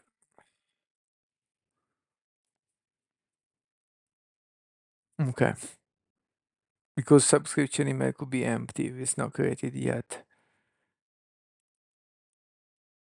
Okay, so this is the first change and I'm logging it. Then the second change, possible change is this. I delete a document when I unsubscribe. Oh, thanks for the raid. Ashes of Owls. Yeah, I think I saw you already. If you're still here, once I'm gonna check out your channel. Yeah, I saw you already one other time. Nice to see you, mate. You're tired. How long have you been going for? Now I'm just 4 hours. I had to do short sessions before because I didn't have time. Now I can do a little bit more, but I guess I can't reach your. How long have you been going for? Okay, so delete by doc ID. We can do the same thing, can we? This is exported.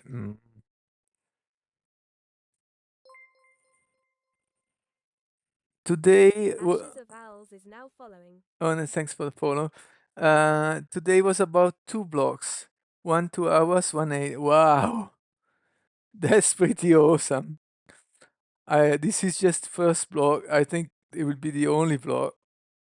I don't know how long I will go for, but maybe 1 or 2 hours more tops, maybe less. Well done. What are you working on? The interested dog. That's enough. And going back here and creating. Let's say here. Log info. Let's see what AI suggest here. Come on. Yeah. Yeah. Creating interested dog for a minute. Okay. All right. Moment of truth. Just in case I restart the server, even though it should be auto reloaded, but just to avoid using stale code and then getting mad about it. Okay, should be restarted. So here I got my subscript. Oh yes, the front end is down. Okay, npm run serve. No, npm run dev. Start its front end. Okay, reading. I'm building a website that lets you generate a 24/7 TV channel from YouTube and Twitch. It allows you to watch the content side by side with your stream to funnel your audience's view back to the content you're watching. I'm not sure I understand. So basically, it switches because Twitch channels go on and off. Does it stay with one channel until it's on and then choose another one? How does it work? Or just it chooses channel for you? Yeah, it's a bit difficult to understand. Uh, but okay, don't worry too much if you are tired. I will check your channel another time and try to understand more. Okay, so go back here. Yeah, now it's loaded. So if I run update without changing anything, let's go to the back end. All the login should be here. Yeah, update.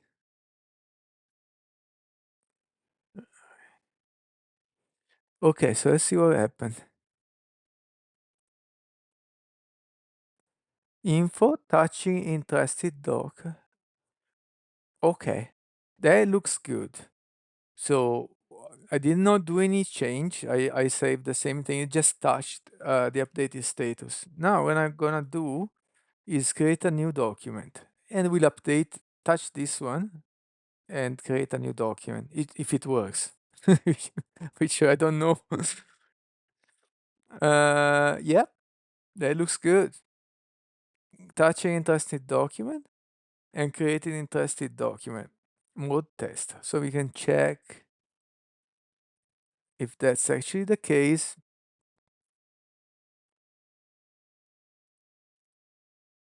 All right, so that's the one that was just created. Yep, that's been updated. Created yeah, 10 days ago, plus 15. So all good. And then one more test. Let's delete one subscription.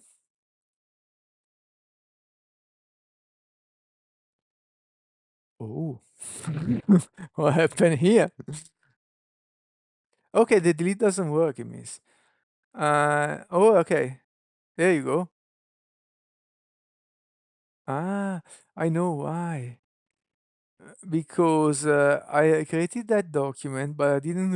I created just now. I didn't retrieve the doc ID, so I sent an empty doc ID. But the thing is, let's reload this. The reload should work. Okay, and I couldn't delete a doc. Now I can delete it because I have the doc ID. But all this is not a problem because after I finish the update, and now it takes longer, yeah.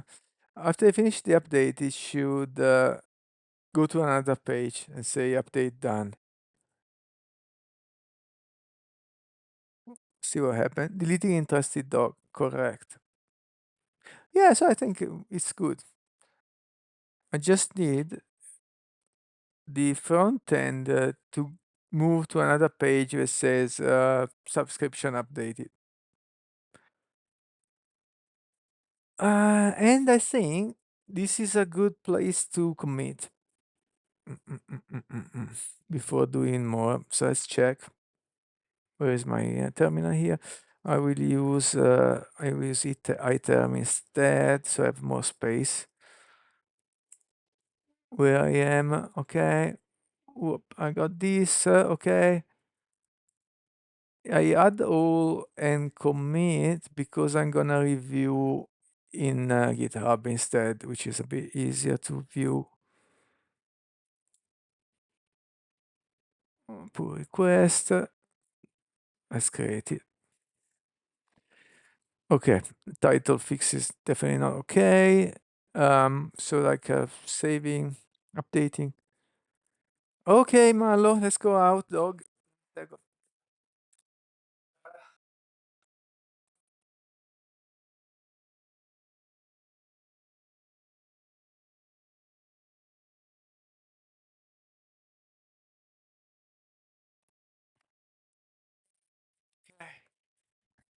It's outside in the garden. Updating subscriptions. That's it. Let's have a look. Whoa, whoa, whoa, whoa. It's bigger than I thought. Okay. Updating trusted test. Those I spent quite a bit of time making them, right?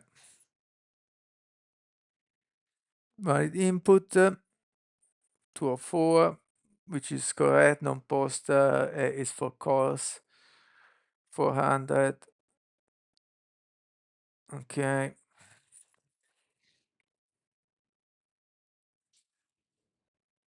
Anyway, it's inspiring, like ashes of house that can pack 8 hours plus 2 hours. What did it? Yeah, 2 hours, 8 hours, 10 hours in one day. That's how you get real progress. Yeah.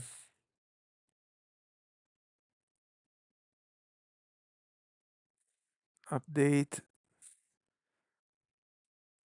That's the actual code. Ah, this comment shouldn't be there. Let's check update interest CTS. So I got this. Maybe I should put it on top with a bit of description saying that's the request body. Maybe it should be this type of comment.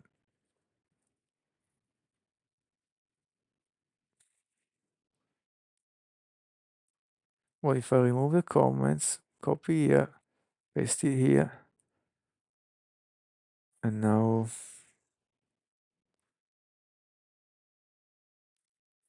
it's all messed up. Oh, okay.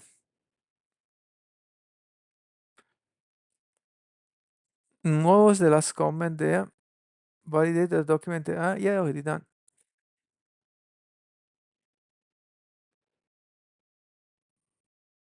Okay. So how to make this look good? Unfortunately, you know what? I don't need two of them, do I? Oh yeah. Okay. Thanks, AI. Give me more. There you go. Okay. Oh, hold on.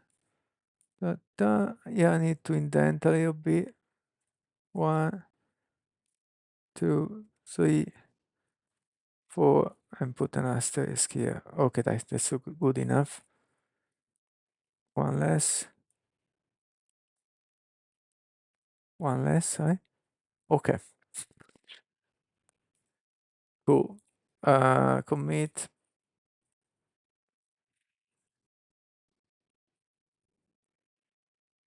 commit and push. Done. Refresh. Well, let's go on. We already look at this.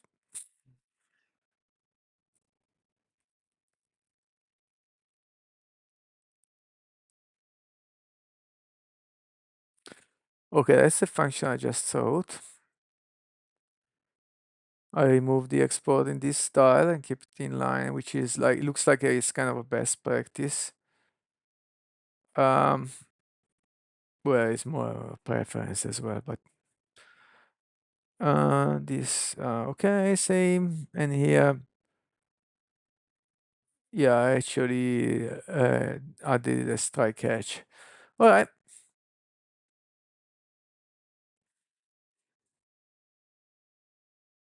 We're gonna squash and merge. Boom, delete branch. So now go back here to the small terminal and we can git fetch all, git checkout main, git pull.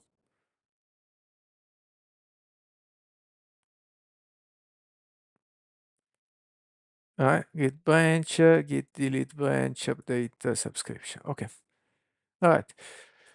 So going back to here, after I update subscription, I want to go. So this is called manage subs. It's in the front end, so in the web folder. It's the Svelte component. Manage subs. Close the AI. Close this. Close this. Okay. So on mount, handle submit. Okay. So unless something goes wrong, if something goes wrong, I want to stay in the page. But in case of success, I want to move to a new page. New page which I don't have. Oh, shouldn't this be? I think I tried that already. Yeah. If it should be inside the same block. Yeah, I think. Oh, yeah. I'm getting lost with the uh, with unrelated stuff. But what I wanted to do is move this H1 inside this gray area, which should be simple. Just move that down.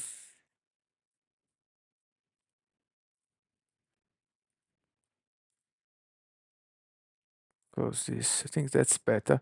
I want to expand that. So the CSS is here. Yeah, I have to close the door now.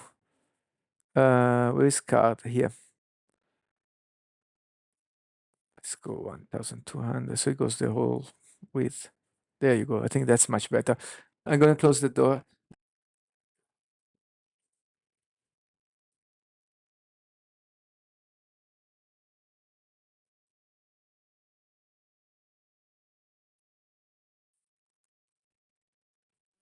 That didn't take much time.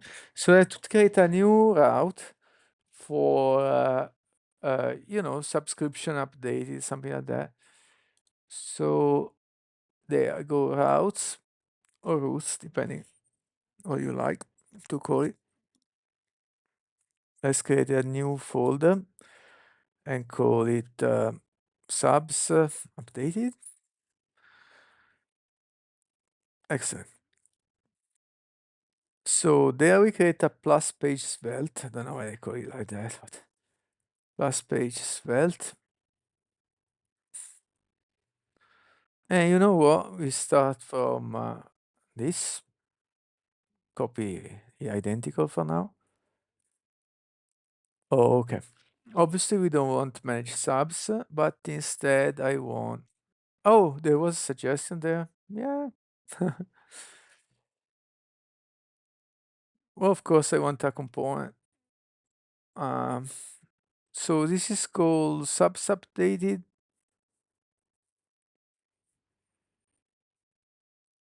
Manage subs with underscore. Here, the component I call it camel case. Let's call it camel case subs updated svelte. Okay. So, well, let's start from, don't know. Yeah, similar to manage subs. Would be simpler. We copy that, and then instead of manage subs, we have subs updated. If I can spell. Oh, why is not okay? Let's check. Subs updated. Why is it not working?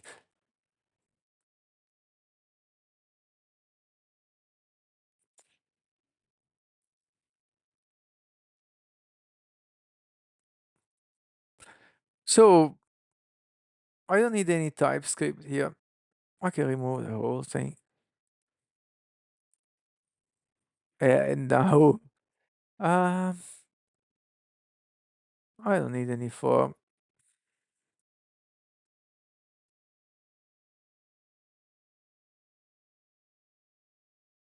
And then Title, updated email subscription. And the body just thanks for updating your budget pilot email subscriptions. Okay, thank you. You're calling a module with subs updated uppercase, but yeah, thanks. Yeah, I missed that. Rename.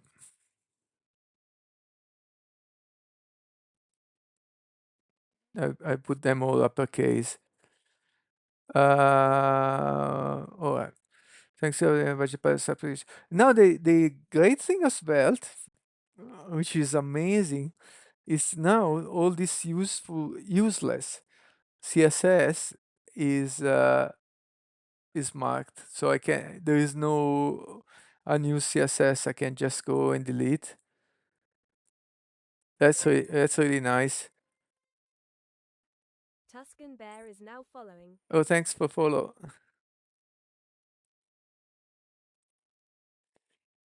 Alright, so yeah, so now it works. Okay, so let's test the page on itself first. I paste it here, and this call updated subs or subs updated. Subs updated.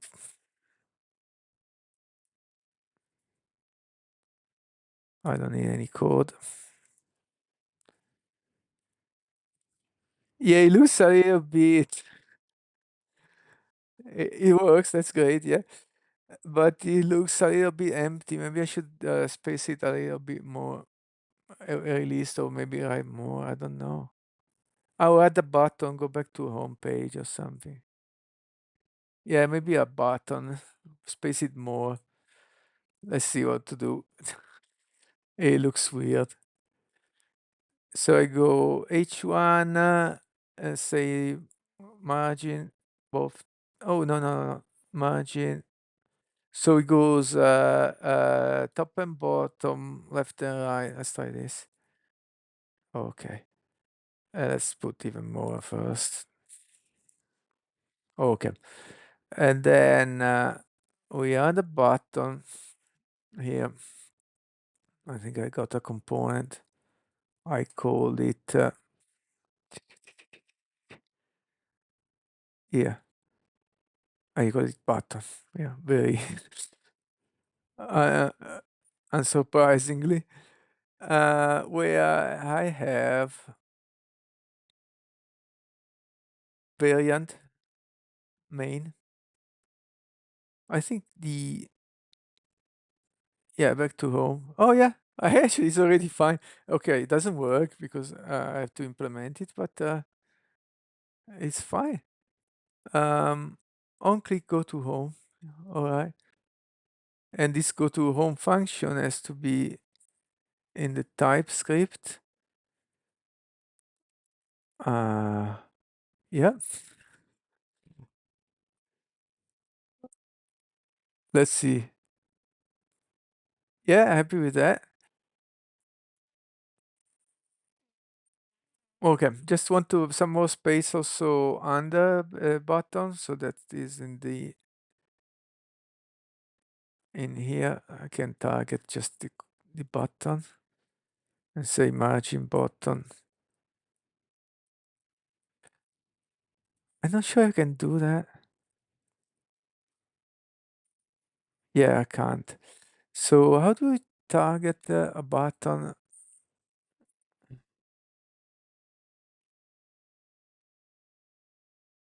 Can I target the uppercase button then?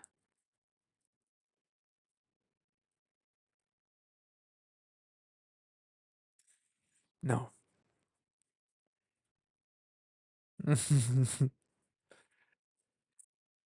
Oh, can I do some padding then? With the yes, marshmallow. My God, my dog.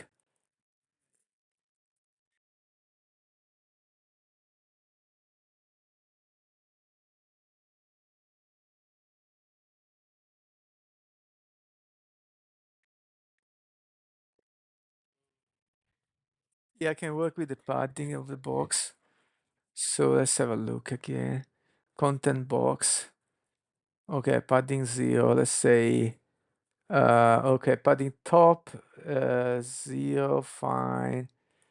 Padding, then it goes right, 0, fine. Then it goes bottom, 20 pixel, and left, let's go 10. Well, that didn't work. That's not what I wanted. Ah, card, I have to work with card. Let's go back. Where is card? Yeah. Okay. Let's try 25 for now on all of them. No, there is too much on H1. Let's try 10 because I added there. Right. Just have to say top 25. Okay. Then we go. Okay, basically, let's start to say current situation is this all 25. And what I want to change is the bottom one and put more 45.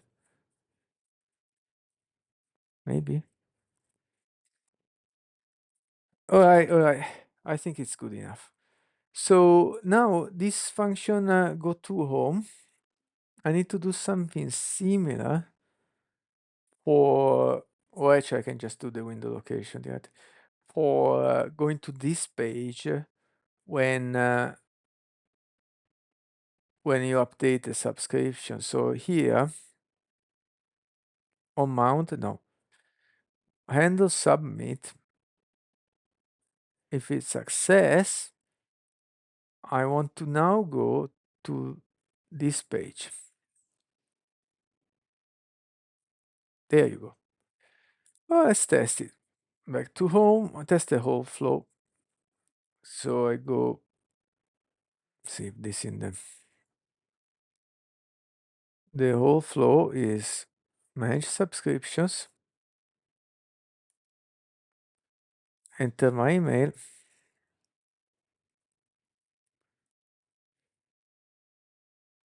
validate email.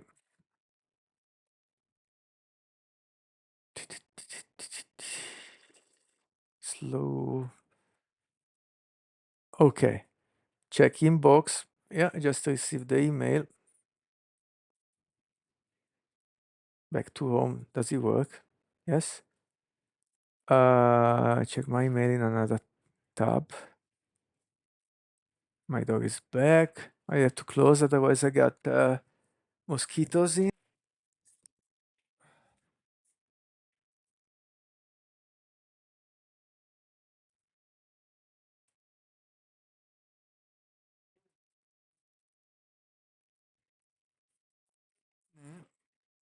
And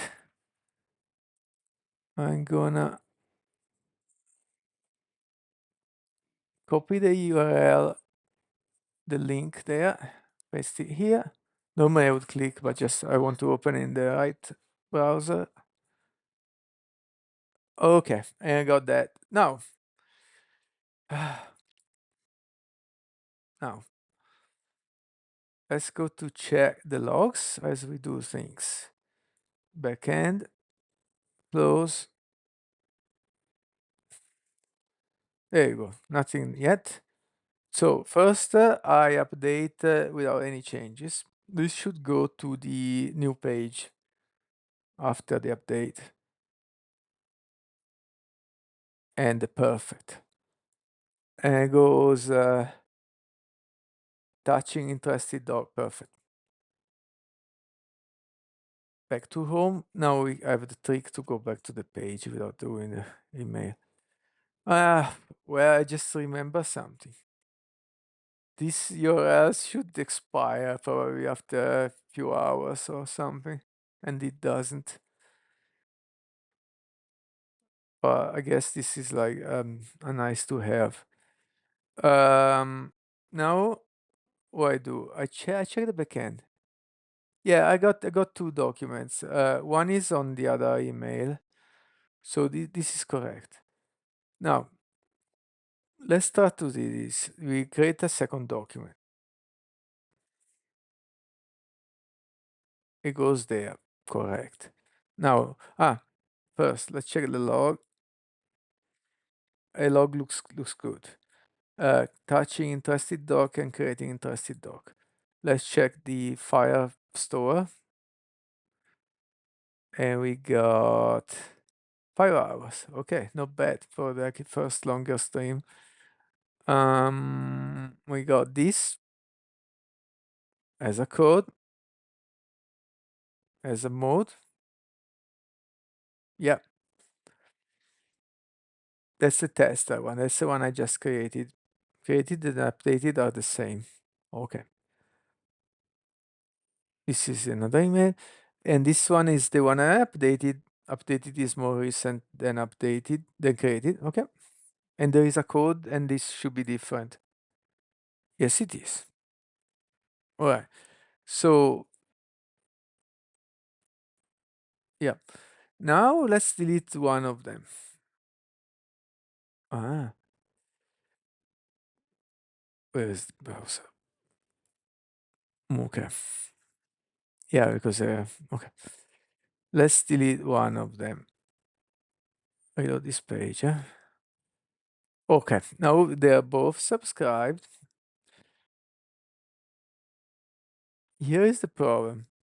If I delete this, okay, but it should see if it works first. Yep. Deleting attaching.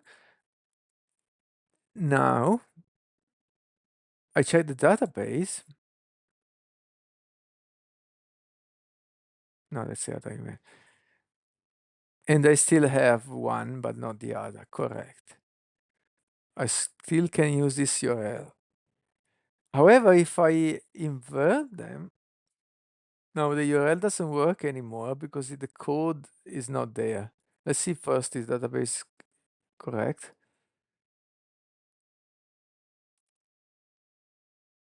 Yep. But now this URL won't work anymore. Okay, let's see what happened. This is it's okay, should not work, but it shouldn't say status 500. So let's update that. Why does it say status 500? I don't know. All right, let's trace that. Oh, because obviously the backend function fails. So let's start from there. Let's see, developers tool.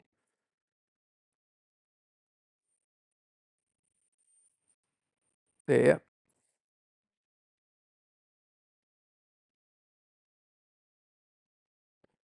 Okay. Let's see the backend log instead.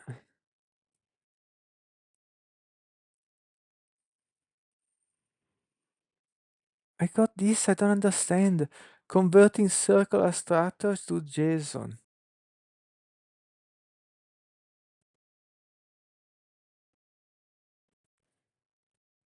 I'm not sure. All right, let's see where it happens, which is actually probably when do JSON stringify or something. Yeah. In fetch interest JSON line 39. So the backend fails, but I don't know exactly why. So like to open a file, fetch interested JSON line 39. It will be like just the 39. No, that's not what I expected. Is it right? Ah, this is fetch interested JS, which is the compile one, which might be different as line number goes. So let's check there. Line 39.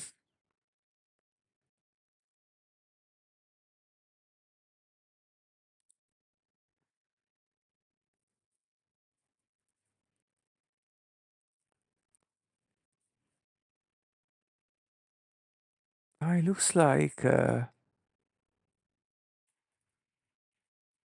we got a forbidden is correct, but it fails on stringify, which we shouldn't even need to return.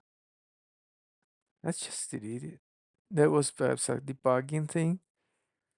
Do we have the same problem here then?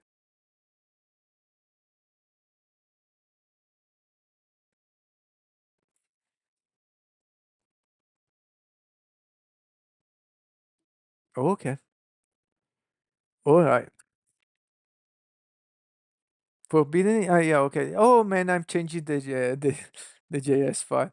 Okay. Anyway, let's go to change the master file. Invalid response and forbidden response. Okay. So let's stop this. Now I messed up things. Invalid response. And this stringify is messing up things.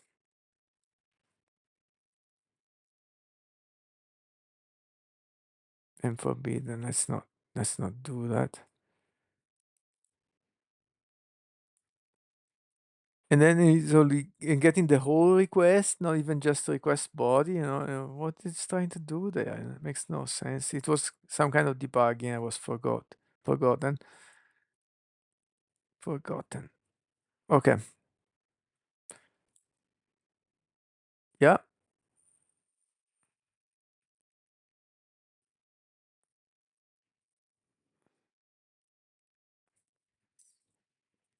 Okay. Let's try again.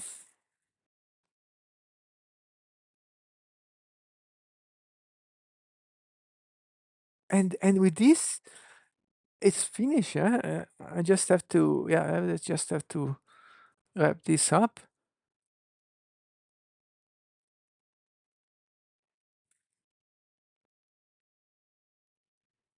Reload. So in this case, yeah, correct. It's like an invalid code now. So email subscription not found. However, what I can still do is go back here, enter the email again, and get a new code.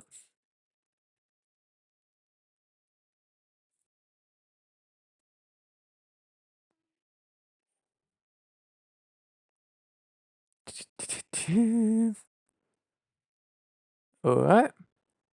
And now get a new code. Copy link, paste.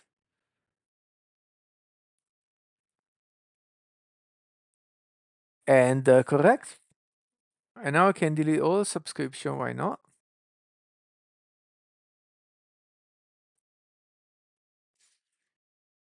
And yep, we got always the same page. Maybe I could say, tell you're not subscribed to anything or something like that. But I guess this is just a nice to have. I have to move on.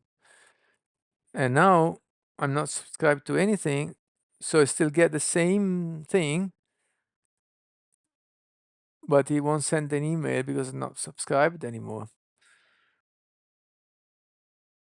So that's done. Ooh, I just see. So now what I'm on main. Okay. So what did I just do? I just created this updated page. Yeah. And I think that's all of it. So let's create a branch,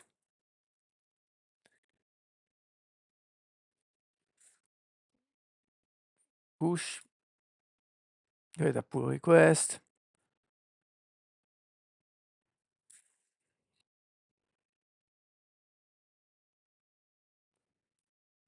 Allora, created subs, updated the page, or just like that to show when after a successful subscription update. Let's have a look.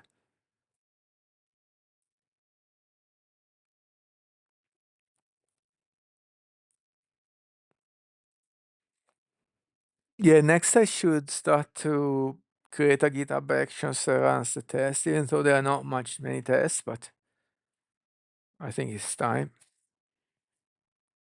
All right, that's just a small change, but it is the change that ties everything together.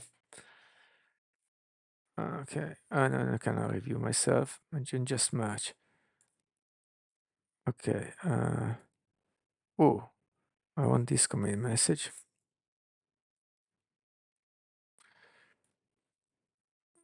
Okay, delete branch. Now git fetch all, git checkout main, git pull,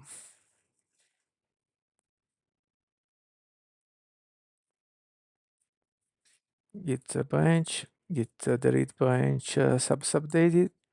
All right, we are clean.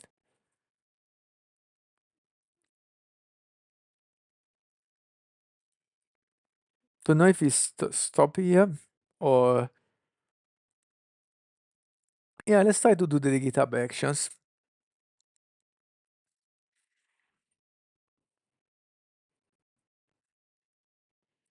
So I have two, let's say that the starting GitHub action will run the test for the front end and the back end. Let's see, create a new chat here. We are clean. No, we are not. Fuck. Oh, and I already merged. Okay, luckily I check. Let's create a new branch. Subs updated to, oops, oopsie. Commit and push. Unfortunately, it was that's why it was so small because I messed up.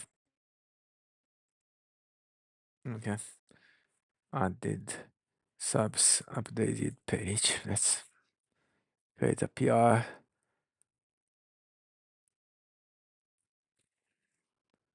Weekly. Okay, that's the page. That's the component. That's the page. Okay, nothing much to see. Commit. Commit message. That one. Squash. Delete branch. Git fetch all. Git checkout main. Git pull.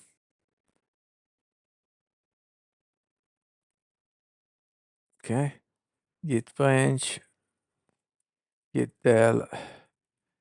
Substitute. Oh, two. Okay. All right. So now we get a new branch for GitHub Actions. Right. So the first, let's choose the model. It says Gemini 2.5 Pro. Yeah, let's go with that. See what happens. No terminal selection. Delete, delete, delete. I want to add GitHub action that runs bytes tests for the front end in the web folder and backend in the functions folder. And I need to drink. Let's see.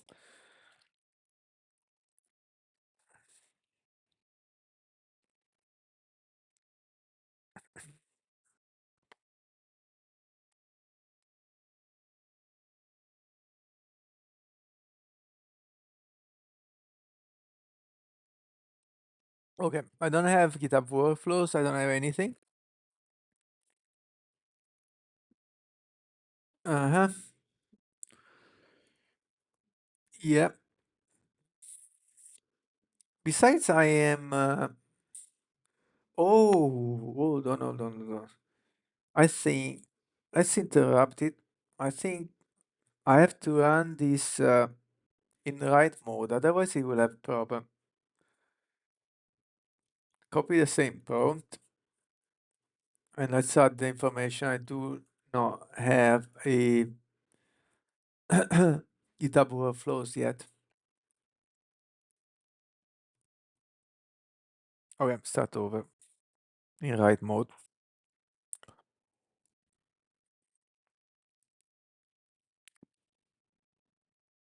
The tool to view files now returning the full content. Wow, this is a repeated problem. Yeah. Anyway, got the action there. CI YAML. I have success. Okay, let's see what it says. Mhm. npm test, npm run test. Yeah, it's equivalent. I will proceed creating the GitHub action with an npm test. If this, no, yeah, it's fine. I will create a CI YAML and the workflow. Yeah, my dog wants to go out again. I have created GitHub, push, test front end, test, okay. Yep, let's have a look.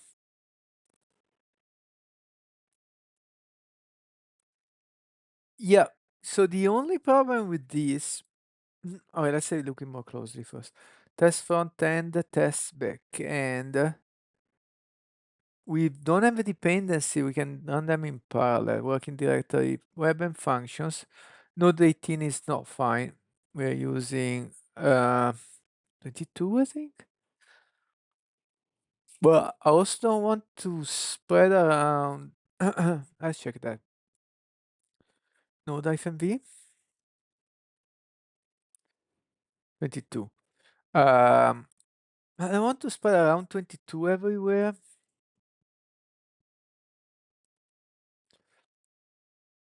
I think this is defined already somewhere else, probably in some configuration, at least for the backend Firebase.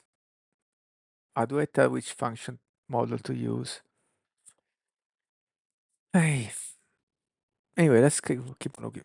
We set up node 22. Then does npm install npm test for the web? Okay. I'm sorry. I need to.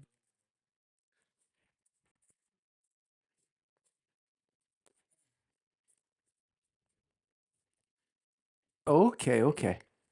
And that's fine. Okay, the only problem I have with that is that now I want to test this on the branch so if it works. So should I say that for start? Uh, let's say, and then I move to main after, or just run everywhere. I don't care. How to run on all the branches, not just main.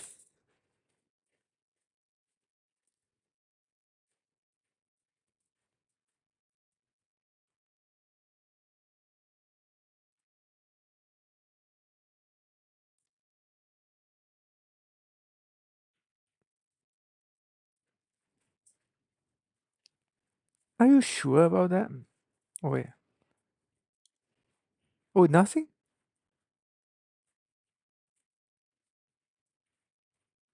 Oh, so that's a restriction. So you don't put a restriction, it just goes. Why do you want to delete that now? That's. Oh, yeah, let's try. I have already a branch. I add that and commit. You have actions. And see what happens. And push. Ooh, I want to turn on the light maybe.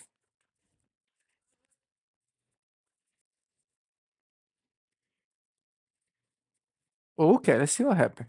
So, of course, I will restrict it a little bit more afterwards, but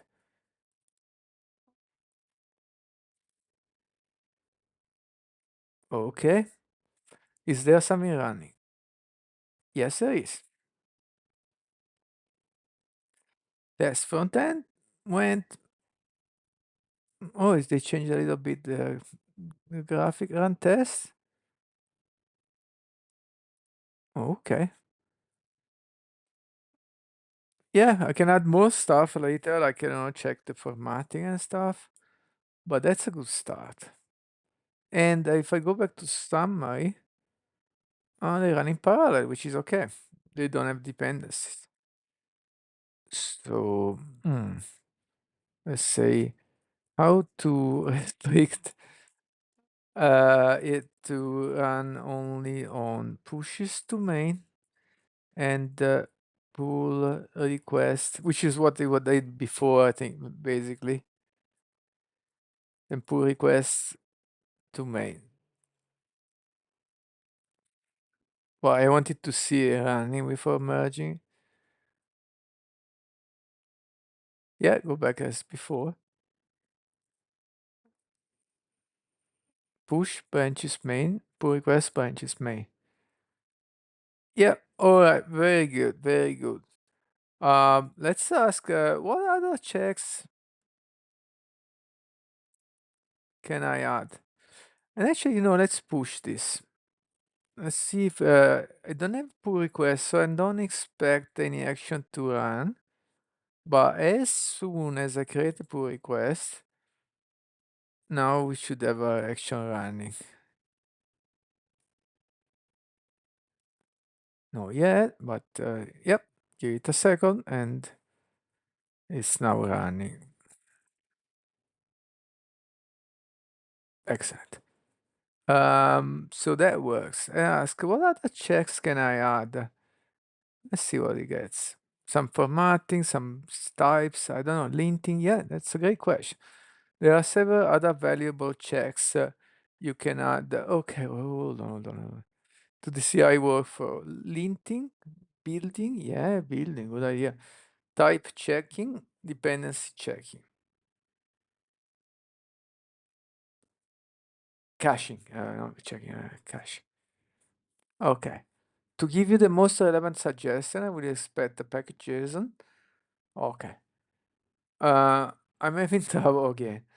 Okay. Let's dig onto that.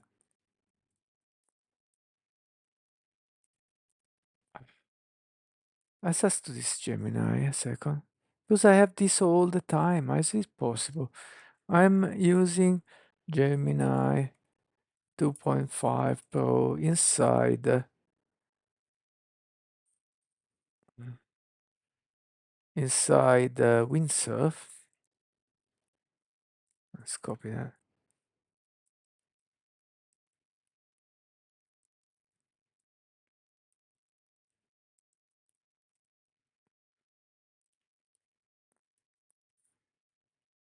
And I keep on getting messages similar to the following. I'll move this inside the screen. Yeah. How to fix. It sounds like a common issue when using Gemini 2.5 with this Windsurf. This often some limitation how the tool within Windsurf interact with large file model. Understanding the problem, view file tool.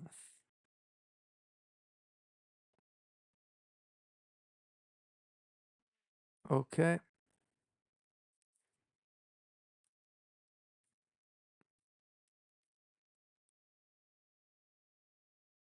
What? But where do we change this? View file. I have to tell. Yeah, I don't know. Um. Right. Okay. Yeah, it's a dependency which depends on the package log. Okay. Cache npm. Okay. Then what it does? Linting. Wait a second. This is all part of what? Test front end. Okay. We go npm install npm ci. What's npm ci? What is npm ci?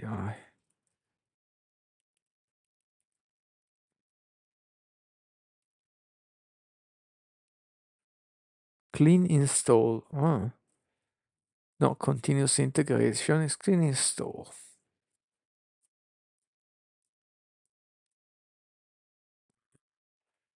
Wait a second.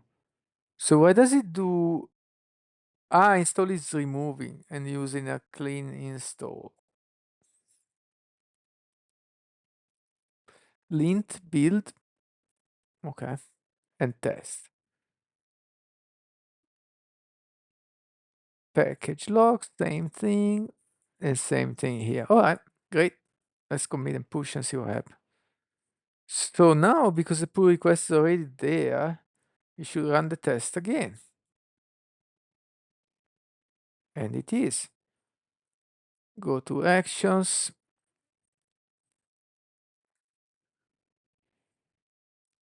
Expand one of them. They're exactly the same. Oh, yeah, we got an error. Okay. So, okay, that's good. They both failed because of formatting. All right, and another. Okay, that's good. That's good. Unfortunately, I have stuff to fix, but that's the whole point of checking. So let's start with this. Uh, we have anything committed npm run format.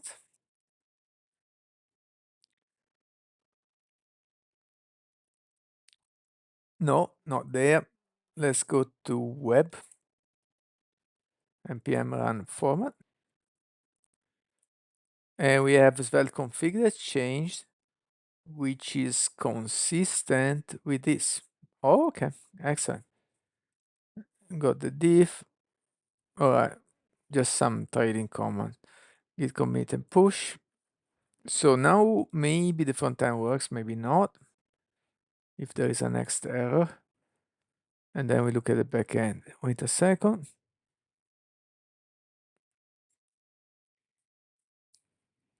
Check the front end first.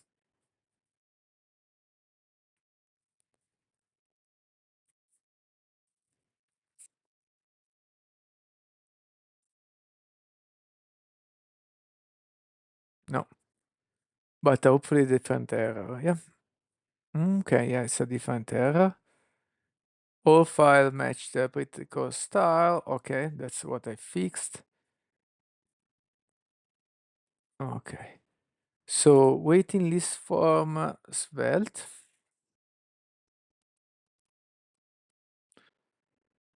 is telling me that line 19 error is defined whenever used. Oh, that's a bit picky, isn't it? Uh-huh. Yeah, what should I do? Underscore error.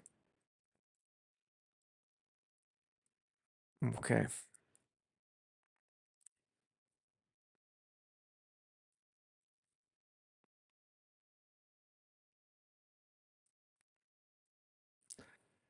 Then another file, sub email Svelte is telling me each block should have a key, line 99. What? Are you sure? Wait a second, this is what manage subs. I'm in the wrong file. Close everything. Manage, oh my god, manage subs, line 99.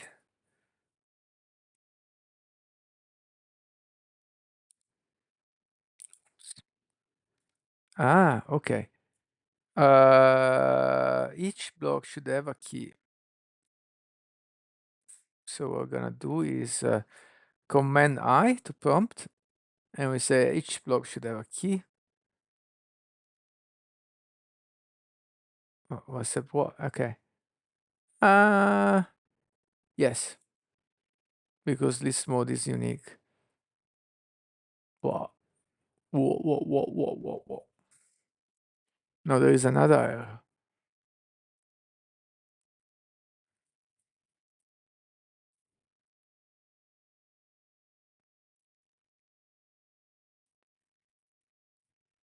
Let's see now.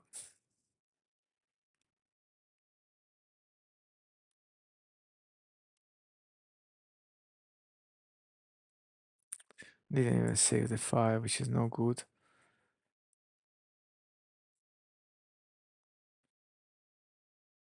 Save now. Let's hope it doesn't mess up the result of this.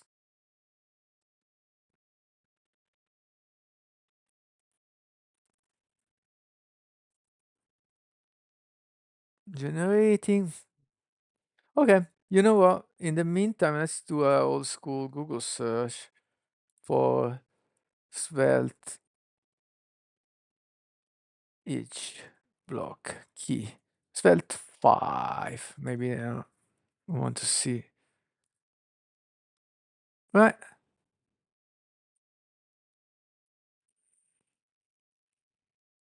Where's the key? Hold on. See? What? I don't know what you're changing. Hold on. I don't understand. The problem. Okay. No, what's this doing? It's just formatting on the same line. No, no, no. Reject. All right. You know what? What happened? Okay, I did. Oh no. Uh, wait. Let's revert this manage subsvel. Ah, it's good. Okay. So we just got this line 99.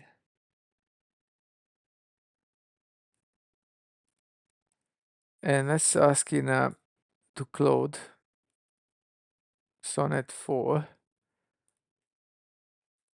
I am trying to add a key to Svelte 5 each block, and I have tried the following, but it seems syntactically incorrect. Syntactically incorrect. In Svelte 5, yeah, that's why you give me the Svelte 4 syntax. I thought so. The correct syntax is, whoa, that's really weird. As list mode, the keys are in parentheses. Okay. As list, okay. Parentheses. It was better the old syntax, but anyway, can't complain. It's not me. What did I do? No comma, parentheses, close parentheses. Excellent. Yeah, so the I suggested were wrong because he was assuming Svelte 4. Okay. So now I can commit and push and see what's the next error. Still in the front end. Then there is a back end.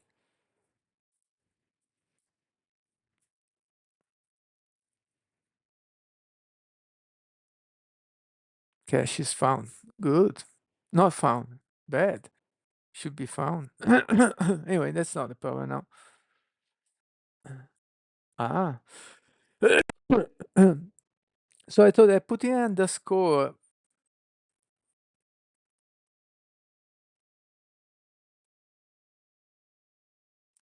should no ah, I thought that adding underscore in front of the variable should have removed the error. Let's see what it says for. You're right, the prefixing underscore typically ignore, must this trigger, just use the underscore itself. Add the disable. Yeah, let's use the underscore itself. Let's see if that works. So let's go back to where the error is. Um, waiting list form.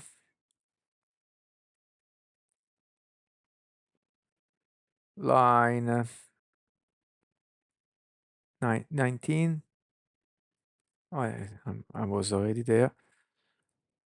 Okay. And then we got the same in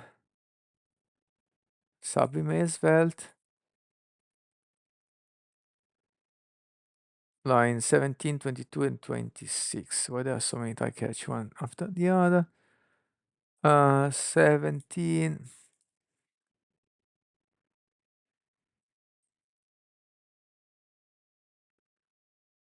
22. No, can't see. Hold on.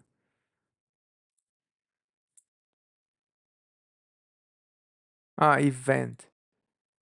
Line 22. Event is defined whenever you. Okay. Yeah, just delete it as I suggested. Yeah. And line 26 was already changed. Okay. Come here and push.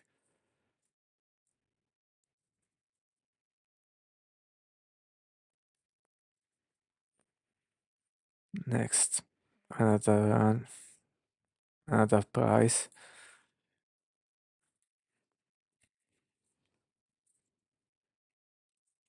There should suppress the output. Anyway, not the problem now.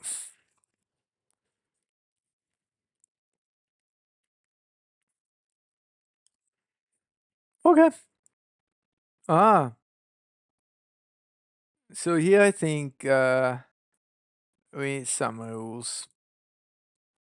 Oh, first, we have nothing committed. Okay, so I can ask the AI and revert in case things are messed up. I get the error.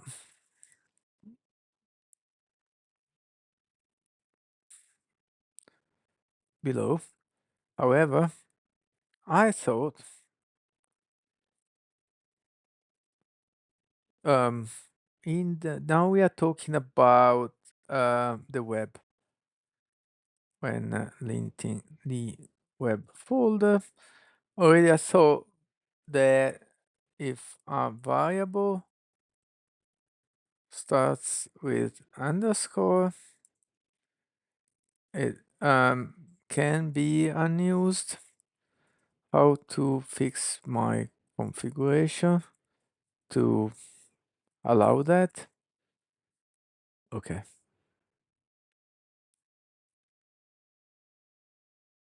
Let's see. Toilet break, quick.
Yeah, it's common and configurable in SLint. Yeah.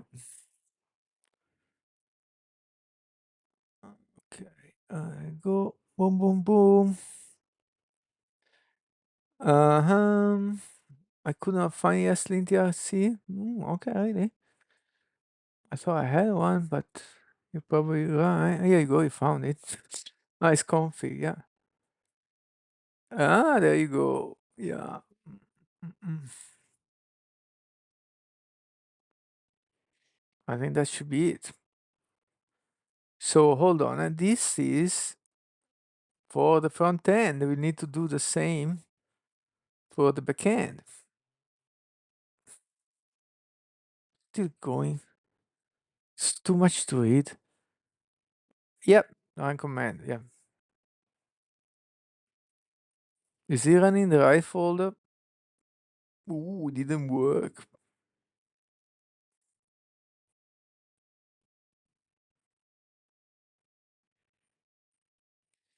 It looked good.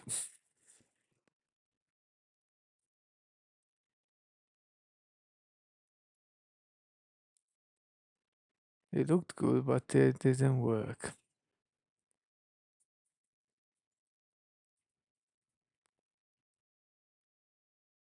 Let's wait.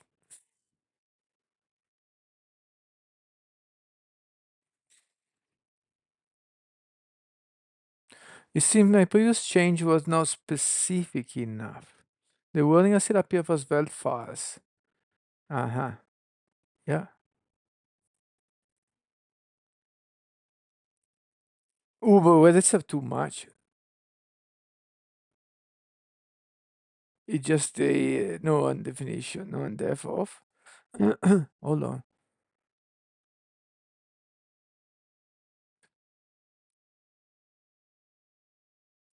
Ah, okay.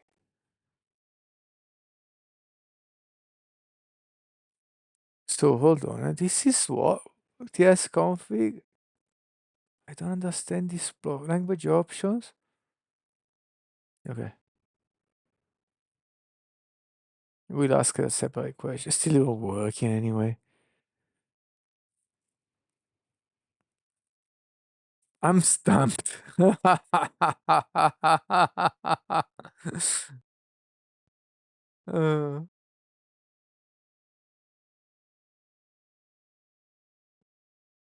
yeah, these things are a pain.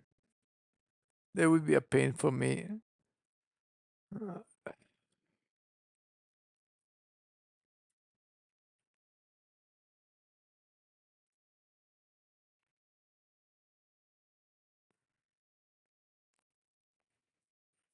oh, we're just turning off everything. Okay, that's a start.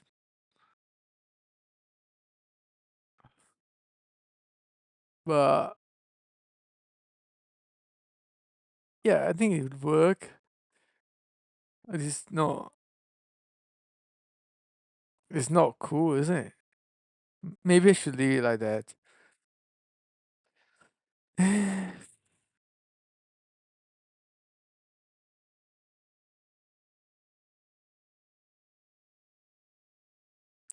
Okay, but maybe it's just the debugging steps in which say, okay, let's disable everything first and then, enable slowly.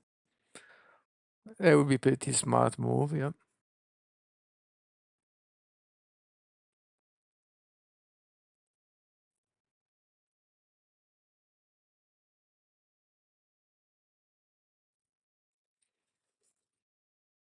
Okay, disabling the rule, remove the warnings. Okay, yeah, that was an intermediate step. That's fantastic way of proceeding. Yeah, good progress. Confirms that the editing the correct configuration. Ah, good idea. Yeah, yeah, yeah. The issues was a specific no unused variable rule, no vars rule. Re-enable the rule with a more explicit configuration. It looks like the before, but anyway. That should correctly ignore variable and arguments prefixed with an underscore in your Svelte files.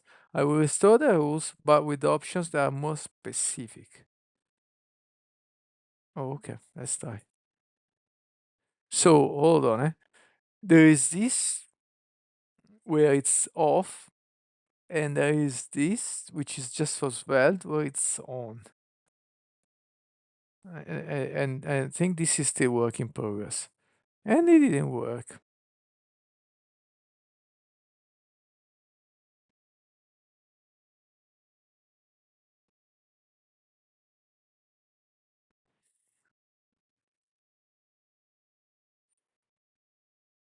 And it did not work. Should I try with Sonnet?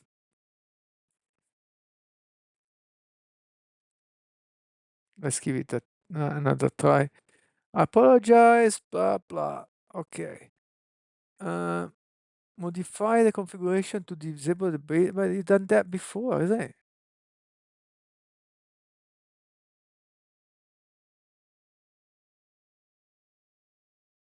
Hmm. I'm not sure about that.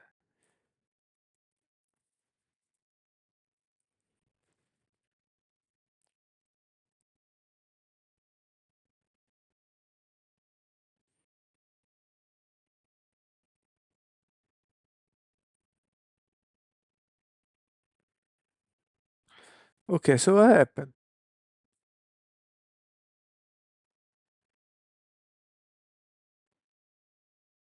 No undef and no unused variables off. Don't know, man. It's taking so long to just go through. I will give this to Sonne in a second. I'm just letting go. I don't even know what change did now, but let's check. I just removed that. So leave the default in here. Did it?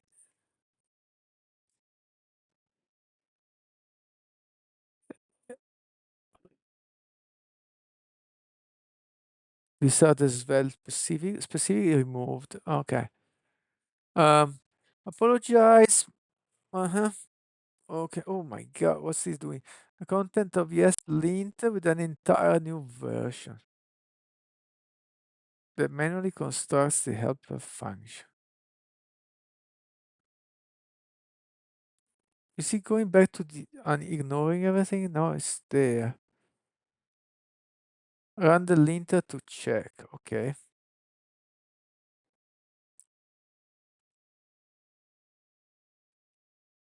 It's okay there is no errors, but we also have to see a real error. And actually I can just remove the underscore to see that, yeah. Continue response, okay.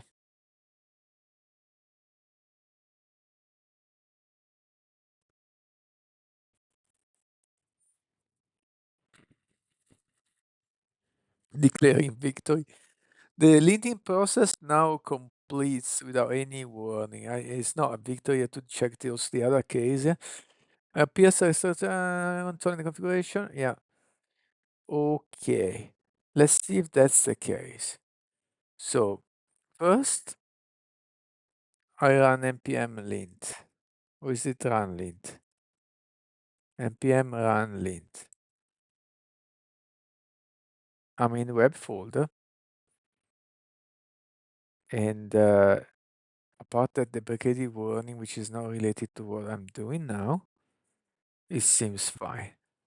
Then I go back to here where I got this error, put error, underscore error. That should still work. And now I remove the underscore and that should be an error. Let's see. And I think it won't be. And I think it, oh yeah, it's correct. Oh yeah, yeah, it works. Okay. So this was Svelte. Correct. Um, we want the same thing to happen outside of Svelte. So let's go utils and we introduce a new object somewhere which we don't use. How can I do that? Oh, just define a variable. Const a equal hello. All right, that's unused. And I should have a warning. Yep. And if I want to really keep it, I do underscore a. So it's pretty stupid in this case. And it works. Okay. Yep. We have a great configuration. All right, let's commit and push this.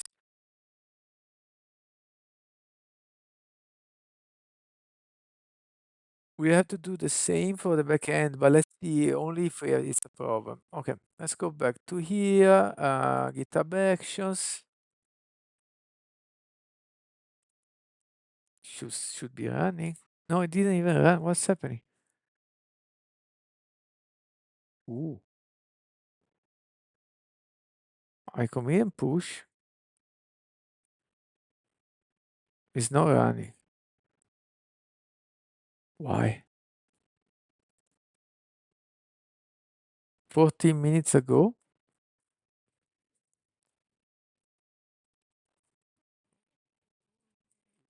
Shh, it's already pushed, I know, but I don't know. I want to double check. Yeah,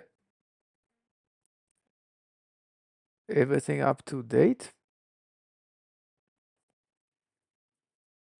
So why the test not running? Is it GitHub a little bit slow now? And in fact, there is no tick here. I go to the commit.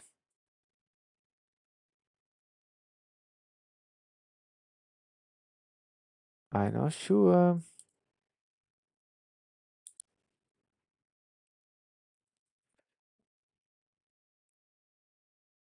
Just do this, rerun all jobs. Will you run on this commit or on the branch?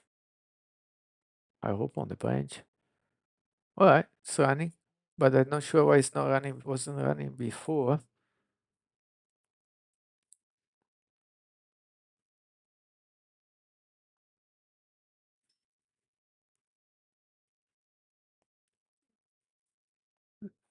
Let's ignore that for now because we are dealing with another problem. Okay. Ooh, wait, this is the same error.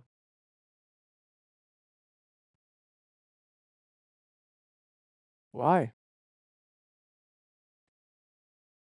Is it because it's using the previous the commit?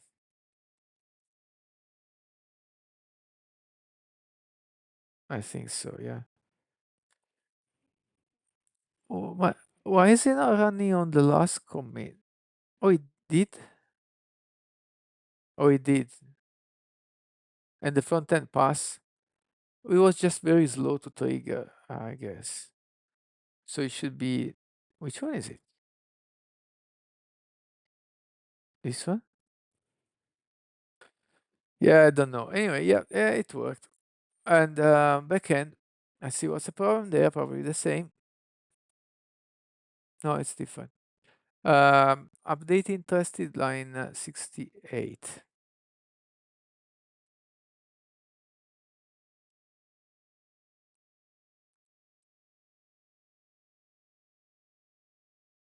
Uh, Unexpected any. Specify a different type. That's checking the type, so it can't assume any type. Or if I delete any at all. Can't. Okay. Well, yeah, I could define it like that, but then it's not checked the runtime. So I guess that would work. But it could not be that. It's a bit confusing. Okay. What else? That should fix that. Parsing errors.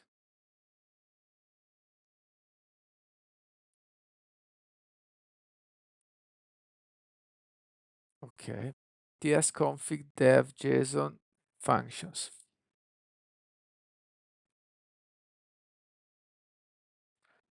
Functions.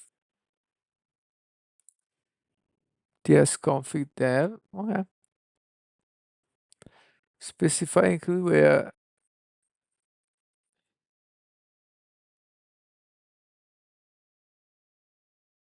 Right.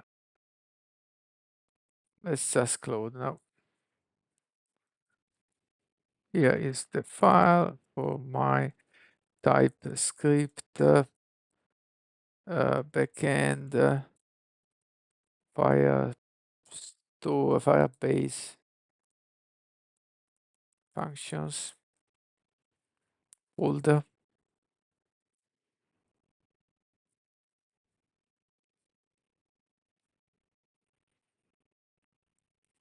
Okay.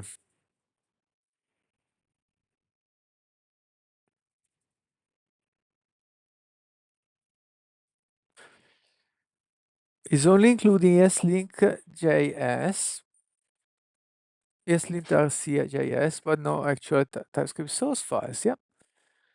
is how to fix.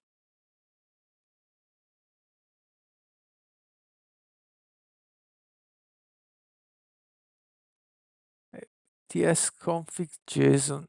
Yeah, I do have it. Yep. Okay.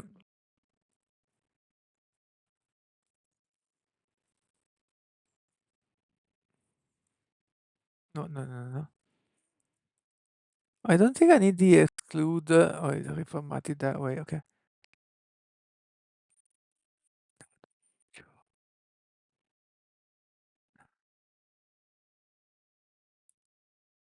No, leave should not be excluded. List should be excluded. But again, because it's included from SRC, it's not even there to be excluded. So remove leap.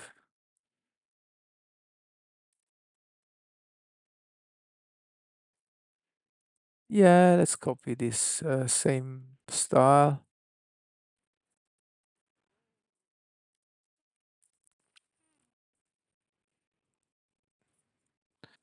Okay, this is yeah, Malo wants to go out again. My main tsconfig JSON.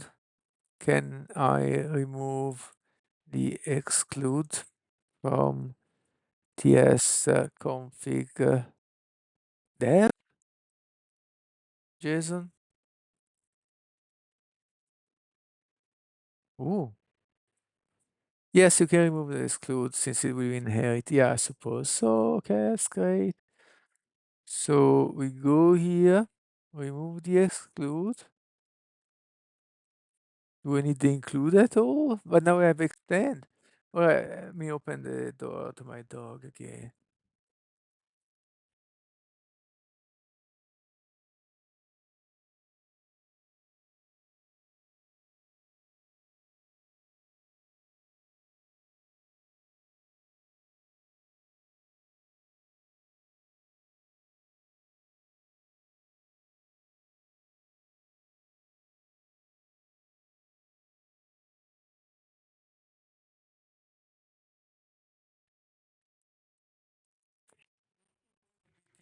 Includes as well. So we include SRC. Okay. Lib. Where is lib coming from? Why do you need to include only SRC, right? Lib, no, no. Anything with TS. Maybe, maybe. Anything with JS, maybe not. I'm not writing any JS that's generated. All right, all right. So npm run lint, I know it's on the front end, but now we just run it once more. Okay, now let's go to the backend. Oh, what did I do? Let's go to the backend and run lint there.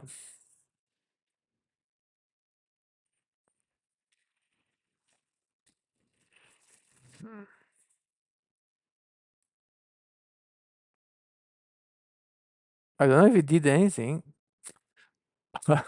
Otherwise, pretty good.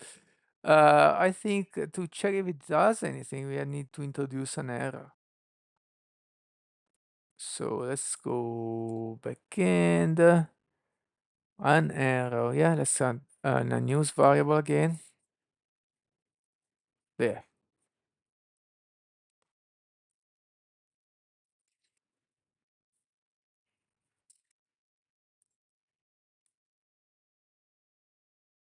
Perfect. All right, let's commit and push.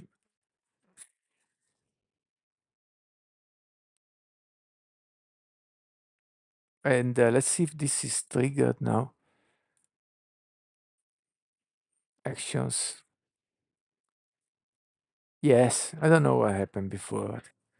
It just didn't trigger before. Now it does work.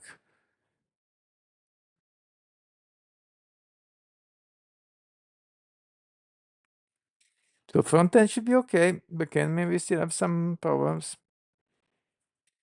But now it's the good thing is we run this test every on every PR and on main. Front end is okay. Backend is okay. What to not like about this? Let's check the diff. I think this is already mergeable. Okay, so we have the pipeline, name CI on push main on pull to main. Jobs, test front end, test backend. It goes, check out the code, set up node 22, install the dependency, lint, build, test.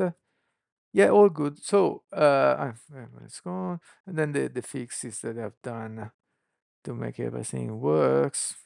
ODI helped me do as well. Okay, looks good. Uh, Now, I probably won't do anything more, and I'm all committed. But just for kickers, let's ask uh, what else? Maybe I shouldn't have started a new chat. What else should I add in my GitHub Action CI? My God, my dog is barking.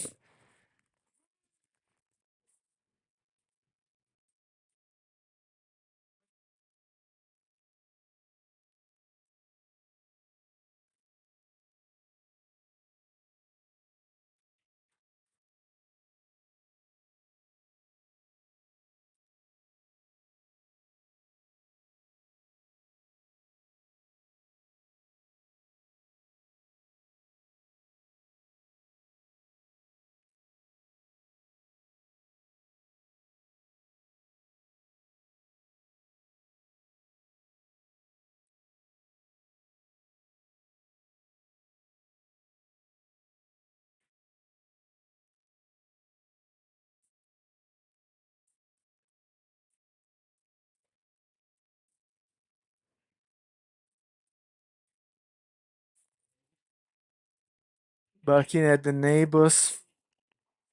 Okay, back in now. Give a best recommendation for I need to understand a bit more about your project. We're already set up for start listing your files. Well, workflow. Okay, go on. I found the CI. Okay, first line of the file.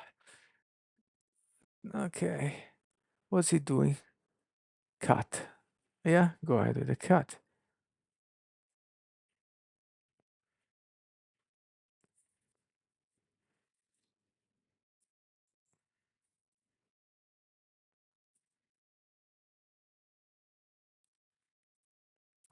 I reviewed your CI file to have a solid foundation for my jobs.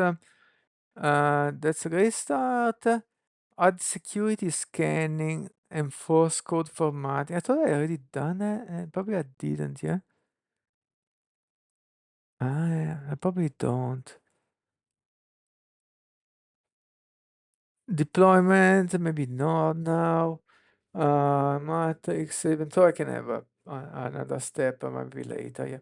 So yeah, check formatting seems like a good one. Let's test that. Let's see what steps I have. Check out code, stop node, dependence linting, build. Yeah, I thought no, probably linting doesn't do formatting. Where do we put it? After the build.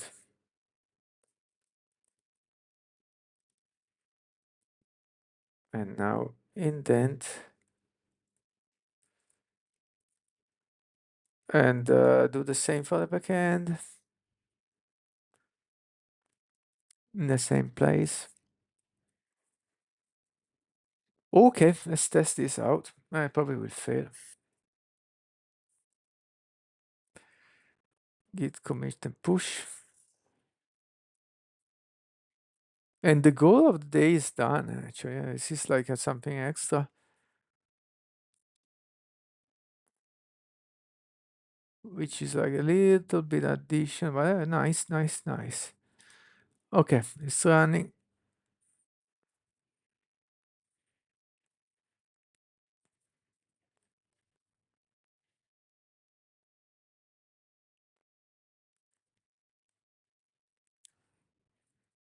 Linting works, build works. Okay, and formatting doesn't work. Missing script format check. Okay. Let's check packages on them. So we are talking about front end. So go web, packages.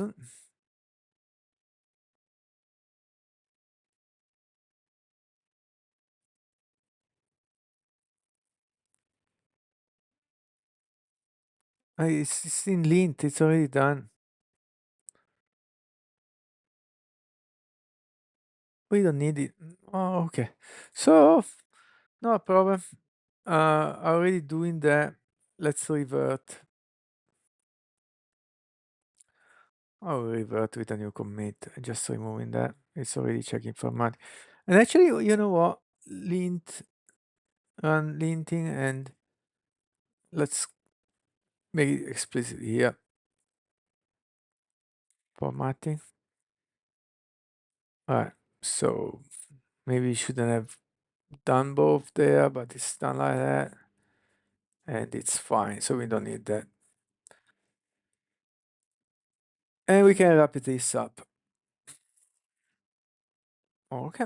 So go back to this should run once more. Yeah, it's running, it's brown. It should pass. Should take less than 30 seconds. And we can finally merge.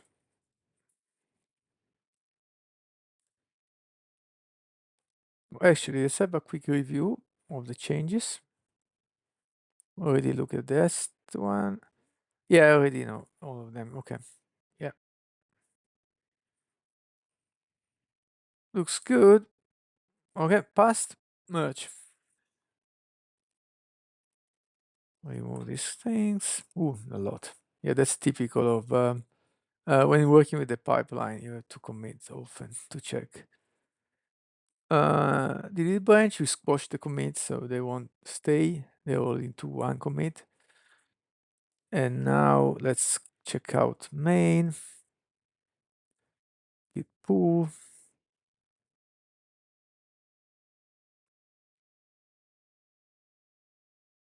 git fetch all,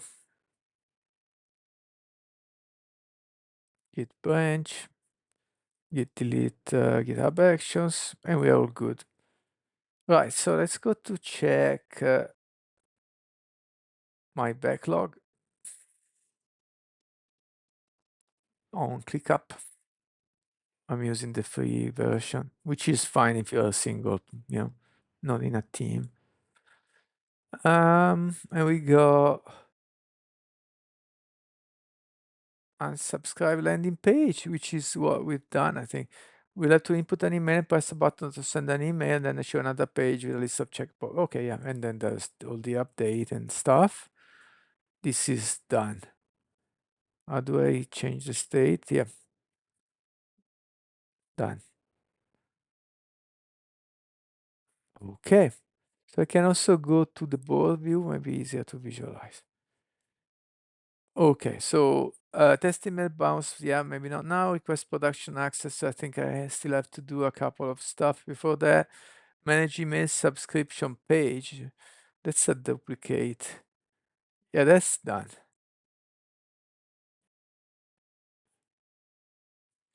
Send localhost links in email. Check dev mode in yeah, I've done that too. So when going on localhost, I have I'm sending localhost links, so I can just click. I don't have um, to change the link to do the local testing because it's checking if it's in dev mode. So that's fantastic. It makes it easier. So I guess there is stuff on AWS now I need to figure out. For I'm using SES, Simple Email Service.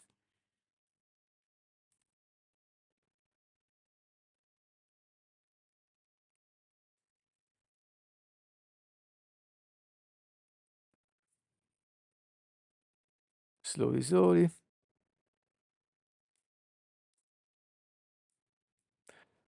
And or I can look in the emails because I received an email for the SES simple email service production access,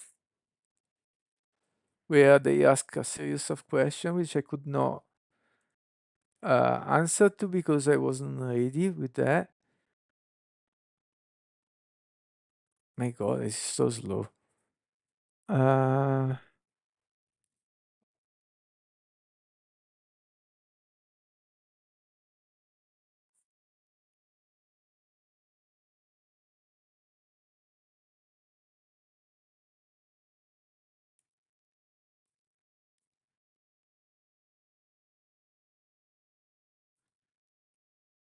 okay. Root email.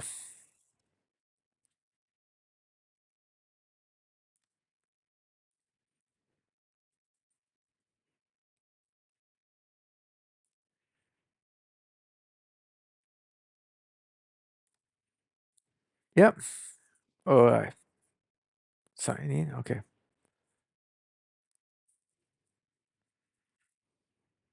It's working now. Okay. So go to SES, Simple Email Service, there, and see at least figure out what's the next step. Yeah, I didn't write anything. Yeah, should write some in there. Let's see. Yeah, there is quite a bit. Uh, maybe what is this? It's not part of SCS. Maybe something like the ticket system or something. How do I find those support? Yeah.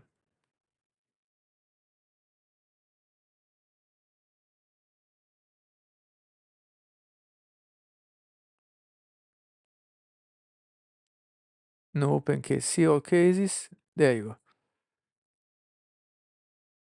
Finally found. The help back. I'm not ready. I'm not writing you otherwise. We can provide additional information how to plan to use SCS. We review information to understand. Okay. Okay, so maybe that's the first action. Let's write here in the notes for now, like text, and then we'll convert to ticket later. Or maybe, you know what, I copy the whole email. All right. Okay, thank you is not actionable. Provide additional information about how you plan to use SCS. Okay, that's the first actionable bit. How often you, this is part of the same. I will maintain a recipient list, manage bounces, complaint, and a subscribe request. Okay. So let's write a ticket here. Test and manage bounces. So I have set up, but now it's only experimental. A function, a Firebase function. I'm looking for windsurf. I never recognized the icon. It's a W. It's like looks like a wave. Okay. Here I have in functions source handler. Something is called mail event. This will receive events, and right now all it does is saving them the raw event in Firebase to the collection mail events. So I go to Firebase,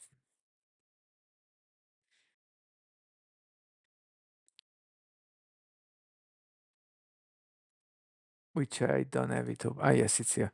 Mail events. I will have quite a few now because I didn't purchase.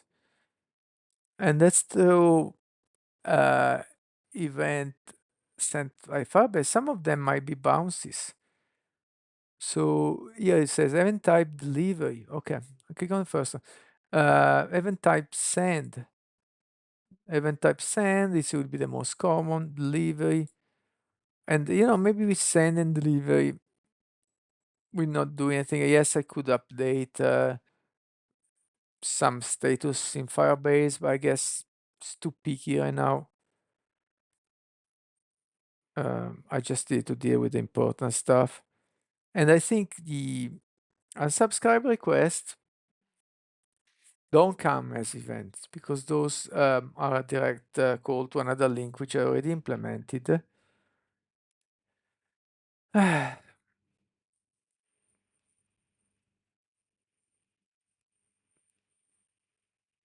Test and manage bounces will mean uh, what do I do in case of a bounces? What do I even do? Do I remove the subscription?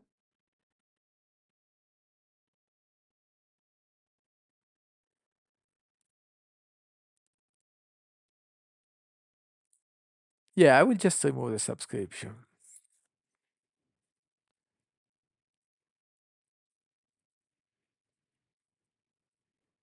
For remove all subscriptions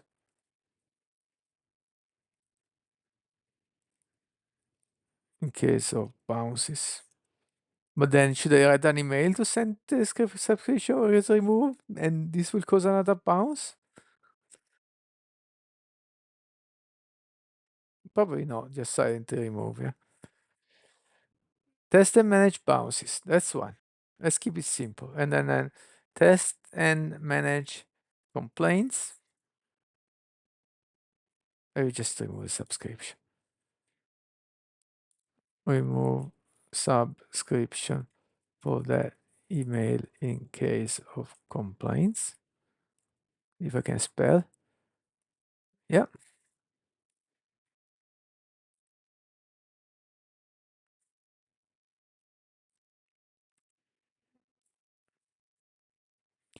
And I said that for unsubscribe request is already dealt with. Maybe I can test it again. It's also helpful to write example. They made the event to send. Okay, but I already tell the same thing there. Need a verified identity. Oh, okay. You can provide information. Okay. That's it. Also, almost finished. I just have to deal with those events. And then it says, uh, don't save mail events anymore. Or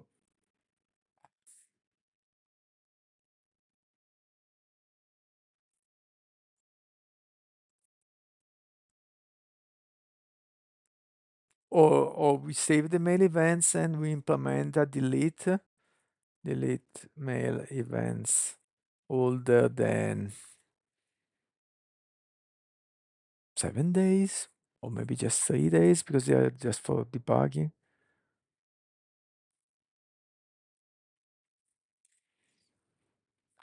Yeah, you can still save all of them. It would be useful for debugging. Just delete after 3 days. And then we can, this is same thing, and test and mail bounce. Yeah, so that's a duplicate. There is additional information. I created this box on purpose, which I created and then deleted because I need to authenticate it first. So let's say this is archive or delete. I could have said anyway. It doesn't matter.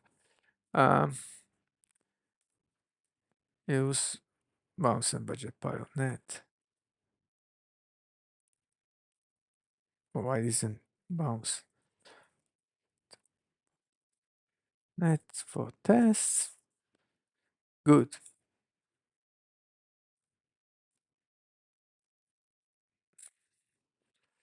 And if I look at the website, I don't have privacy policy yet.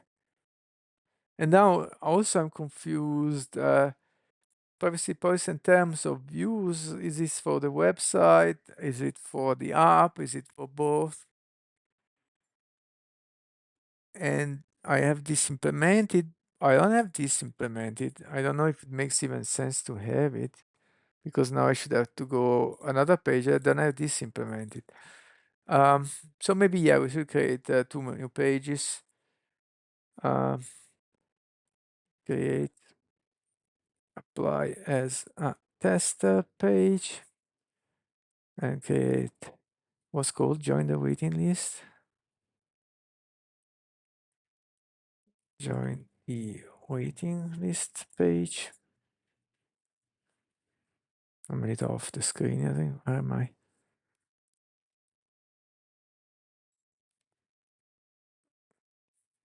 All right, so let's check.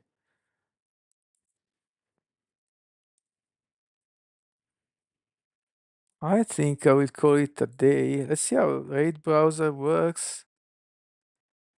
The first time I do a raid, what's interesting there? What's interesting? Building sub leaderboard for the upcoming anniversary. Okay. Pinball development. GPU. I think the first one is looks like a good channel.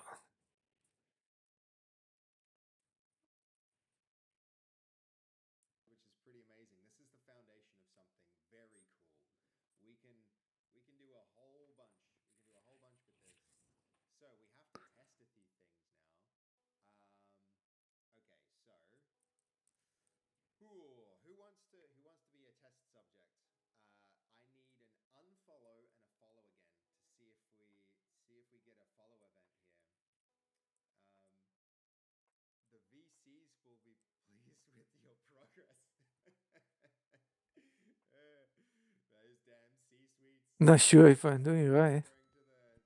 Oh yeah.